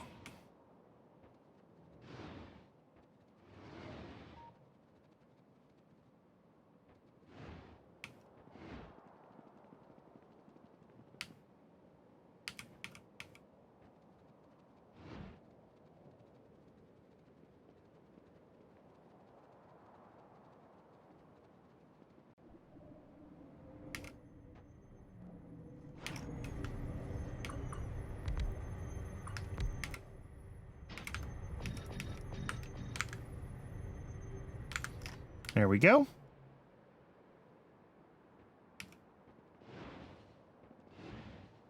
So that is just a free 20% more of everything we need.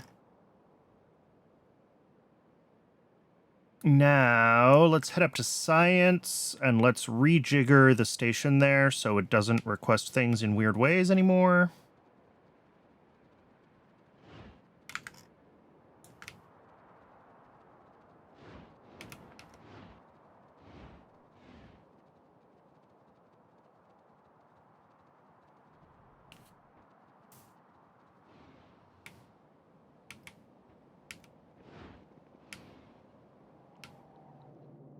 Yeah, we get rid of all of this. We just put down a normal CyberSyn combinator. We request...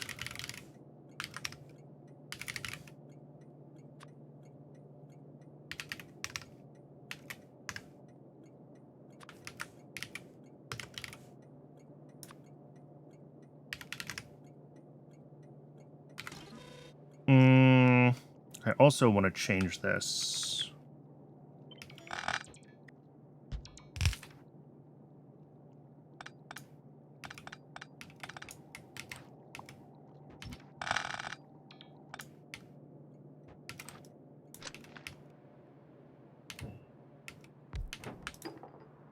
All right, never mind. It all fits in my inventory. Let's grab... What am I looking for? A deposit.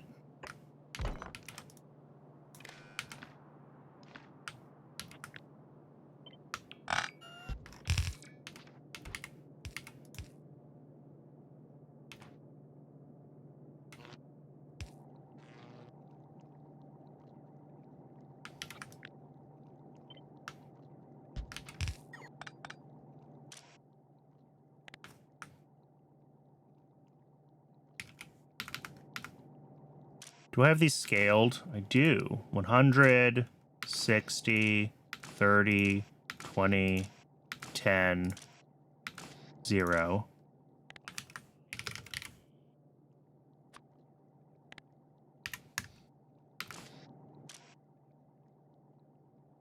It's going to be what? Military, I'm going to have to do at some point, but Pi Science 3, and then do we get not logistics. What is it? Production. And then Pi 4, and then utility. Okay, production before utility. So, production...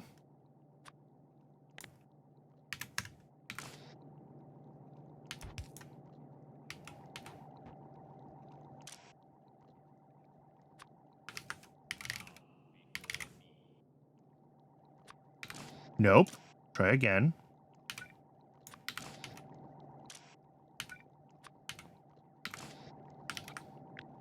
And then it's going to be...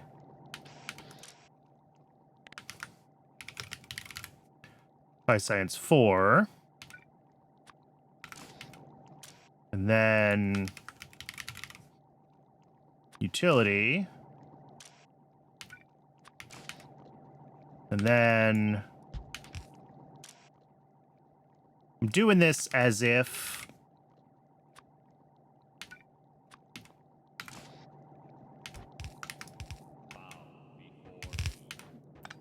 As if we're going to keep using this exact same setup forever.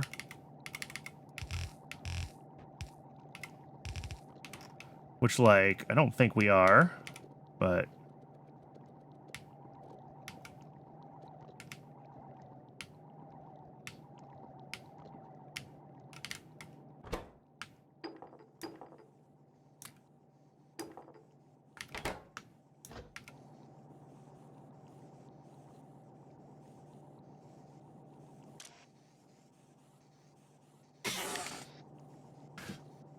So yeah, these are all going to try to keep each of their types of packs ratioed on the belt, apparently, is how I have them set. So I've got this one set as 10, 1, 2, 3, 6, 10.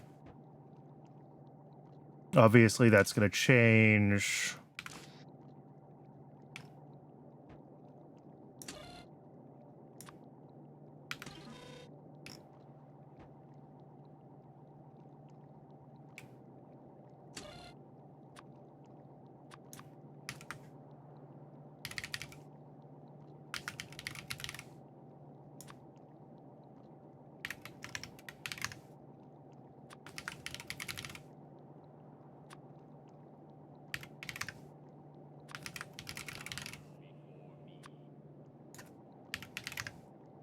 Actually, how many of these do we have in total? 1, 2, 3, 4, 5, 6, 7, 8, 9, 10, 11.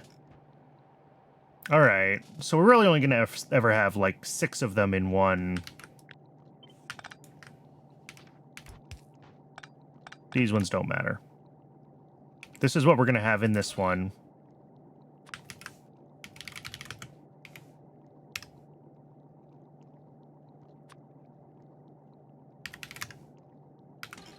And then we're going to have another train station that's going to have the other half of the science pack types.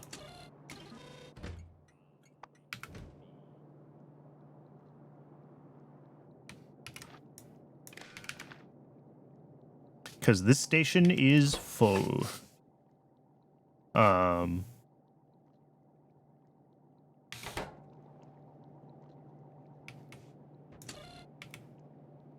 But now this should be requesting, yeah, a lot of a bunch of these. And it should be dispatching many trains to bring many sciences.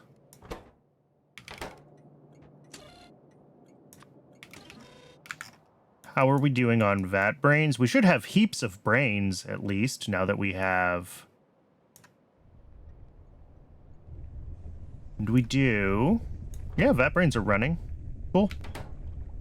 Now that we have a lot more brains, maybe it's worth thinking about vat brain cartridge 2s, getting the prod boost higher. What do we need for those? More brains. More fetal serum. Glass, Navins. Yeah. Maybe.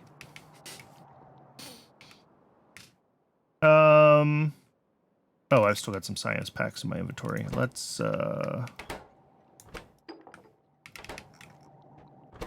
why do we not have Pi Science 1? Pi Science 1 should be... We don't have basic substrate? What?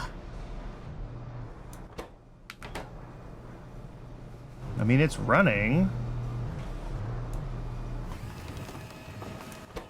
Was it not running recently? It seems like it's petering out fairly consistently, doesn't it? Cool. Looks like on wood. The issue is wood. Is that our ash issue? Does seem like it, doesn't it?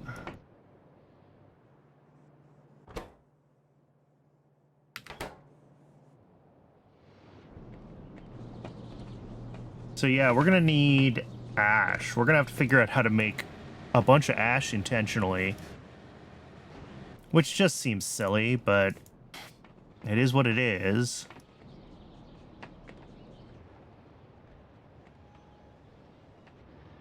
Could also be muddy sludge as an issue here.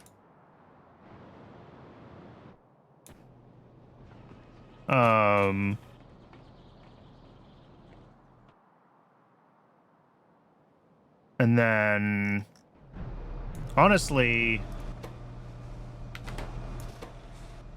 yeah, we can prod module basic substrate.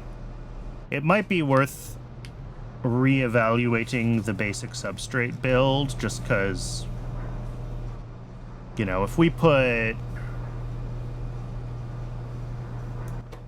prod modules into the basic substrate machine and then speed modules into the microorganism mines, we can probably get the building ratios closer to something manageable. Because right now this is like very microorganism mine limited, I think. We look at it. Yes.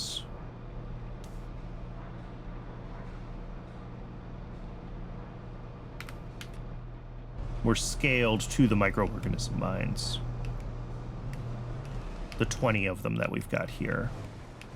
Let's take a look at that real quick. Let's just...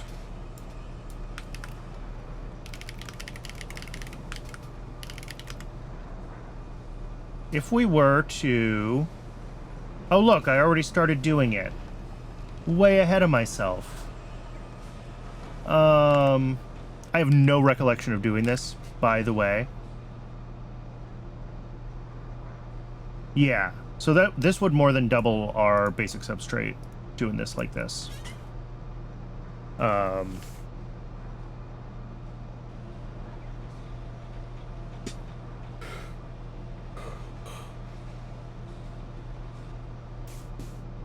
That's funny, because it's still, well, I guess we would do it at not quite 13.7. We'd do it at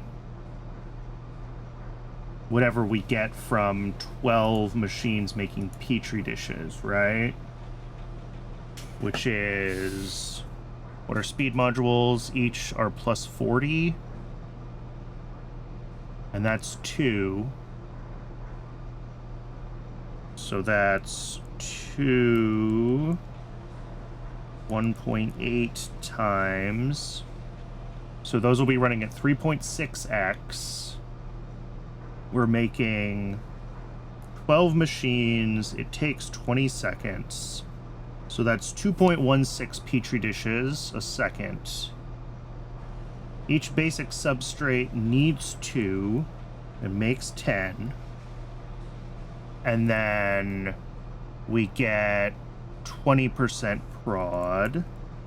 So 12.96 a second is our number. There we go. And that's 3 microorganism mines around each automated factory.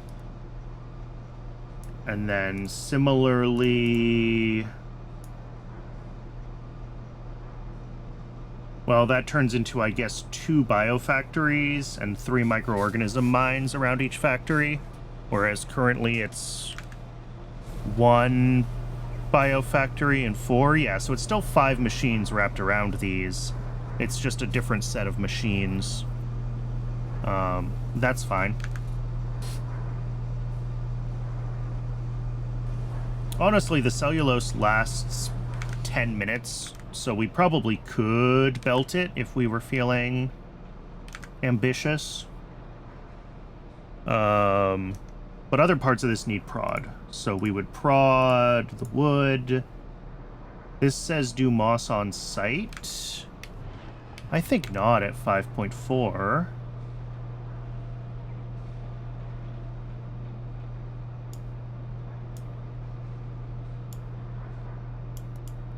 So this is the build.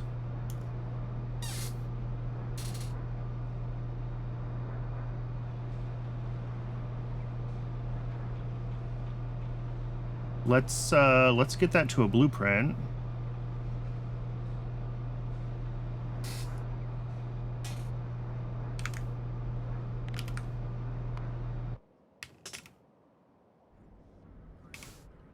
Because that basic substrate build has been around a long, long time. And if it's a problem, then we'll just take the time and fix it.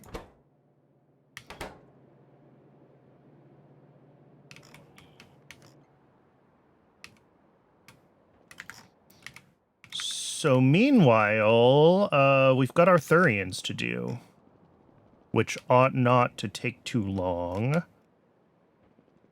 I'm going to do our Thurians over in the same place we've been doing the other new alien life stuff, because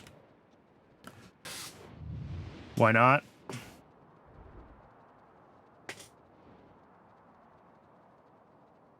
It's a good little corner for that stuff. Not here. South first. I thought I was further south than I was. I thought I was coming across on this path.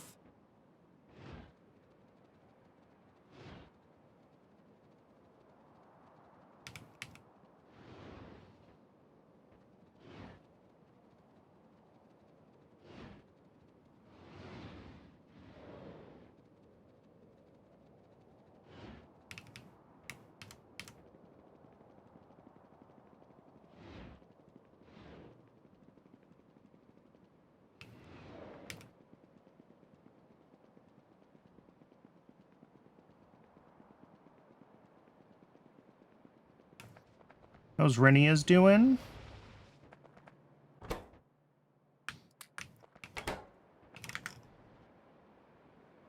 Oh, where did I build?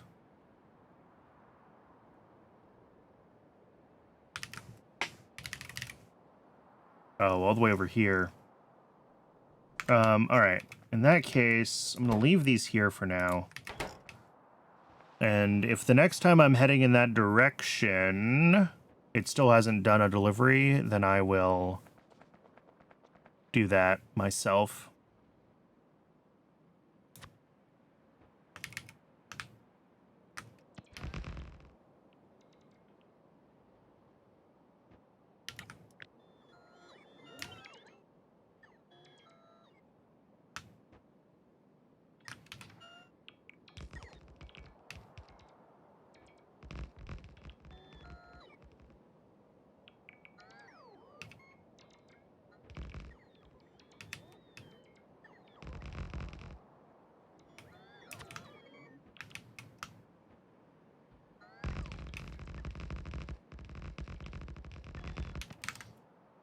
So, for the Arthurians,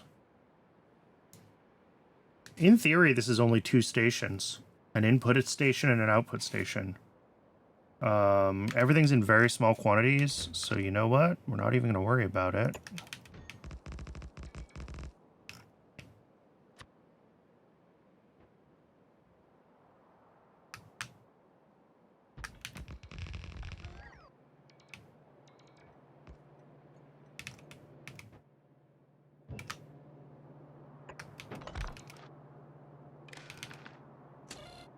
All right, we need a bunch of different stuff. We need cotton guts. Make sure I don't accidentally grab the studs. We need bedding.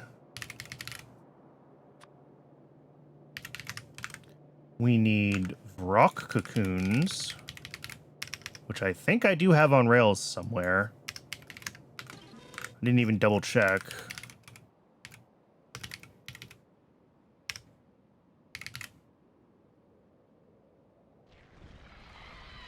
That's part of rocks. Yeah, we do make some. We might need to make more, but that is... Oh, this is only a Repro Complex Mark 1. So yeah, we can upgrade this to a Mark 2 and throw a couple more rocks in there and just get a bunch more cocoons going. That's fine if we need to do that. We need automation, logi, and chemical science.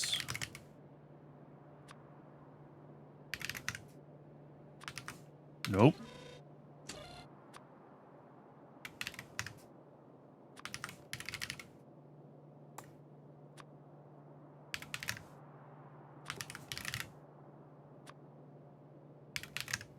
Okay. That is all of the inputs for these guys.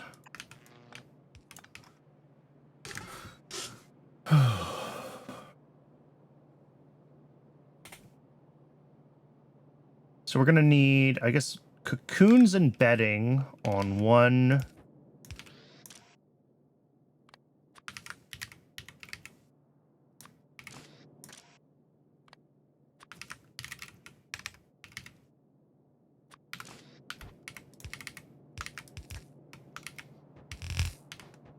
And then we're also going to need cotton guts.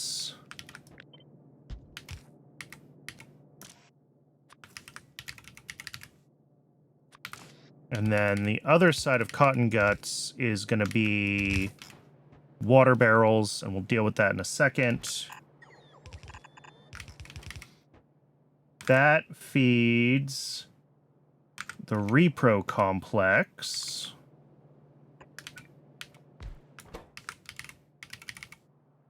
We make the eggs. Just one module to start. And everything is low quantities.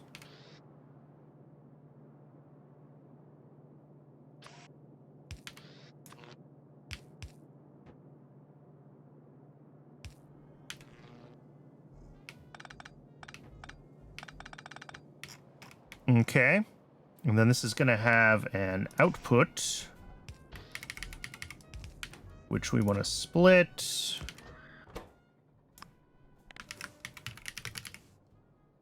Empty barrels, because again, we're going to have water happening, I don't know, here-ish somewhere.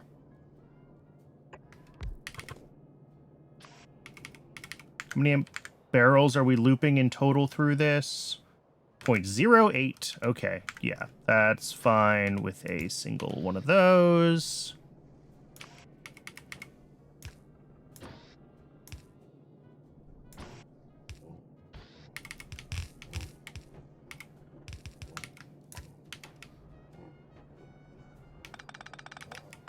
Cool. And then the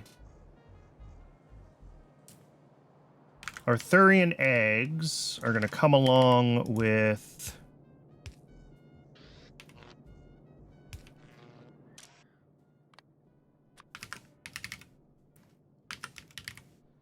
our science packs.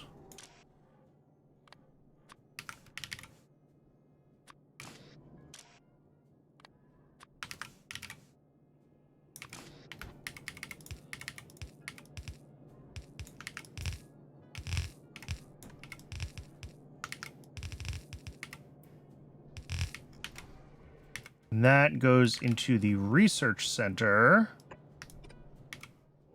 which, if I can place it correctly, we'll do the Arthurian cubs. And again, very small quantities of everything.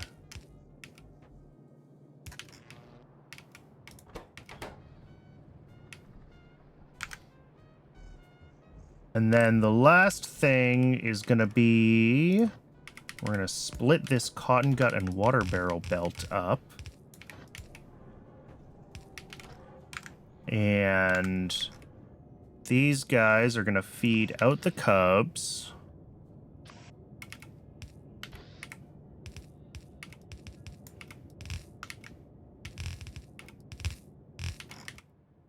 To couple of Arthurian pens.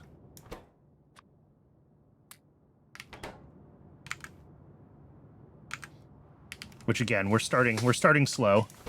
But each of those ultimately is using, I mean, this is all, again, very small fractions of everything. So, like, whatever.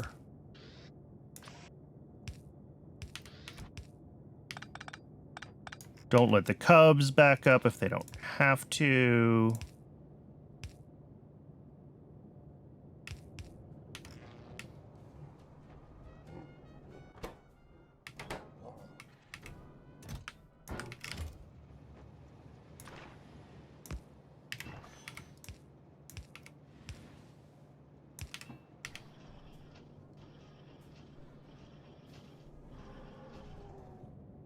And then out of these guys, we're going to have the Arthurians themselves. More water barrels.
That should do it.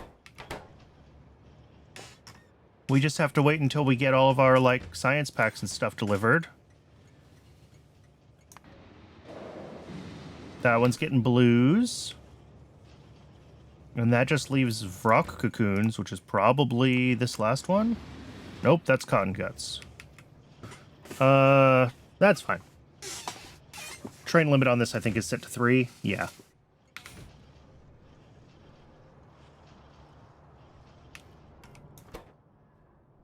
Oh, and this gets prodded, because apparently you can prod cubs from eggs. I'm not going to question it. I don't know how we're getting 1.2 cubs from each egg, but we are.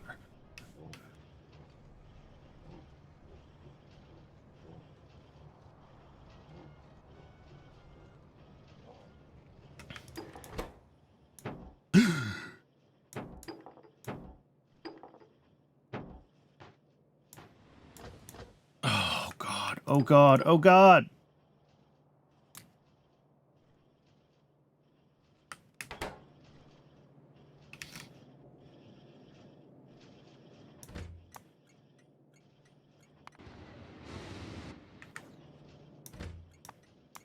Okay, the only trains that got dispatched are the ones that we actually need. It's chem science, it's frog cocoons, and it's cotton guts. So all of that fumbling around with the, Oh, look at that. I brought, like, just enough water barrels. That is impressive. It is too bad that we're not getting, like, the inputs we need right away, but...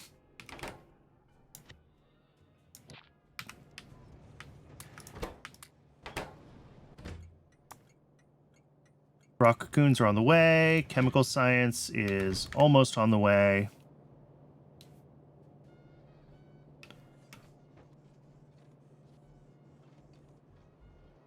Cool.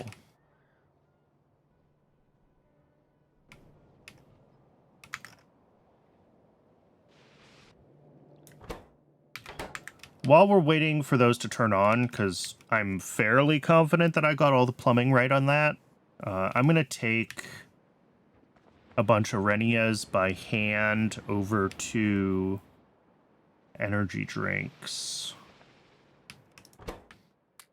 Because we're only sitting on about half a train load, and it's going to take a while before we get a full train load.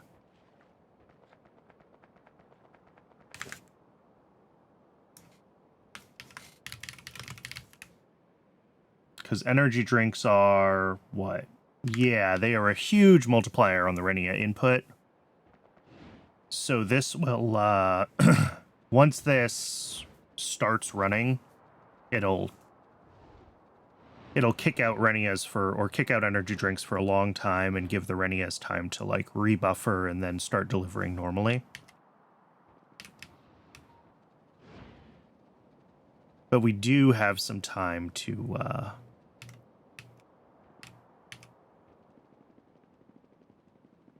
get this started, and that'll finally get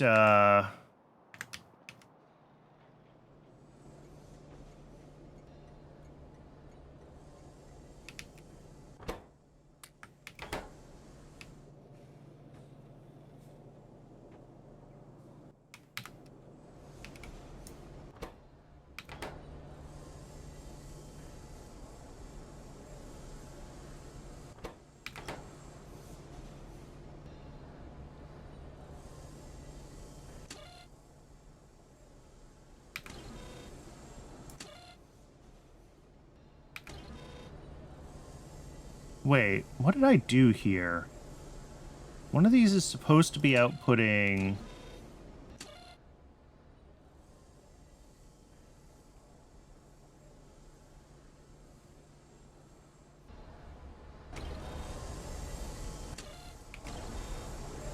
Oh, this is the final control signal that we just never actually did.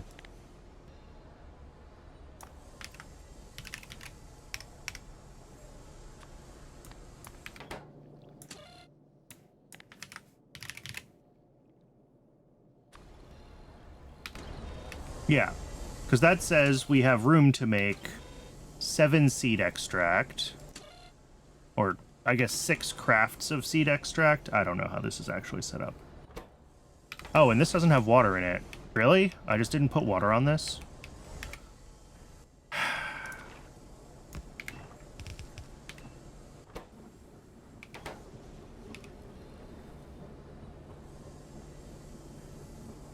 Do I remember how this works? So yeah, we take sugar divide by 5, because each of these crafts has 5 sugar. And then we subtract the amount of seed extract, and that gives us how many seed extract we could run.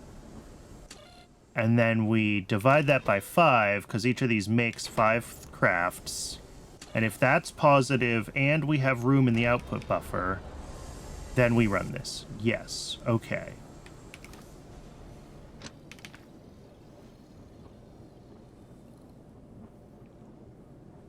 And I don't think we need to include this entire belt. I think just this much of the buffer is fine. Although I do want to confirm that this does make enough.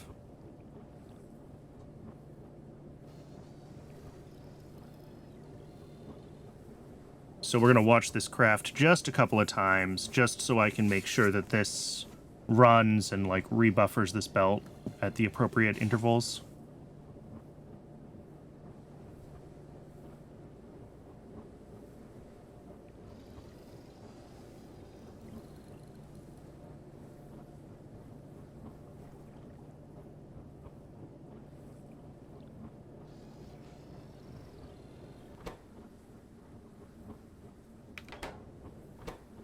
I guess we don't need to include in crafting here, do we? It should come out in the wash.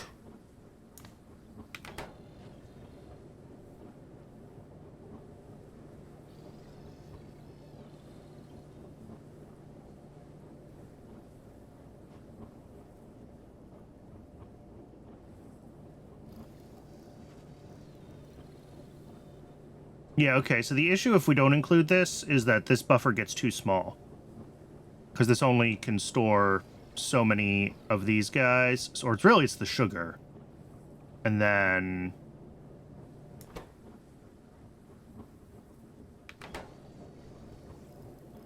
I don't know if we're going to have enough time for the seed extract to get built before this needs it. We'll see what it does.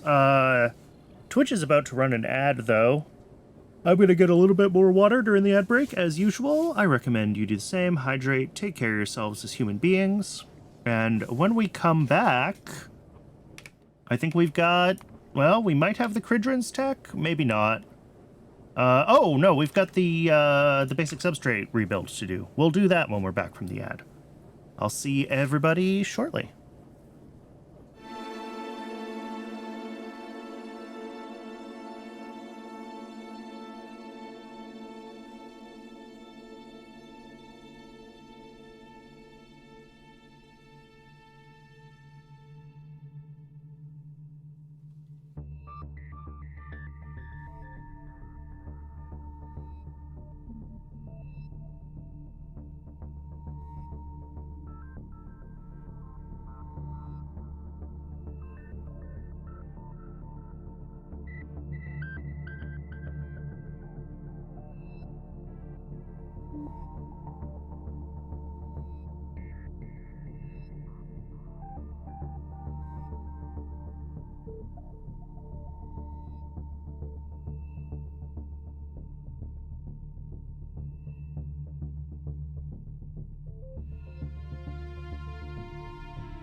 Welcome back, everybody.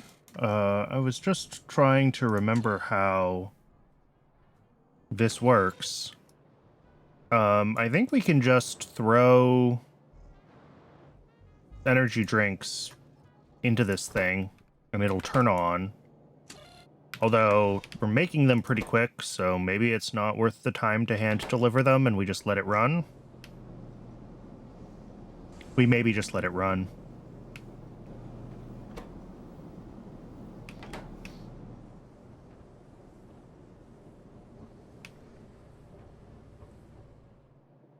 Because, like, we're already up to 500, so... we're not going to get huge... Yeah, you know what? Let's just do it. Let's just do it. Swing back by Arthurians anyway and make sure there's no little fixes I need to do to them. To make sure that they're running correctly. Oh, and even if they are running correctly, I need to throw all the rest of the modules in place.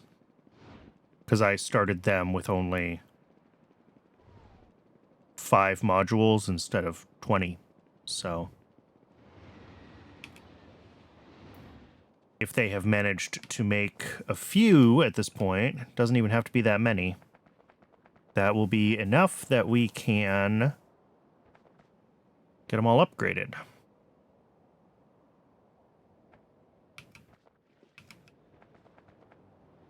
All right. Energy drinks are this one? Yeah.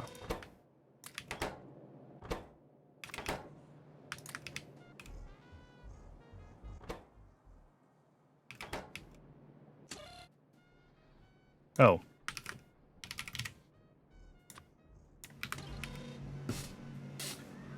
There we go.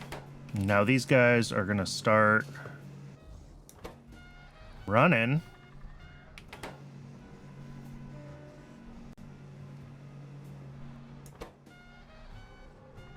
And then we just wait.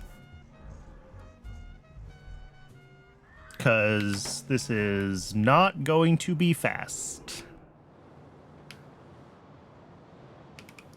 And then to start these ones, how many do I need? I need 2.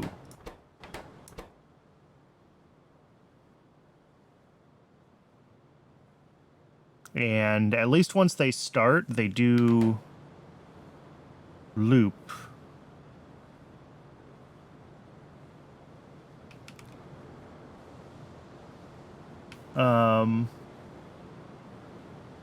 Where even do... oh, they come in on here. Yeah, that's right. Side load from here.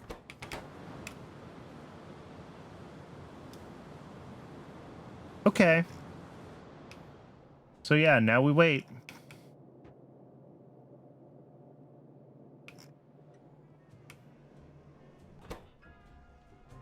We did not already make this many augs. I had some left over in my inventory, and I dumped them in this chest back when this first turned on. Or when I first built this, rather. So that is why they're over there. We will get the occasional ablaze aug. And they will just decay back into normal ones.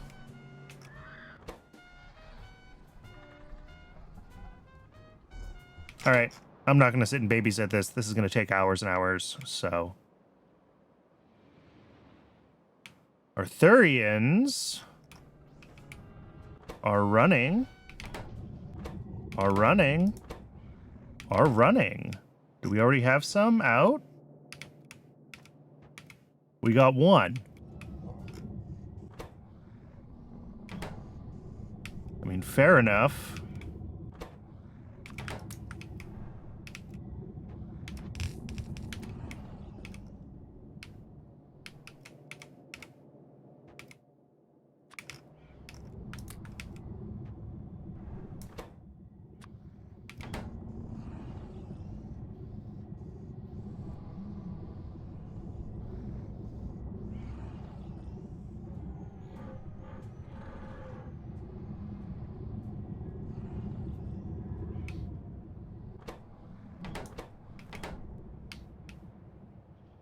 right, we can just, once again, just let those guys run for a while. So, basic substrate next. The great basic substrate rebuild.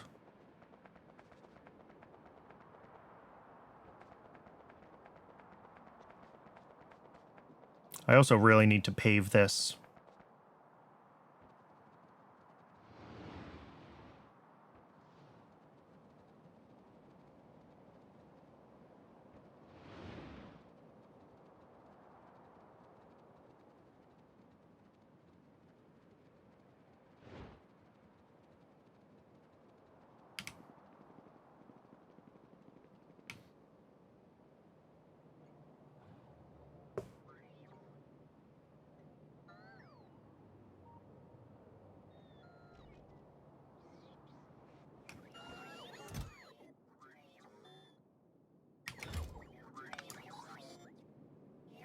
How's this going? Oh, that's a full power plant as well. Excellent. Well, most of one anyway.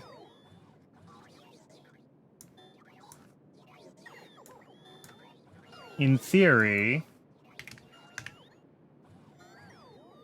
it's like 3 of them to 1 generator.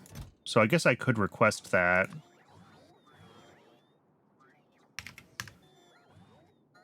And then we do it as all at once for 1 turbine. Why not, right? Do the full crazy build.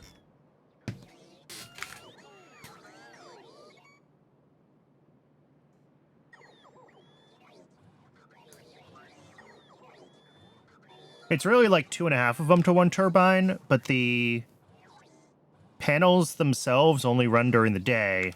So I think we need to do a little bit extra. So we'll do 3 of them to 1 turbine instead of like 5 of them to 2 turbines. And hopefully that'll give us enough like bonus steam that we can throw in a steam buffer to have it run 24/7. I think that's the best way to handle it.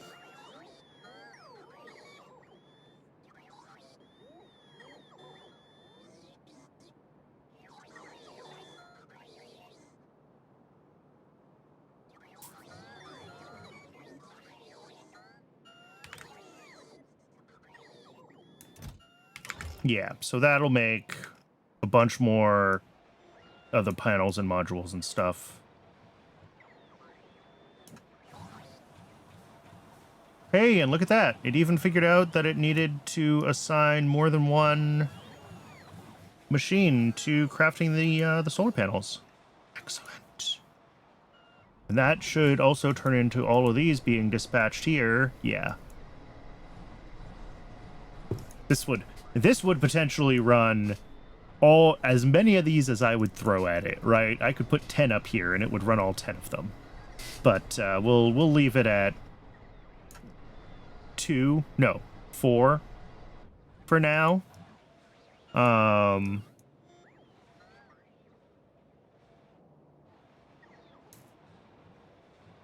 that'll hopefully get through these panels reasonably quickly.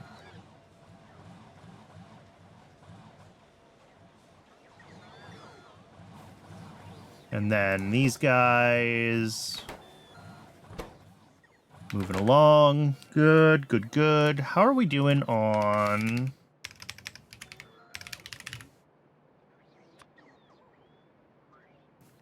We have still not really caught up on them. But I guess we have multiple stations that are marked as high priority. So it's preferring to pull them. All right, that's Cridrins, so we can get those into a request. Let me grab the shopping list from Yafsi.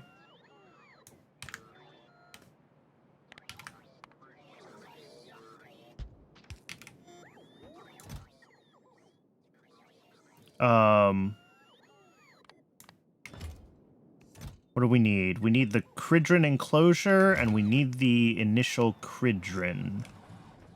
The initial Cridron is going to come from here.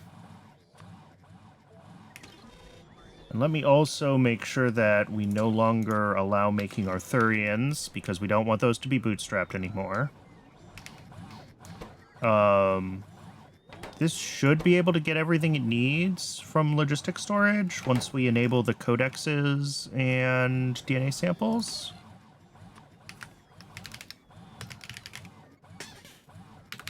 Which DNA sample does this actually need? Venus flytrap DNA sample. Done. And the codex goes in just general crafting Cridron codex.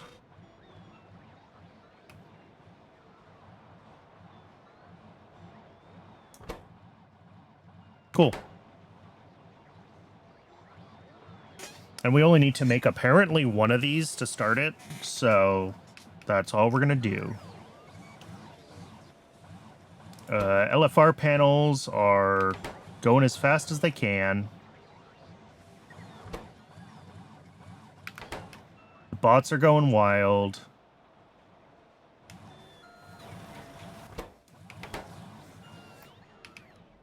We might get around to building that that power plant today, too, which would be pretty cool.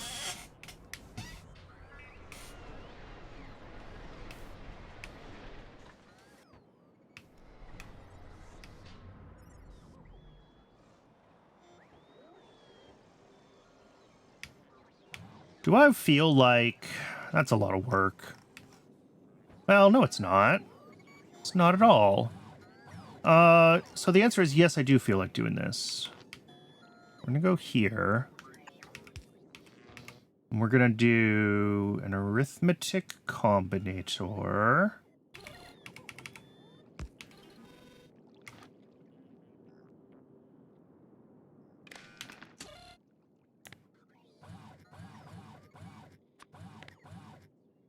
We're going to take number sign times 1, output number sign. This is just a diode.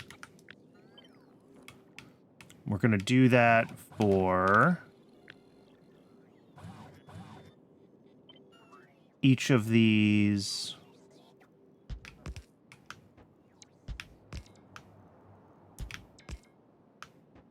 modules.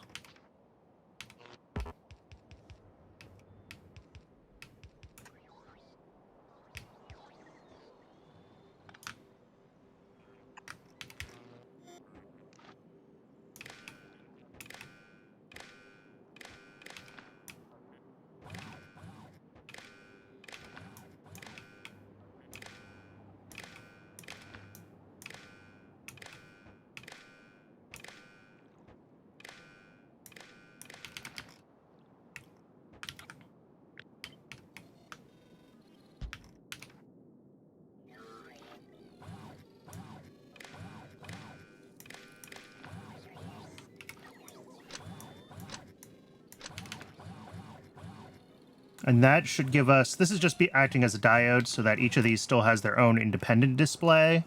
And then we're summing them together on the green wire here. And actually, I don't think I want it there. I think I want it down here where it's easier to see. Maybe we even put it down like here.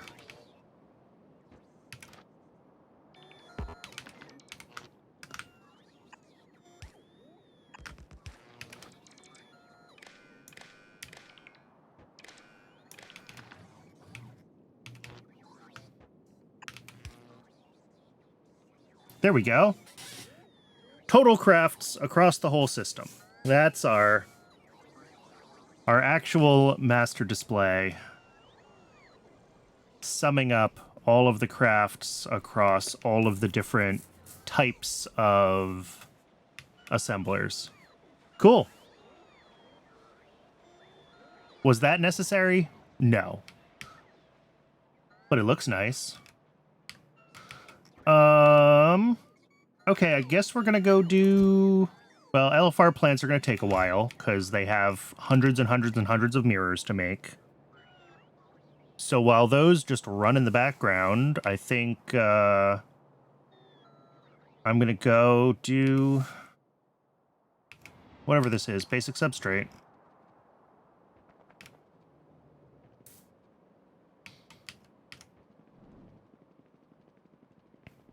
At the very least, having a couple of tiers of prod in all of basic substrate will reduce the log demand on the base a little bit.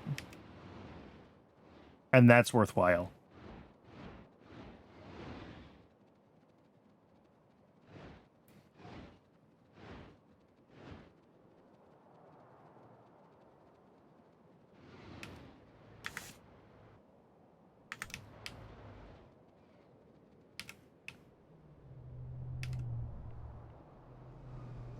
Yeah.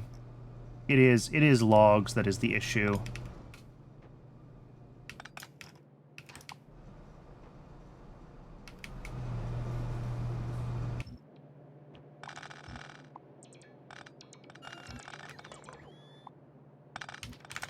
So, looking at this, we're going to need actually a third wood processing unit. So we'll need to reorganize this part a little bit too. Everything gets reorganized.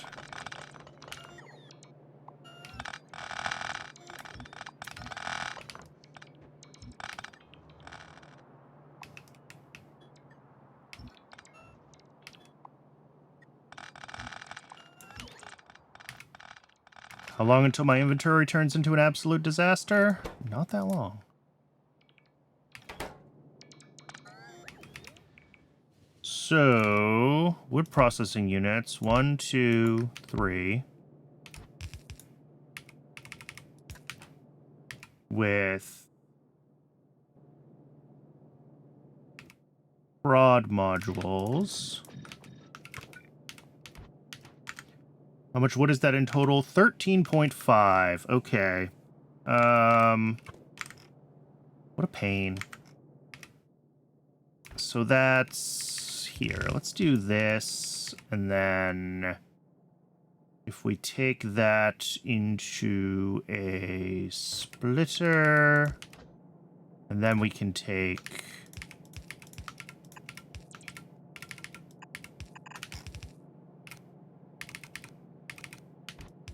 there we go. That's that is a way to do it.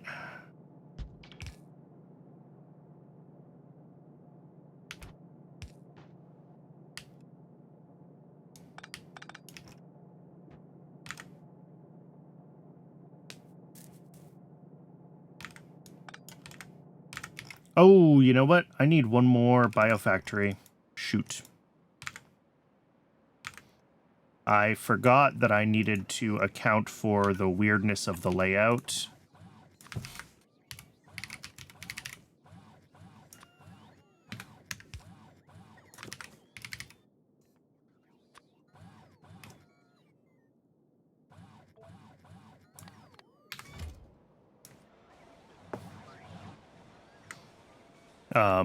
Yafsi says I need 7, but I need 8 because I need 2 for each automated factory. Unless I decide I do want to do the cellulose. I mean, cellulose spoils in 10 minutes. Maybe we do just do the cellulose, like, separate.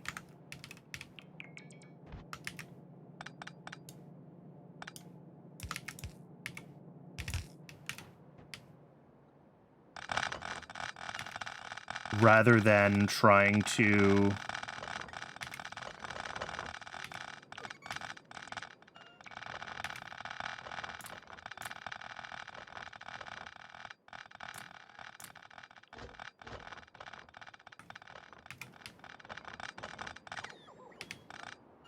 And then we don't need that after all.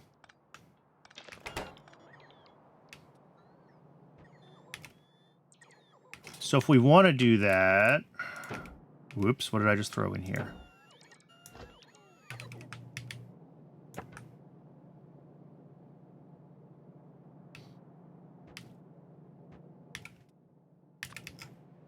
We're We're going to have 7 biofactories.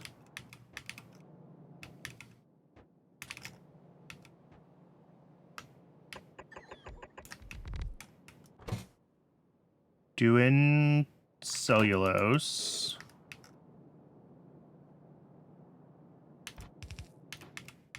With prod modules.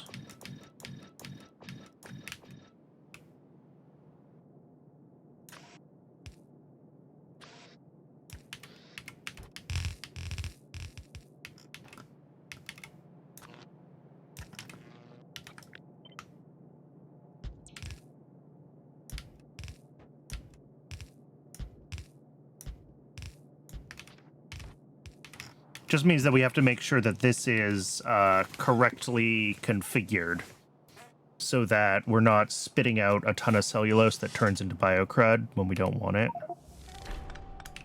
There's our cridrin.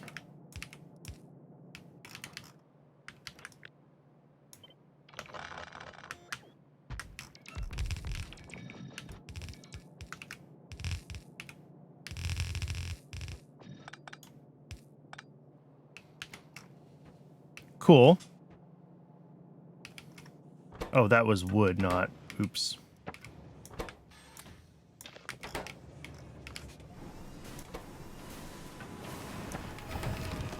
We're not going to turn these on yet. We'll power them on when we need them.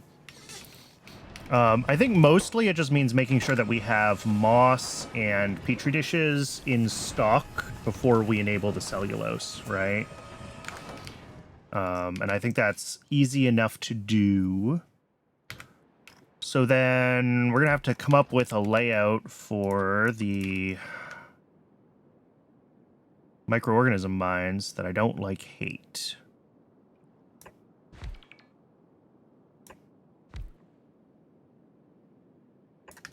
If we do this, each of these is making their thing. Yeah.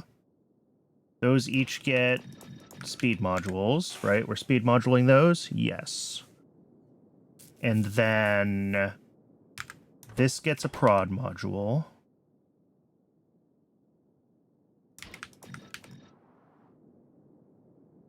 .17 in. All right. So that's that. And then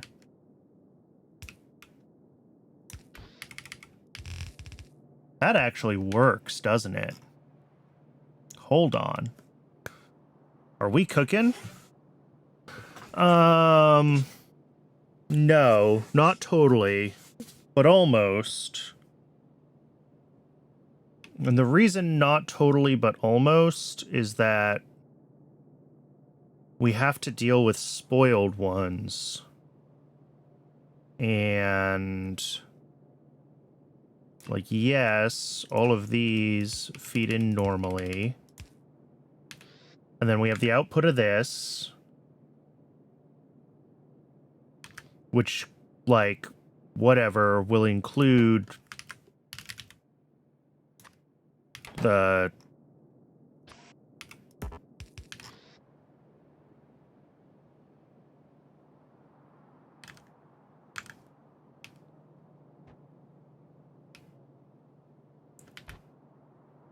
That'll be our output.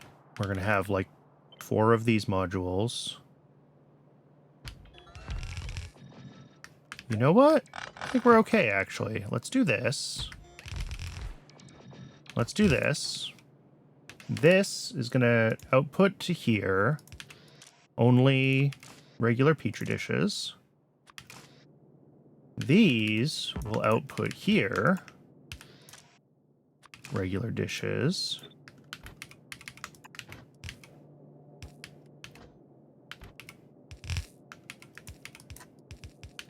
And yes, that's a little bit of a funky intersection, but you know what? I'm pretty okay with that.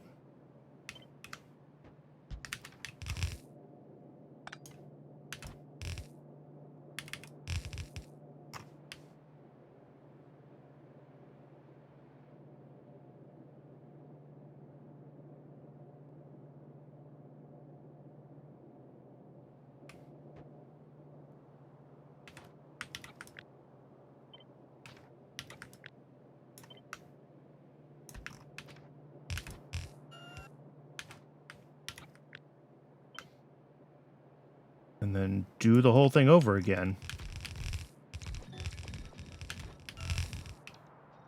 Okay.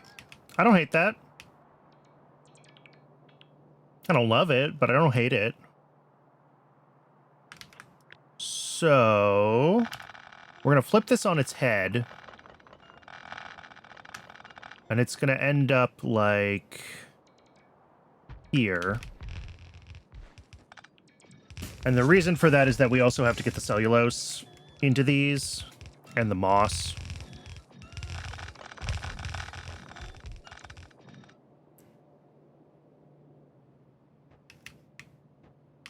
So our output will loop up here.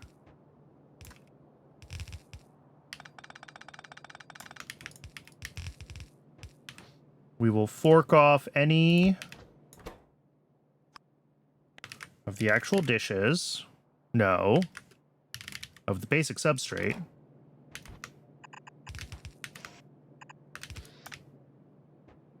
And then come along to here. Same thing, but biocrud.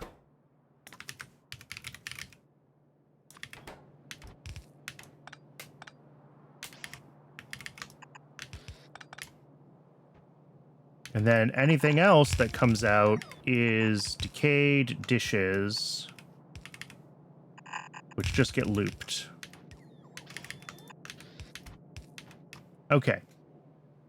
And that way we don't have to worry about routing the decayed dishes from these guys back to this side of the belt. It just works. Now, here, we're going to have an output from each of these, which is our...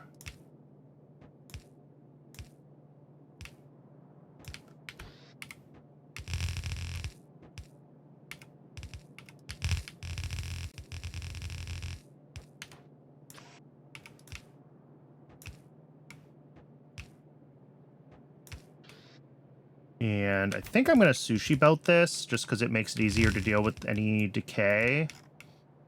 Because we can just do like this and output left to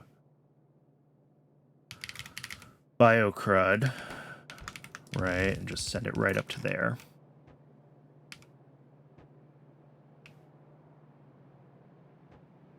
So that's good for that part. Whoops, wrong button. We use a grand total of 2.1 petri dishes a second, so that's easy. And we use how much moss? 5.4. All right, so we'll do 3 of these guys set to moss.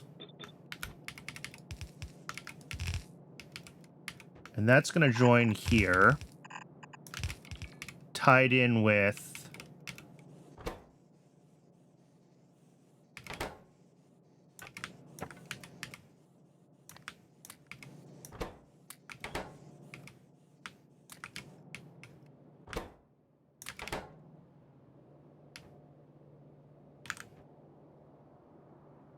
All right.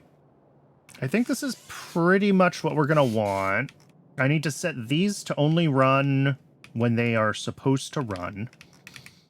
So that means a decider combinator like here, which says if we have moss and we have petri dishes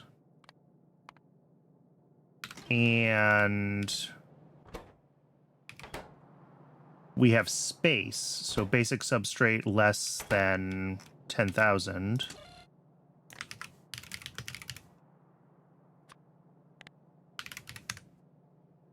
Then we can output the green check.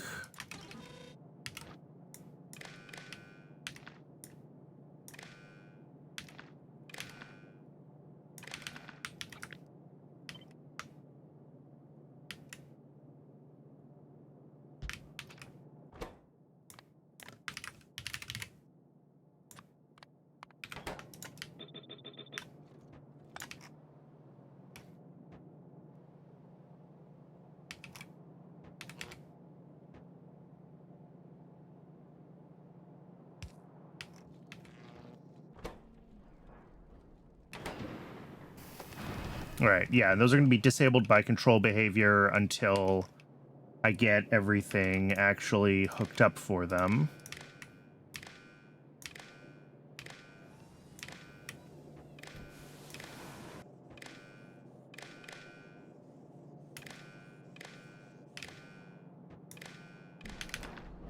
All right, now they turn on because they see we have moss, they see we have petri dishes, and they see we have space for the basic substrate. What is... Oh, that's fine. No, it's not fine, because this was supposed to be a half and half belt. I need to... What do I need to do? I need to basically stop moss. Or do it to the left, actually.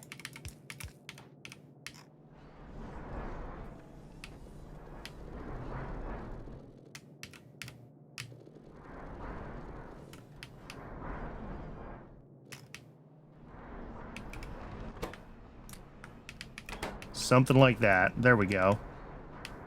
Now this will loop the... just the... whatever it's called.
All right, and then 2.16 petri dishes a second. That's just one of these guys.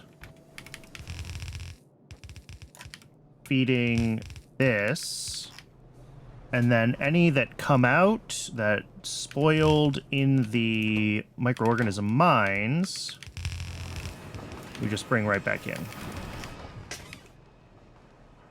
And I think that's it.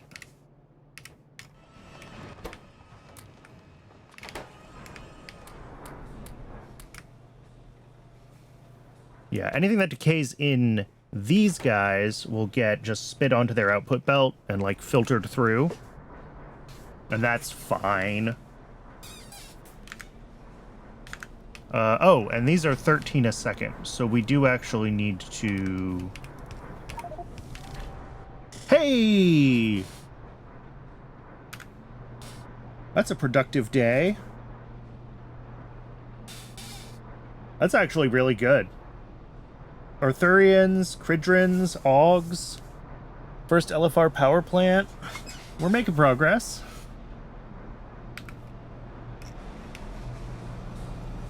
These are starting to turn on.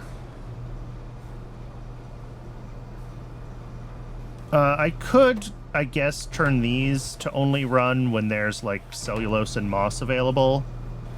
But also, I don't really care because there's no cost to running these in a loop except for power. And I hate that, but it is what it is. If there was more incentive for me to do this more correctly, I would do so, but there is not incentive, so I'm not going to. That's where we're at. I think we're good. Yeah, we're making heaps of basic substrate now. And with 2 tiers of prod, 3 tiers of prod, actually. We've got prod on... prod on the wood, prod on the cellulose, and prod on the basic substrate. We should be using, well, We're making a lot more substrate, so I think we're actually using more logs. But per substrate, we're making fewer logs. Or we're using fewer logs per substrate now. And then we didn't end up needing this because I did decide to do the cellulose in a single build instead of down here.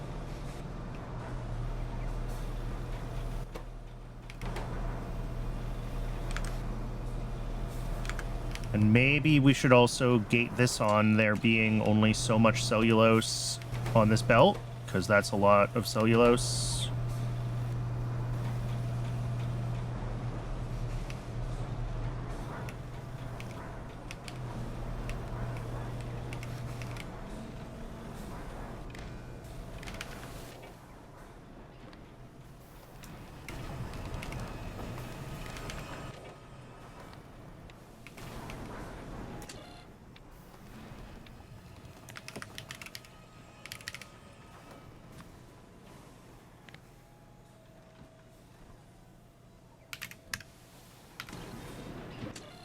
All right, let's keep that down to like 150. Let's see if that's reasonable. It might not be reasonable, but we'll see how it goes. The thing with doing this in a sushi belt is it's really, there's no way to make the machines always pick the oldest one, right? Like they're gonna sometimes miss an old one. It's gonna float right past them on the belt, and then it's gonna decay. So, like, you want to have enough on here that they can always grab them when they need them, but not be constantly feeding so many in that it's, like, massive overkill.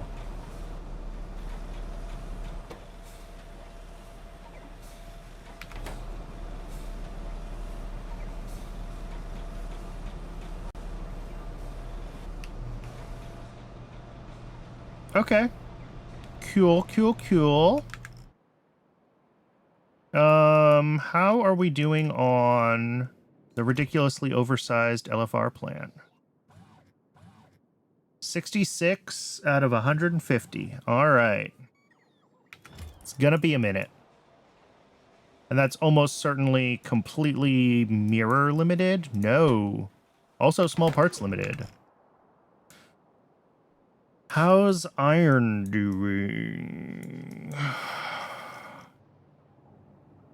Does not have oleochemicals.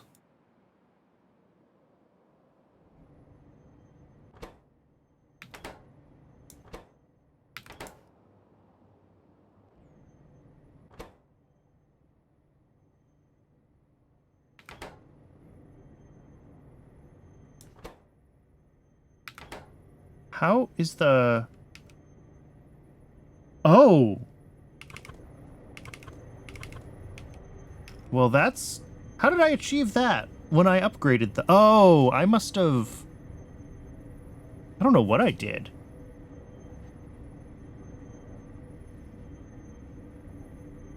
How could these have run at all?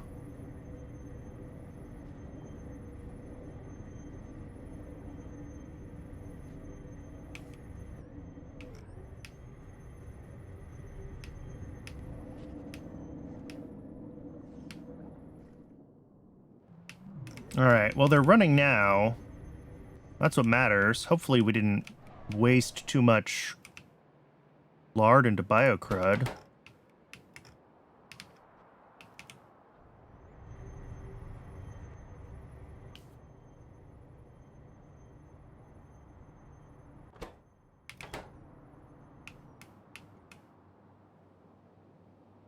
Okay, well, that's just not true. Why is this...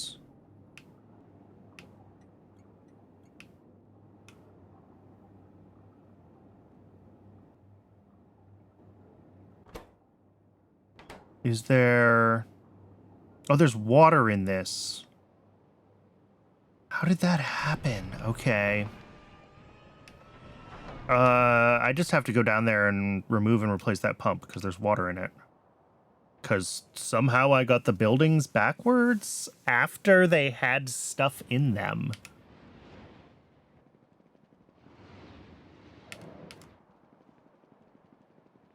I must have fat-fingered a hotkey or something. Very confused. I mean, I'm always confused, but I'm particularly confused right now.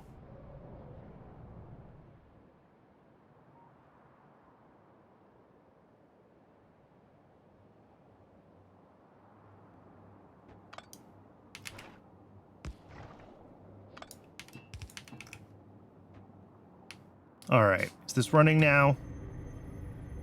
Yes. Okay. So this should finally...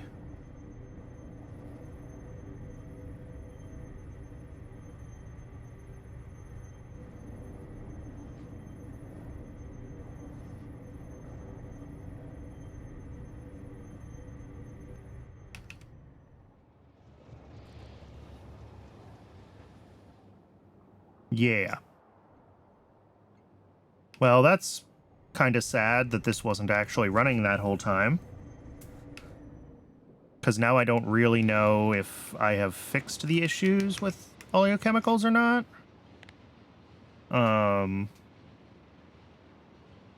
This is going to... This one's going to iron. RMAC 12D. Is that what this is? Yeah.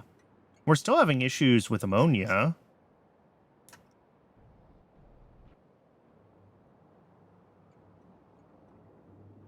We do have plenty back at cyanic acid again, so that's good.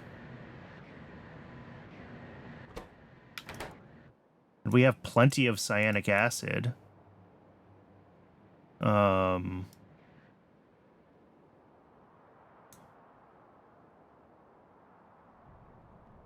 But Wooler's not running because we don't have hydrogen. Okay. So that is still going to be our issue, is hydrogen. So we're either going to need to expand this, which we can prod. So maybe we just need to turn this little hydrogen into syngas build into a much bigger hydrogen from syngas build with prod modules. I mean, easily we can at least double it, right? How much hydrogen does Waller think it wants in total right now? Oh, boy. Well, there's your problem. All right, and these guys are running. How much hydrogen will these spit out when they're running? So in theory, when we have the oxygen demand to allow us to run the electrolysis, we get plenty of hydrogen.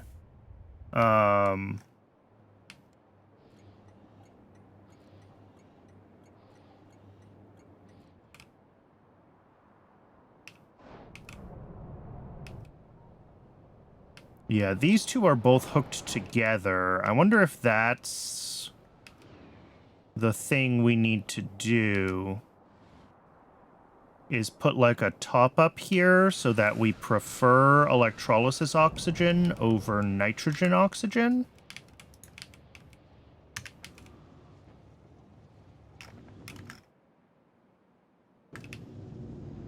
Because that would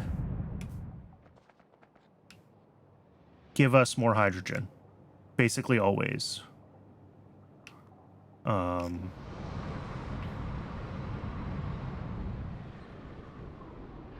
That's easy enough to just throw a top-up valve in there.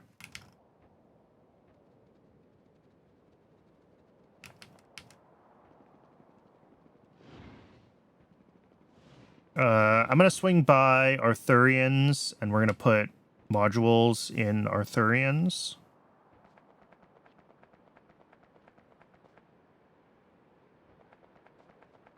And also, I don't know if I just got really lucky on that first AUG Mark II roll, or if that is just expected.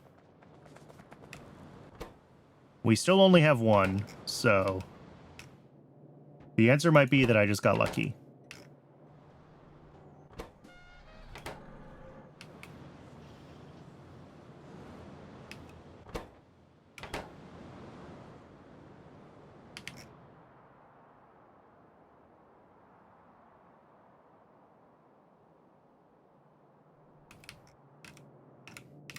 Oh, we got a bunch of these now. All right. Modules for days. Cool. Arthurians are fully done. Renias are done.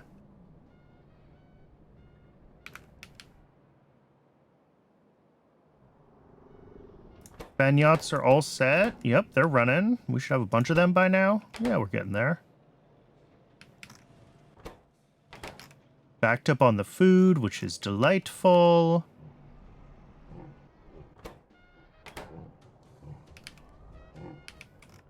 Yeah, these guys are just going to have to loop a while longer.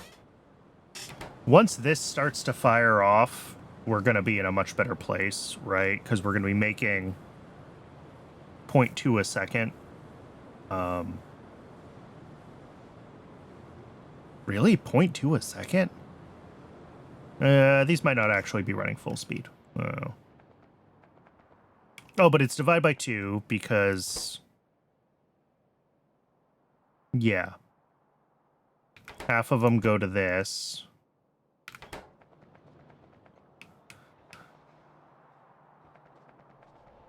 Alright, that looks good. Renias are all fully moduled, all running fine. Yeah, that's going to do its first real delivery shortly. This is halted. Oh, because we have... No aluminum. Yeah, that's right. We saw that that was a problem. We changed aluminum processing to prefer... Oh, aluminum's halted. How? Why? Phosphoric acid.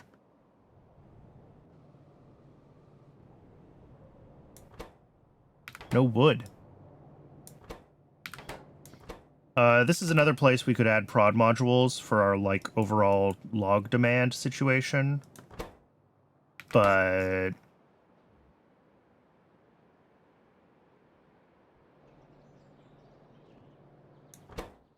yeah, our log demand is just through the roof, apparently. I don't know exactly what I built that's using heaps of logs, and it might just be like a slow attrition kind of thing. Like, we've just been adding so many things over so much time that it has become a thing.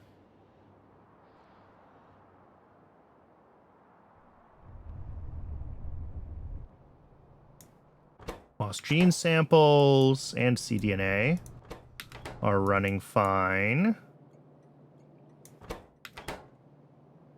Apparently I have this set to... oh, that's interesting how I did that. Okay. Oh, yeah, because we have so many things feeding into these. I guess that makes sense. Okay. I'm gonna go throw that top-up valve into the oxygen system so that we prefer to make oxygen that produces hydrogen and only switch over to the other one if it becomes, like, critical. And that might mean that we are going to need to expand nitrogen in another place, but that's okay. I would much rather we keep ammonia running and expand nitrogen than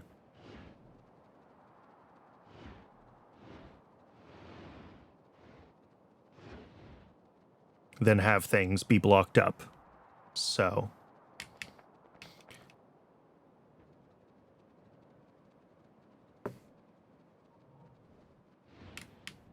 I think it's going to be right here. This needs to be a top-up. There we go.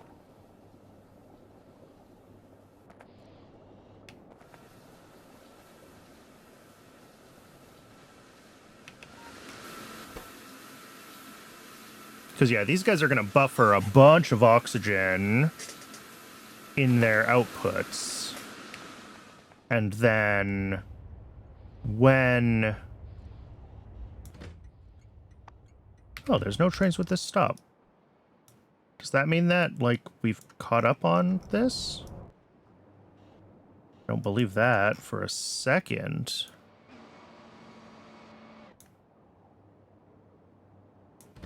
Oh, well, that's also part of the problem.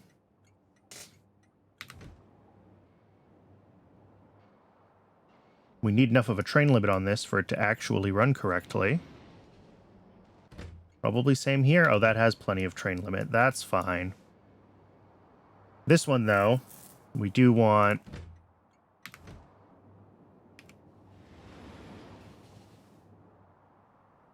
that train limit of 3.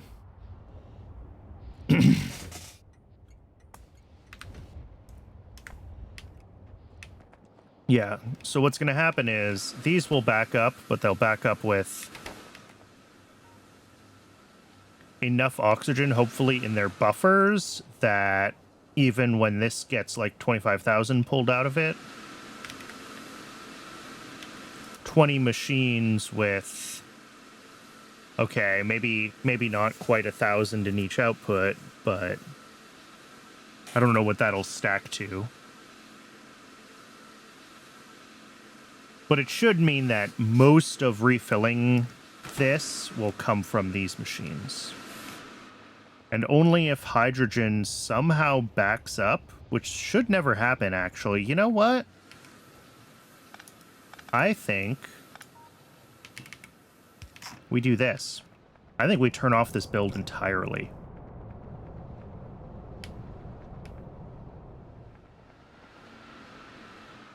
That may be crazy, but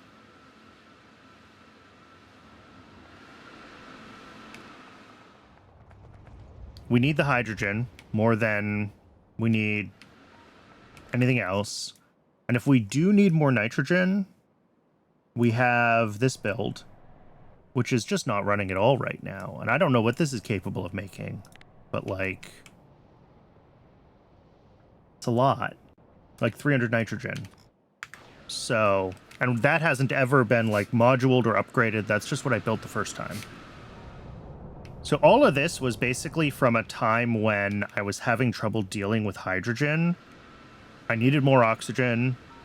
So I set this whole system up so that it would like pull from either nitrogen-based or hydrogen-based oxygen, depending on whether nitrogen or hydrogen had more demand in the base. But like since then, I've just accepted that I need a hydrogen void in the base anyway.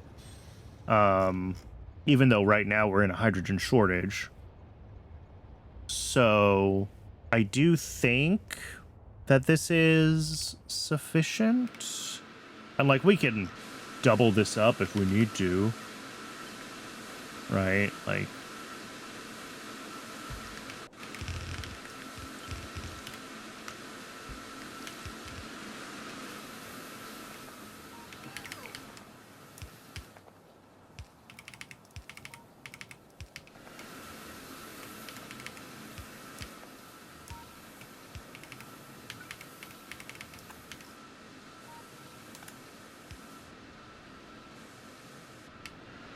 there you go. So were I to double it up, there we go. It's blueprinted. I can do so. Doubling it up would be making like 1,600 hydrogen a second, though. And this actually does seem like it's keeping up with demand. Well, no, there's still 3 trains ready to be dispatched, so... we will see if we make this our only... We don't have an oxygen void, is the thing. So, like... Yes, we're no longer running this, because we're no longer running... trying to fill this buffer. But will we have enough oxygen demand to keep this hydrogen running? Or are we going to need...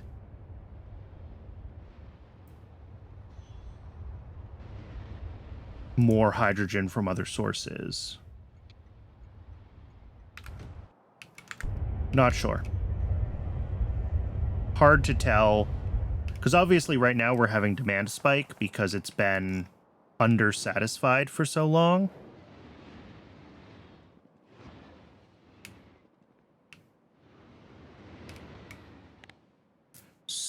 So, looking at the to-do list, Cridrins, and then we're going to have graphene and great alien samples, and those are just coming up in upcoming techs. Microbiology stage 3. We get a new phytoplankton recipe from flue gas. Interesting.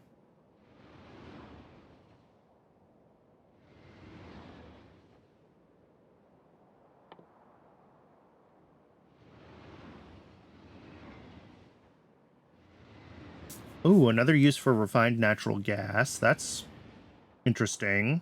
I haven't actually looked into this tech yet, if this is useful. Bio-oil stuff. Hydrogen from condensed distillates. Methane from natural gas. But I can always get methane for free. Right? Like...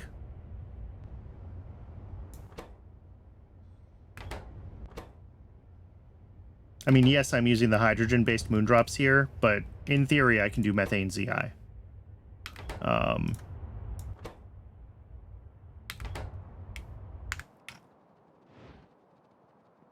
All right, I think this is a good place to call it for today.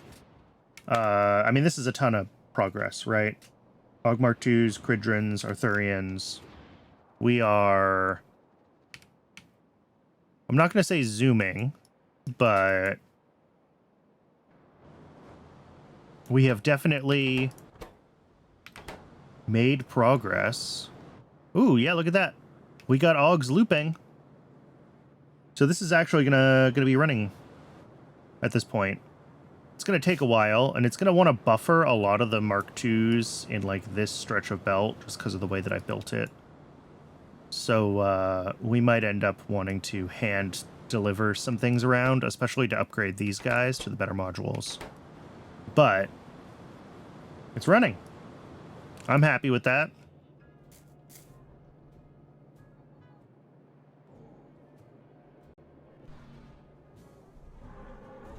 I think I'm going to leave this one running for now, though, even though these ones are much more expensive, just to get a couple more in the loop, just so it runs a little consistently. All right. Well, thanks, everybody, for tuning in. Space. Oh, X Starshot, thank you for the follow. All right, I'll get your name on the Wall of Fame before I call it a night. Otherwise, I will forget.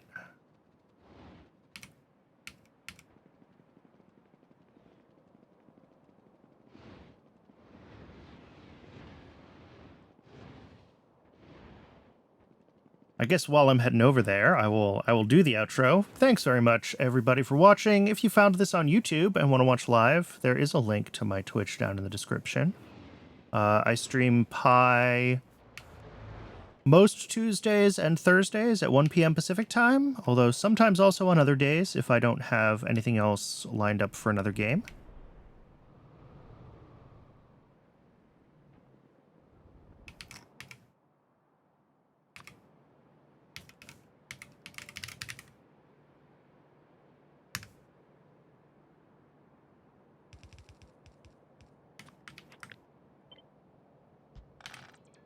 There you go. Thank you again for the follow, X Starshot. I really appreciate it. And with that, I will see everybody next time.